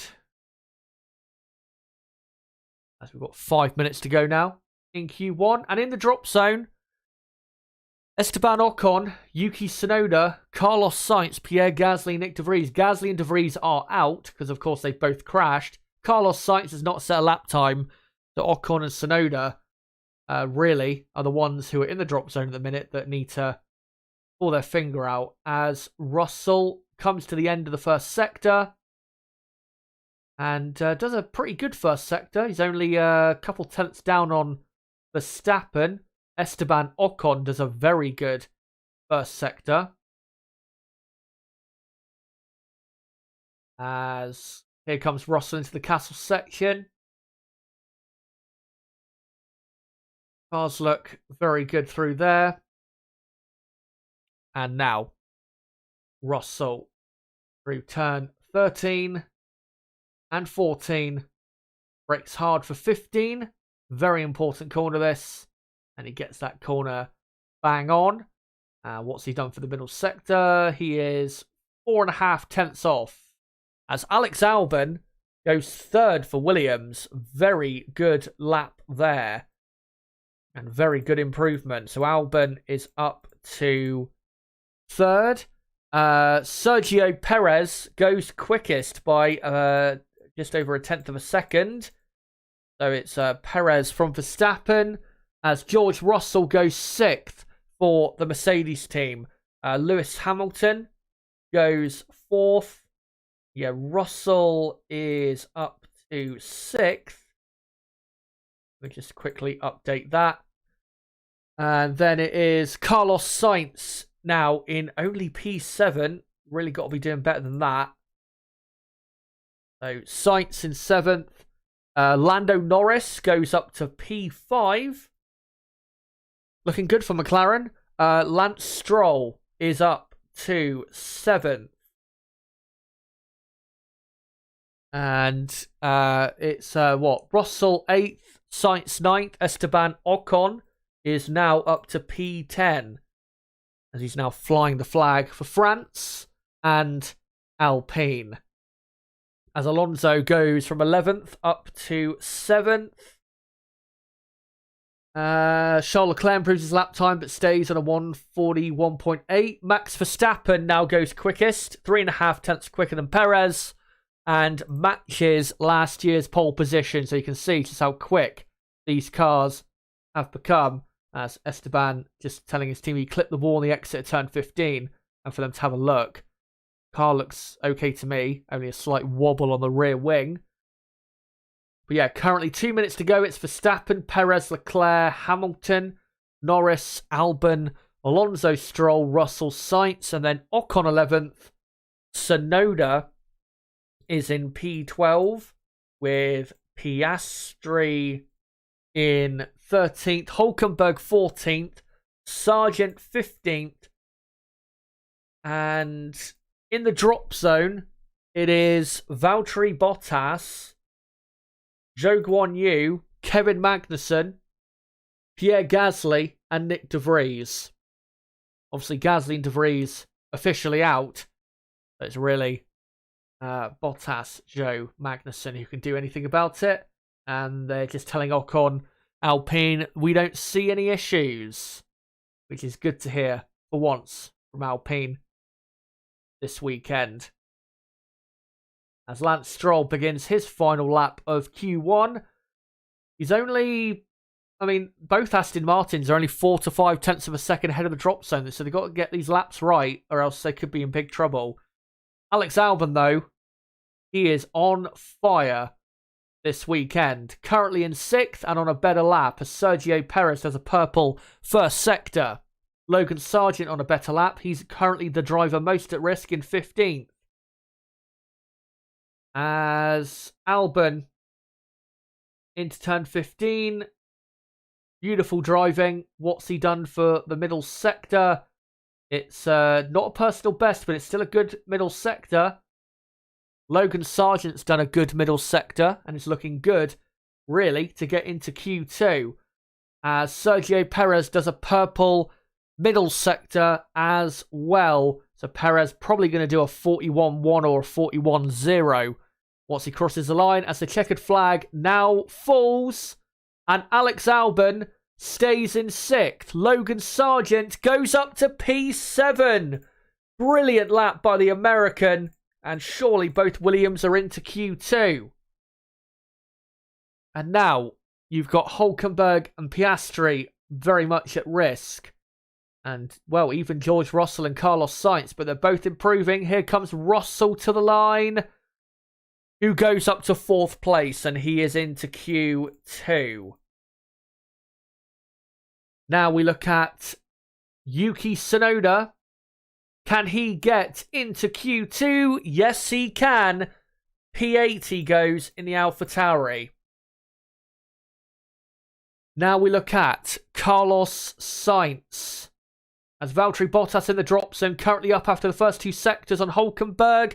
Carlos Sainz is up to P8. Hülkenberg goes 14th for Haas. As here comes Valtteri Bottas, who does get into Q2 for now. And Zhou goes up to 15th. So Piastri in the drop zone now. Piastri goes, though, up to P11. Who else has improved? So, and actually, no, that is it. As Charles Leclerc goes quickest. Now, for Ferrari on a 1:41.2, Verstappen second. And then it's Alonso, who has now gone up to 3rd place for Aston Martin, with Perez in 4th, and then Russell, Hamilton 5th and 6th.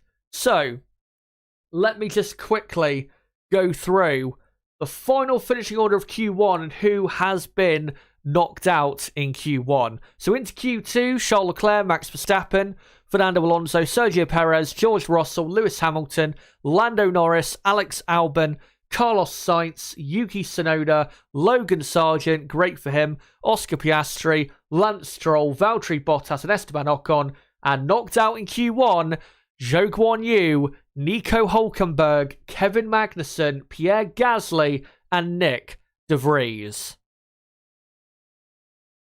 Yeah, what a shock that is, that both Haas out in Q1. That's definitely not what... I don't think anyone saw that coming for qualifying, given the start to the season they've had.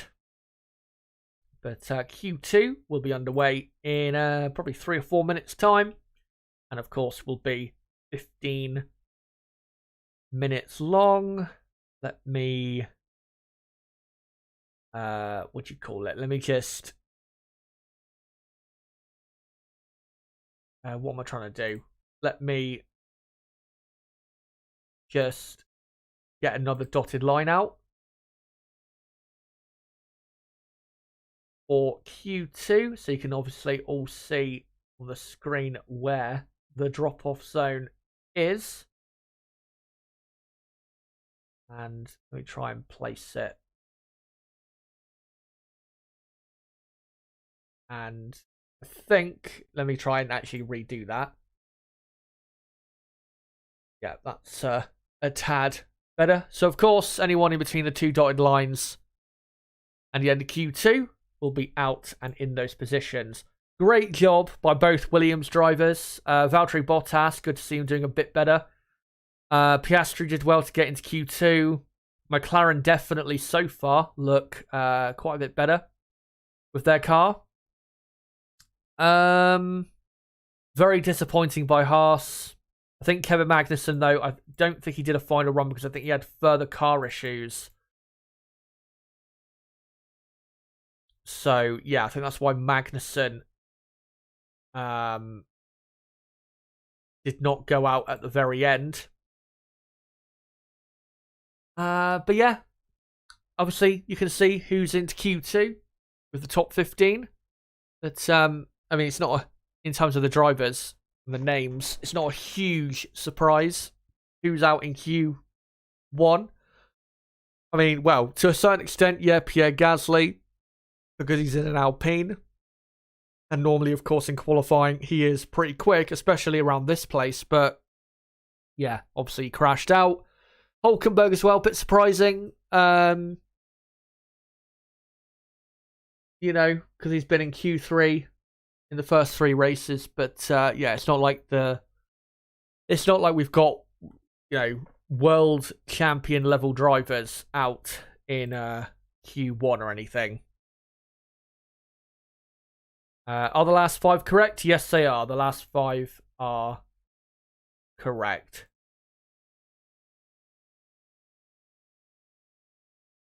And yeah, we now wait to see what will happen in Q2. I did just see that Logan Sargent into Q2 for the first time in his career. So well done to the American. Q2, by the way, will start in a couple minutes from now. Or just under a couple minutes from now. But yeah, great job by the American, Logan Sargent. He's had a good start to his career. He just hasn't necessarily had the luck so far. But I think he's had a pretty decent start. And with how quick Williams are at the minute, and they're way quicker, obviously, than last year, I don't see why Sargent can't be scoring points this season. And when I mean scoring points, I mean purely on performance, not, because of lucky circumstances. I think definitely it's a possibility. And the more confident he gets, I think he'll be, in a good position. But obviously Alex Albon is still the number 1 at the Williams team. As Yuki Tsunoda is about to come out of his garage.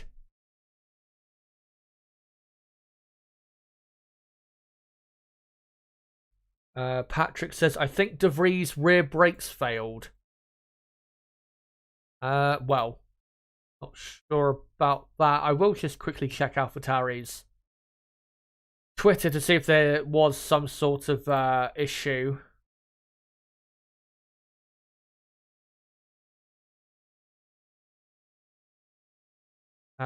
Yeah, they haven't said anything in terms of an issue, so yeah, can't say for sure whether that was what happened.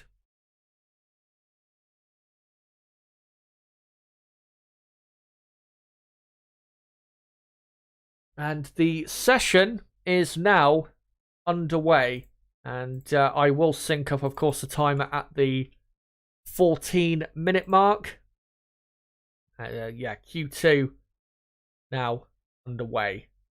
And Q2, of course, can be very, very exciting. And there's definitely the possibility of some surprises. How great would it be if Williams got both cars into Q3? That would be... They haven't had both cars in Q3 since, 2017? Possibly at this track in 2017 as well. Actually, no, I think it might have been Monza 2017, the last time they had both cars in Q3. As there you go, 14 minutes to go in Q2. Yeah, that would be quite incredible if they were to pull that off. But Williams, though, with their performance, and given that they, up until the end of June, have the most wind tunnel time allowed to them out of any other team, they are the team to really look out for in the midfield, because they are just going to keep getting better all the time. And they're already pretty quick. And, well, to me, look to be faster than Alpine, pretty clearly. And right in there with, McLaren. Let's say for best of the rest after the top 4 teams. So, yeah. Great time to be a Williams fan. As we're now looking at Fernando Alonso, about to start his first flying lap of Q2. The Aston Martin, in the end, in Q1, proved to be easily quick enough to get into, obviously, Q2. But Aston Martin still haven't got an absolute ton of pace. But you can guarantee with Alonso, he'll be draining every ounce out of this car that he can. And, of course, draining every ounce from himself. As all gets very close on the exit of turn 3 to the wall. but gets away with it. Obviously, Alonso has always been a master of the street circuit. He's won Monaco twice, been on the podium there, many times. Singapore, he's won. A couple of times. Obviously, one of them was for the complete wrong reasons, but he's always been very quick there. And just in general, has always been a very fast driver around a street circuit. And he does a purple first sector quicker than his teammate Stroll. As Alonso now completing the middle sector. And we'll see what his lap time is. If he wants to get into Q3, he needs to be doing, really, at worst, a mid 141, I would say. To absolutely make sure. As Alex Albon goes quickest. Not anymore. As Fernando Alonso goes quickest for Aston Martin. And then it's Alex Albon in second position. Well, not anymore. Because Lance Stroll is up to P2. Positions, of course, changing all the time. Because now Russell is up to second.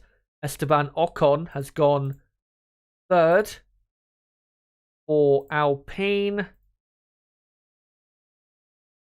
Actually, no, he hasn't. It's Lewis Hamilton who has gone up to third, just ahead of Ocon. Sergio Perez goes quarter of a second quicker than Fernando Alonso onto a 1:41.1 and goes quickest. Here comes Max Verstappen, though, who has not done a purple first or second sector. Two Ferraris, by the way, are currently on an out lap. Here comes Verstappen, though, to the line with 10 minutes to go in Q2. And he goes second, but half a tenth slower than his teammate Perez. Verstappen into P2.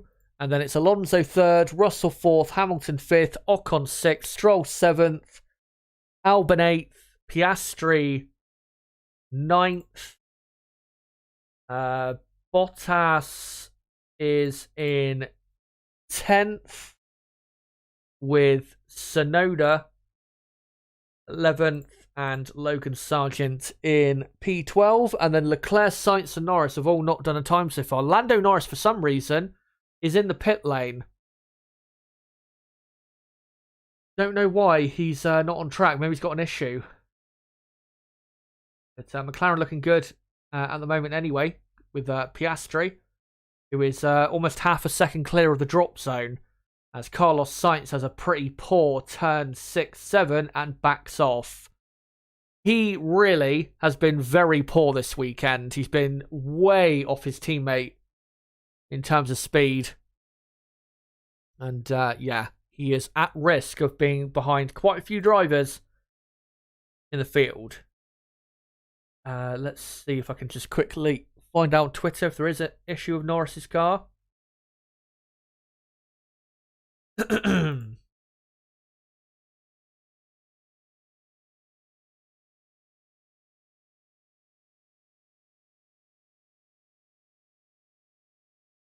And no, can't see if there's any issue with Lando Norris. As Charles Leclerc is half a tenth down on Perez after the first two sectors. So Leclerc probably going to go maybe quickest with this lap. We know the Ferrari power unit might not be reliable, but it is bloody powerful. As he now bounces his way down the straight. And does he get P1? Here he comes. And no, he goes third actually. He was actually a bit slower in that final sector. So Leclerc up to third. And Carlos Sainz now goes now for another proper run if he can. As Fernando Alonso is on another lap. So is Lance Stroll. So is Yuki Tsunoda. Tsunoda, of course, in the drop zone. Alonso and Stroll currently in and on their way to Q3. As Alonso, who is currently, he's on a 1:41.3. Now does a slightly quicker time. Stays in 4th, though. Esteban Ocon goes up to 6th. Good lap there from the Alpine driver. Lance Stroll goes 5th. And Yuki Tsunoda goes all the way up to P7. Look at that. What a season Tsunoda continues to have. So now, with just over 6.5 minutes to go in Q2, in the drop zone, Oscar Piastri, Valtteri Bottas, Logan Sargeant, Carlos Sainz and Lando Norris. Norris, by the way, on an out lap. Carlos Sainz, of course, has not done a proper lap so far, but he's about to complete his proper lap, and he's going to go probably up to 5th or 6th place with this lap. Let's see as he now comes through the final sector onto the pit straight now. And yeah, he should, with this lap, put himself really into Q3. And to the line he comes. And yeah, P5, and that lap should be good enough for Carlos to be in Q3. So there you go. Really, the only drivers that need to worry, that are currently in the top 10, that need to worry about getting eliminated, I would say, are Russell, Tsunoda, Ocon, and Hamilton. I think the top 6, I think, are okay. As Alex Albon is on another new lap. Logan Sargeant not too far behind on another new lap as well. Can Williams, who are currently 11th and 14th, find their way out of the drop zone. Albon is only 0.03 of a second slower than Hamilton, and Albon has some oversteer there on the exit of turn 4. Was a bit distracted probably by the Ferrari that he overtook. As Albon now coming into the castle section and looking very good through there. Lando Norris has done an okay first sector. As Albon now coming down to turn 15. And has this lap been good enough to put Albon back into the top 10? Same for Logan Sargeant. And yes, this is a much better lap. 4.5 tenths up or faster than Lewis Hamilton in P10. So this is going to put Albon probably up to P7. Logan Sargeant, though, might struggle with this lap to get into Q3. But obviously there is still time yet to improve. Alex Albon does go up to P7 and does not improve, interestingly, his final sector. Logan Sargeant only goes 13th. And there is still, though, 4 minutes to go, so he can still improve. Charles Leclerc goes quickest now on a 1:41.0. Lando Norris is up to P7. A great lap there by McLaren. And I think it's pretty clear, guys, to say at this point, McLaren's upgrades have clearly worked. As here comes Lewis Hamilton, currently in P12. And he does get into the top 10, but it's not a great lap. Only puts him 8th. As Valtteri Bottas goes up to 14th, and Oscar Piastri stays in 13th, but there is still 3 minutes to go, as George Russell only goes up to 9th, as there's a yellow flag in Sector 1. And, it's at turn 3, as someone else crashed. Nope, thankfully not. It's a Ferrari of Carlos Sainz having another moment and reversing back onto the track. To be honest, I'm surprised the stewards don't look at that, because it is, dangerous reversing back onto a live racetrack on the racing line. But there you go. And Carlos Sainz, let's see a replay. I'm assuming he'll lock up and then just decide better of it. And yeah, he knew he wasn't going to make the corner. Didn't even lock up. He just decided to go straight on and then reverse his way back onto track. Here's a replay from Albon's visor cam of him getting the oversteer moment on the exit of turn 4. Probably cost him maybe a tenth at most, I would say, in that on the exit there. And he got so close to the wall. Yeah, probably cost him about a tenth, maybe a tenth and a half. So Albon, who is in P10, could probably go up to... Well, he probably won't go out any higher position, but he could probably improve by a tenth, maybe 2 tenths at the most. As here's Esteban Ocon with just over 90 seconds to go in Q2. Can Ocon get into Q3? Would be an incredibly disappointing result if both Alpines missed out on Q3. As Ocon through turn 4. Now into turn 5, and that's a good first sector. 10th and a half quicker than Alex Albon, as the track really ramping up. And the top 10 only separated by 9/10 of a second.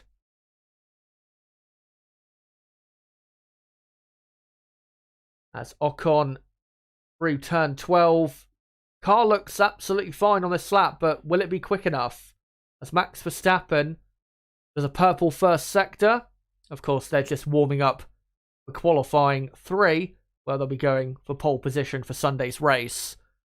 As Ocon for the middle sector, how good is it? It's not... I mean, it's better. It's better than what he's done, but it's not quite good enough. I think maybe for him to get into Q3 in the end, because Alex Albon will be on another lap. As Ocon... And Albon does improve to a 141.8. And that's a tenth and a half quicker than he previously went. Where does Ocon go? P10. He pushes Alex Albon out of qualifying. So Albon is out in Q2. Max Verstappen has now done a purple middle sector as well. Bottas is on his last lap. Piastri is 0.02 of a second up on Ocon after the first 2 sectors. Can Piastri get into Q3 as his teammate Lando Norris goes 5th? Max Verstappen goes quickest on a 140.8. That is seriously quick from Verstappen. Bottas stays 14th. Piastri goes up to 8th place, and that pushes Russell into the drop zone. So Piastri 8th, Yuki Tsunoda, P7 in the AlphaTauri. And Hamilton has finished up in P10 and Russell has finished up in P11. George Russell is out in Q2. He's missed out by, 0.04 of a second. And George Russell is out in Q2. Mercedes... absolute disaster for them. And Hamilton only just making it through himself. But wow, what an end to Q2 there. And I think I've got the order correct. Yes, I have. So, and actually, hold on. Slight difference. Carlos Sainz up to P4 in the Ferrari. So, Q2 over and done with, guys. And into the shootout of Q3. Max Verstappen, Charles Leclerc, Sergio Perez, Carlos Sainz, Fernando Alonso, Lando Norris, Yuki Tsunoda, Lance Stroll, Oscar Piastri, and Lewis Hamilton. But knocked out in Q2, the Mercedes of George Russell, Esteban Ocon, Alex Albon, Valtteri Bottas, and Logan Sargent. Wow. I thought Mercedes would be poor this weekend. I did not think they'd be getting knocked out in Q2. That is... really bad. And yeah, Lewis Hamilton in the end wasn't very quick either. And they are at risk, Mercedes, of, being slower really than McLaren. Look at McLaren, 6th and 9th, both cars into Q3. Thank the Lord. McLaren's upgrade has worked, and they are back to being more of a serious Formula One team. But yeah, Q3, of course, will be underway in probably 2-3 minutes from now. But yeah, what a brilliant end there to Q2. And, well, the fight for pole position, it looks as though it really is, as I predicted, between Verstappen, Leclerc, Perez. I'm sticking with my prediction. I think it will be Sergio Perez taking pole position. Let me know in the chat, guys, who gets pole. Perez, Leclerc, or Verstappen. Let me know right now in the chat, and I'll read out some before we, properly get going in Q3. But, yeah, McLaren, brilliant for them. Also, massive shout out, Yuki Tsunoda. What a brilliant lap. P7 in Q2. Yeah, that is superb. He has had such a good season and is absolutely, so far this season, laying a claim for possibly a Red Bull seat in the future with these performances. They are really, really good performances from Tsunoda. And yeah, if he just, he just keeps that up, then yeah, I don't see why possibly he wouldn't have the opportunity in the future for, a Red Bull seat or maybe another seat, another team that's even better than what he's got right now. Yeah, brilliant from Tsunoda. Rahul says Verstappen, Opulent says Perez, Prank says Supermax, Ganesh says Perez, Frank Triggs says Max, Pure Blood says Alpine is so stupid not giving Alonso 2 years. What on earth were they thinking? Yeah, I mean, I can understand why you won't want to give an old, a driver as old as him, a long-term contract, but 2 years is not really long-term, is it? I think they should have, tried to sign him to a 2-year contract, but obviously they did not. Yeah, big shout out Yuki Tsunoda. That is a brilliant effort in the AlphaTauri.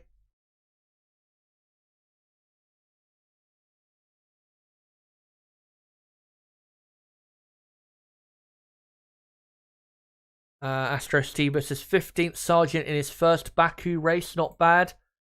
Well, I'm pretty sure it is not his first Baku race. I mean, his first F1 Baku race, absolutely. But he has raced here in the past in F2, pretty sure. And yeah, last year. Last year, actually, in the feature race, he finished second here in Baku. So yeah. You know what, actually, considering where Albon was, I think what he did was absolutely fine. I don't think you can ask much more from Logan, given that he's only, 4 races into his F1 career. So yeah, pretty good effort.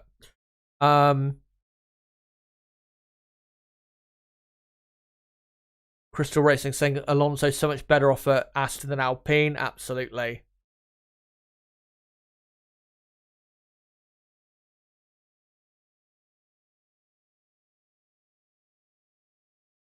Trying to see if there's any more comments I can quickly read out. Williams seems to work here. Yeah, I mean, I think they will be disappointed in the end because I think they probably thought they could have got into Q3. But, the improvement they've made in just the last year has been incredible. So, yeah, they're only on the way up. And we saw, and we have seen this season, their race pace normally is pretty good. So there's no reason why on Sunday they can't progress from 13th and maybe contend for a point.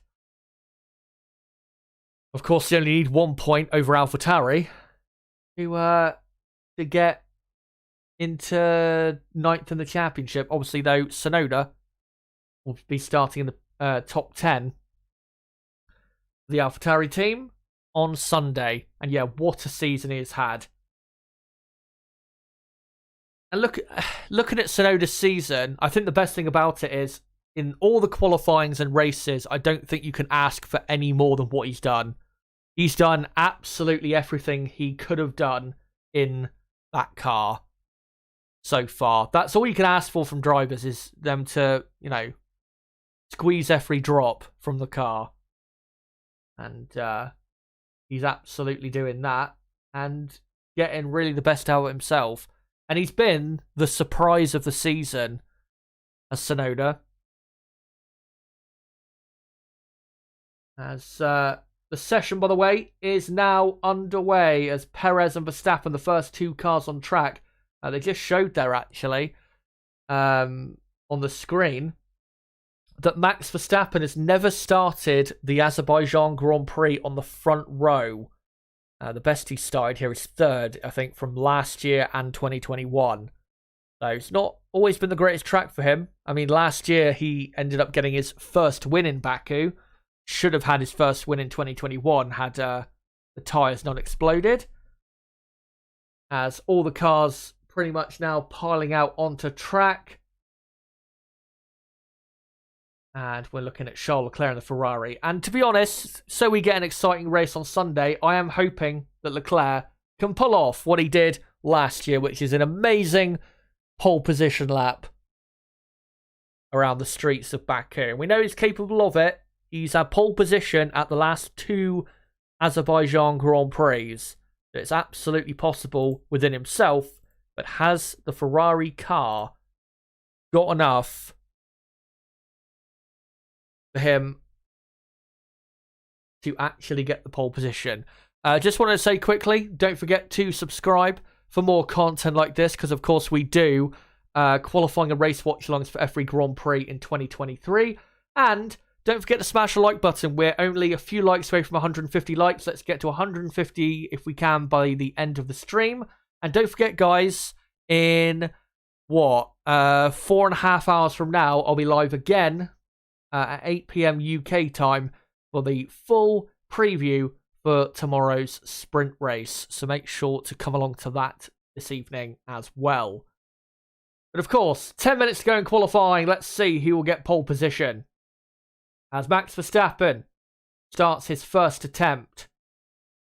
Of course, he's had pole twice already this season out of 3 races. Didn't have a great turn 1 there, I've got to say. But car looked absolutely fine through turn 2. As Verstappen into turn 3 comes. And car looks very nicely balanced. As it always does. That's why it's the best car in Formula 1, because it's got the perfect balance. Front to rear. As Perez does a purple first sector. As Verstappen, slight hesitation going into turn 7. And went through the castle section absolutely fine. Charles Leclerc now does the fastest first sector. As Verstappen down to turn 15. And looked very good through there. And Leclerc, thankfully, has managed to get through the castle section, which he doesn't always tend to get through.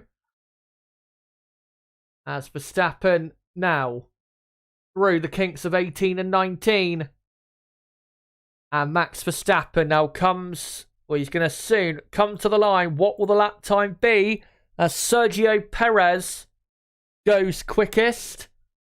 Here comes Verstappen, who does a 1:40.4. What a lap by Max Verstappen.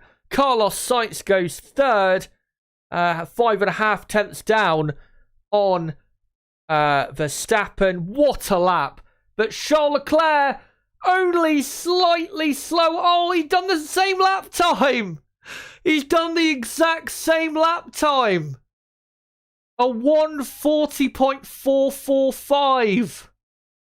Wow. What incredible between Verstappen and Leclerc. So it's Verstappen on pole. Leclerc's second. The only reason Max is on pole is because he did his lap first, remember. If you set the same lap time, but if you do your lap first before the other driver, then you are ahead. So it's Leclerc second, Perez third, Sainz fourth, Hamilton is fifth, with Norris in sixth, Tsunoda seventh, Alonso eighth. Very poor first lap by him, and Stroll and Piastri on an outlap.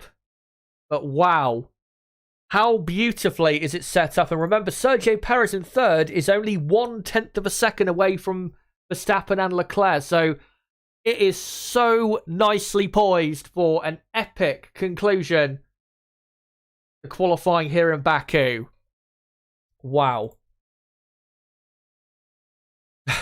I think that's got to be the first time that's happened in a fight for pole that I've covered with a watch-along.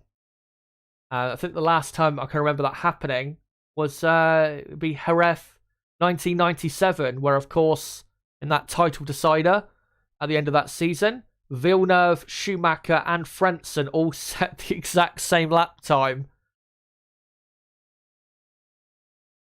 As Lance Stroll is now on a timed run. And let's see what he can do. Alonso's done a poor first lap. Alonso's lap was a 1:41.8. Very poor indeed. It should be at least in sixth place, really. Good lap from Hamilton, up in fifth, only 2/10 away from Carlos Sainz. As Lance Stroll doesn't do the greatest first sector, got to say. Oscar Piastri, by the way, still on an outlap. Stroll through the castle section. And yeah, car looking very good through there. In the middle sector, the Aston Martin car is absolutely fine.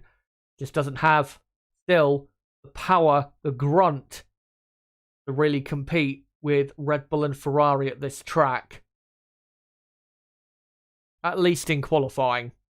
Stroll 1.2 seconds down on Verstappen after the first two sectors. Stroll is probably going to go 7th or 8th with this lap. As we've now got 5 minutes to go here in qualifying. And Lance Stroll now opens that DRS and goes up to 7th place, but that is still pretty poor from Aston Martin. 7th and 9th. That is, not good. But Lando Norris looking very good in the McLaren, I have to say.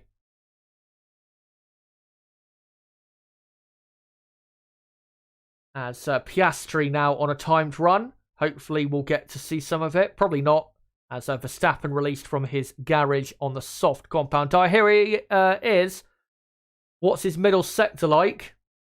About as good as Lance Stroll. So Piastri might actually go 7th or 8th with this lap. And yeah, McLaren, I wouldn't say are back, but they're definitely back to, what we saw in 2021. As Lance Stroll saying that DRS isn't working. That might be why Aston Martin are slow. As Piastri, poor final sector and stays in P10.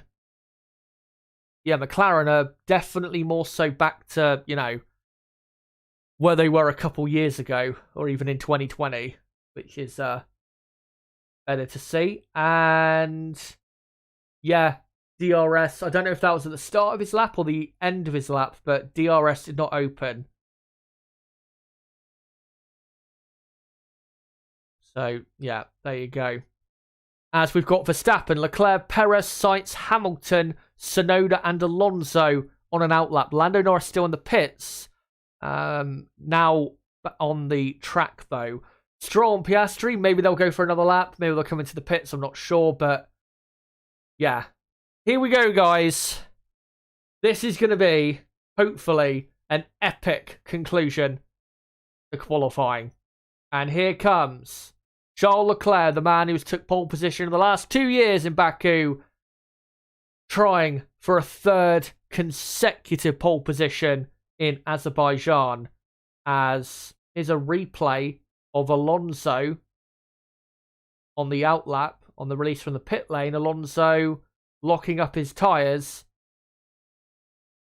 And yeah, let's forget about that and concentrate on Leclerc, who, you know, with the start of the season he's had, he will be throwing everything at this. Hopefully just not too much. As Leclerc, down this back straight he comes into turn 3. And gets as close as you dare on the wall, to the wall. And yeah, this is looking very good so far. What's his first sector like? It's a purple one, 10th up on Verstappen. And oh, that was a very good turn 5 or 6. Carlos Sainz has not improved his first sector, as Sergio Perez does an even quicker first sector. So they're all merging together. As here comes Leclerc now through the exit of the castle section. Can he get pole for Ferrari? The first time since, I think, the US Grand Prix at the end of last season. As Leclerc through turn 15. Brilliant from him. What's his middle sector like? It is a quarter of a second up on Verstappen. Can he do it with 1 minute to go in Q3? Can Leclerc take pole position for a third year in a row? Perez has not improved his first middle sector. It's a yellow middle sector, which means not his personal best. As Charles Leclerc to the line. Yes, he does it. 140.2, quarter of a second quicker than Max Verstappen. Sainz does not improve, stays in P4. Here comes Perez. Purple final sector, but he stays third. Verstappen has not had a great lap. He comes to the line now. Purple final sector, but he stays in second. Charles Leclerc is on pole position here in Baku, as Alonso goes 6th for Aston Martin. Brilliant for Ferrari, as Piastri now goes up to P9. Ferrari, yeah, bad start to the season, but now here in Baku, they have announced that they are absolutely back in 2023. A Tsunoda goes up to P7. What a lap. Tsunoda 7th for AlphaTauri. That is an incredible lap. That might be the best lap of the day. Not 7th anymore, though, because Lando Norris quickly goes in front of him. A brilliant from Tsunoda. So Norris now 7th, Tsunoda 8th. But the session is now over. Charles Leclerc on pole for the 3rd year in a row in Baku. He is the king of Baku in qualifying. Verstappen 2nd, 2/10 down on Leclerc. Perez 3rd, 3/10 of a second slower than Leclerc. Carlos Sainz 4th, and 8/10 of a second slower than Leclerc. Carlos just not even in the same universe as Leclerc at the minute around this track. Hamilton 5th, that's a good result for him. Alonso 6th. Norris 7th, and Norris was only just behind Alonso and Hamilton on lap time. Very good there from Lando Norris. Tsunoda 8th, Stroll 9th, Piastri 10th, and then the rest of the order is for Sunday's race. Russell 11th, Ocon 12th, Albon 13th, Bottas 14th, Sargent 15th, Zhou 16th, Hulkenberg 17th, Magnussen 18th, Gasly 19th, and De Vries in P20. And yeah, just a replay of him kissing the barrier on the exit of turn 1, Leclerc, when he started that flying lap. That right there proves why Charles Leclerc is one of the best drivers in Formula 1. Certain journalists out there have been talking about how, Leclerc, he's an issue and all this rubbish. And there you go. Bang. He shows that he is the king at Ferrari. And Carlos Sainz doesn't have a prayer of competing with that. What a session. What a session, guys. Anyway, let me now start a poll in the chat And I'm going to ask you guys, who is your driver of the day for qualifying today?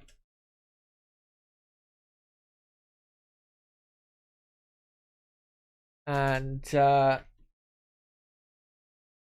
me just quickly do the options. The options are going to be Leclerc, Norris, I'll put in there, Tsunoda, and I'll put Hamilton in there because I thought he did a pretty good job in the end. So there you go. Let me know who is your driver of the day for quali today. For me, it would have to be...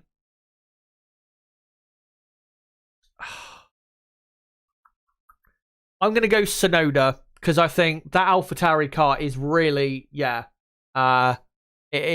not the greatest car. It really is not. Charles Leclerc, yeah, brilliant job by him. No doubt about that. But Ferrari were always close to Red Bull from what we saw so far this weekend. So yeah, for me, Yuki Tsunoda, driver of the day. And brilliant from him. Absolutely brilliant. P80 will be on the grid, and given a couple of the races he's had so far this season, no reason why he can't finish in the points. But yeah, brilliant from Leclerc. I'm really happy for him because he's had such a depressing start to the season. Engine failure in Bahrain, engine penalty in Saudi Arabia, and then being knocked off on the first lap in Australia. But yeah, right there proved why he is one of the best in the sport and why he is clearly the number one driver at Ferrari. Do not let anyone make you think differently. Charles Leclerc is on another level compared to Carlos Sainz. Yeah, brilliant from him. And Sainz in the end, 0.8 of a second slower than Leclerc. Let's see who you guys think is driver of the day. Opulent saying Oscar. Vince says Leclerc. Dane says Tsunoda. Vince says Leclerc. Bristol Racing Tsunoda. Yoshi September says Tsunoda. Ramin says Leclerc did well, but Tsunoda was crazy. Astro Steve says Leclerc, but respect for all of them. Yuki, a close runner-up especially. Gasly and Yuki reunited Aston for 2025. Pure Blood says Leclerc because Max will have a tantrum now. Well, now it makes the race on Sunday exciting rather than just Red Bull front row, boring, all of that stuff. So yeah, it's going to make things a bit more interesting. I mean, I still think Red Bull are the favourites to win the race on Sunday because we know Red Bull have much superior race pace, but we'll see. Leclerc, he's proven how great he is. He's proven how great he is in this session. And if Ferrari can have maybe a bit better pace than expected, maybe he can hang on, we'll see.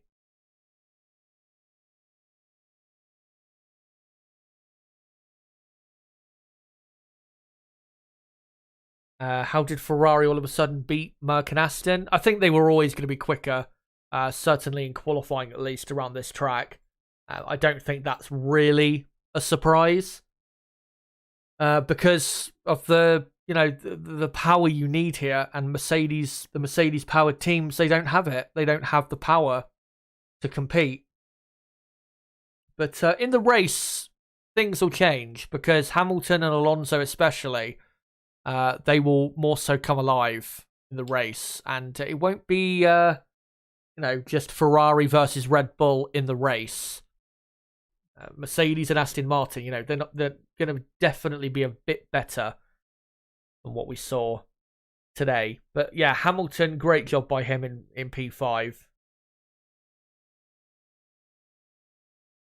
Frank Triggs, Red Bull have ridiculous DRS speed. Yeah, that's what makes, Leclerc's pole so brilliant as well, is, these Red Bull cars are incredibly quick.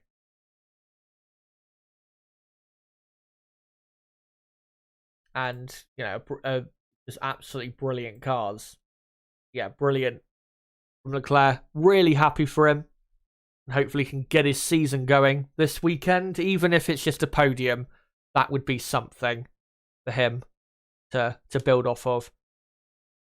Bravum says, Piastri making 2 out of the 4 Q3 appearances is impressive in that thing for the start of his career. Yeah, it is impressive. Probably the only negative I would say today is that he was quite a bit slower than Lando Norris. He was 3 or 4 tenths off, I think, in the end, which is a bit too slow, I think. Let me just have a look to see what the final lap times were. Yeah, he was 3.5 tenths off, which is not terrible, but really, he should have been ahead of Stroll. Actually, you know what's funny? Talking of matching lap times, Lance Stroll and Oscar Piastri set the exact same lap time in 9th and 10th. The reason Stroll finishes 9th is because he said it first, obviously. But I think, really, given clearly how much better the car is, I think Piastri really should have been qualifying in 8th place. I mean, yeah, good job in getting to Q3, but I think he should have been P8 and locking out the 4th row with his teammate.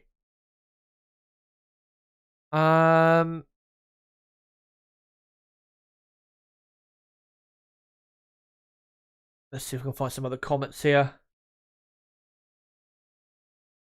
Ramin says, let's hope Ferrari finishes with pole. Yeah, well, not sure. I'm guessing you're not aware that this qualifying session you've just seen, that is now Sunday's grid. This qualifying session does not set the grid for the sprint race anymore.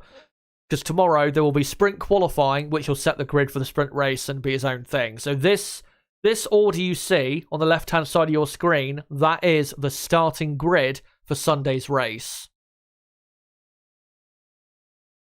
And should be, I think, pretty good race.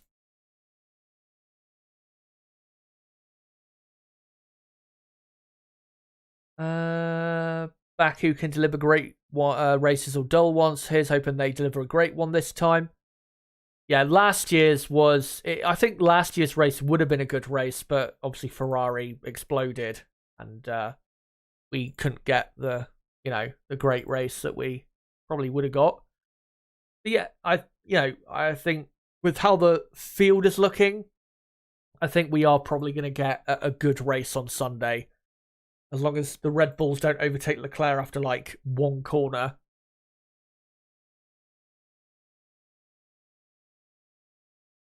But yeah, another great thing is, as I was talking about earlier, is McLaren. Their upgrades clearly have worked, and that car is probably about half a second per lap quicker than what it was, obviously, a month ago. So, great job by McLaren. I think the plan they laid out for their upgrades earlier this season, I think they said the next... Obviously, they'll bring some small upgrades in the next couple races, probably. But what do you call it? The plan is to bring the next big upgrade, which apparently is akin to a B-spec car, will be coming at the Hungarian Grand Prix, which is right before the summer break. And then there should be another big upgrade, they say, right after the summer break. Pretty sure that's what they said. So, big things coming from McLaren. Remember, of course, new wind tunnel, I think, coming or pretty much built. New simulator, all that stuff. So yeah, hopefully things are on the up at McLaren. McLaren looking like the fourth quickest car now.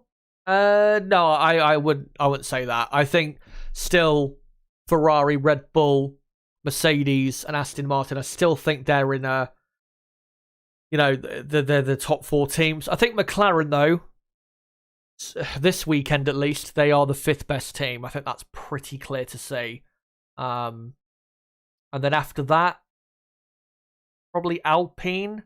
And that's what makes Tsunoda's, what he's done so great. Is that I don't think the AlphaTauri really is quick enough to maintain that position. But, he's gone and done what he's done. So, yeah, brilliant from the still young Japanese star. But, yeah, McLaren are definitely now fifth best team. And going forward should be really moving on up.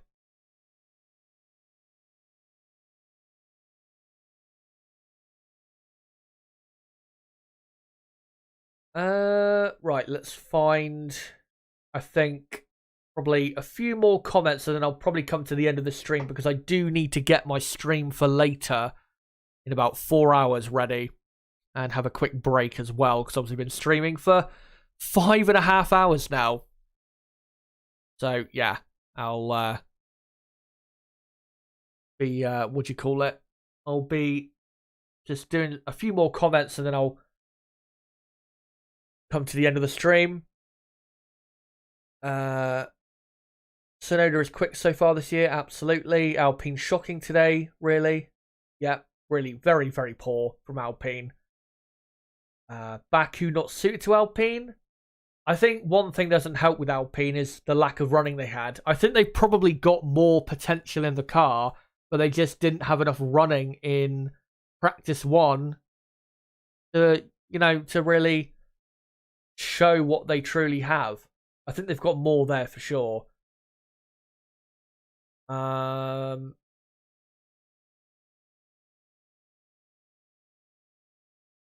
Astro Steve is saying Red Bull have a rocket ship and Leclerc's poles to win ratio. But yeah. Baku can throw up drama and surprises, so hopefully now. Yeah, Leclerc's pole to win ratio is not great. The thing is, though, I think people look at that and assume that it's because of him when it's not. If you go and look at the actual examples where he's had pole and not won, 90% of the time it's because of something out of his control, such as, bad tyre wear, reliability trouble, strategy mistake, pit stop issue. It's mostly been stuff out of his control. That's why he needs a front-running car with a really reliable, great team, because he's clearly got, incredible speed. But just needs a team to help him. I think at this point I'm going to come to a close because I need to give my throat quite a rest after all the stuff today, or not all the stuff today because obviously got to do another stream, but I just want to give my throat a rest ahead of that stream. Anyway, before I go, let me just quickly end this poll in chat. So I asked you guys, who did you think driver of the day was for qualifying? And 113 votes in total. Thank you for voting. You guys voted for Charles Leclerc, driver of the day. Hamilton second, Tsunoda third, and then Norris in fourth. So thank you guys for voting in that poll. Remember, guys, I will be live at 8 p.m. UK time. That's in 4 hours and 15 minutes from now, for a full preview for the sprint race. Well, basically what we're going to do is we're going to go through all of the data and stuff from today's qualifying session, and then I'll give my predictions for what I think will probably happen in the sprint race if it isn't World War III, basically, in the sprint race. So yeah, that's what I'm going to be doing later.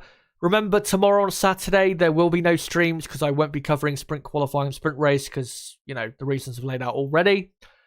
So after today and after tonight's stream, I will be back on Sunday at 10 a.m. UK time for the race watch-along, where we'll be doing a 2-hour build-up. Race starts at 12 p.m. UK time, and then obviously watching along the session and doing a reaction as well. and make sure to come along to that. And if you are new to the channel, don't forget to subscribe for more content like this. Before you go, don't forget to smash the like button as well. Try and get those likes up as much as we can. Don't forget as well to follow me on Twitter at ChazHD5 and join my Discord server, link below in the description, to keep up with what I'm doing on social media. And yeah, make sure to join me later for the sprint race preview. But guys, thank you for this qualifying and practice one watch along today. And until my sprint race preview later and the race watch along on Sunday, it has been me, ChazHD. Goodbye.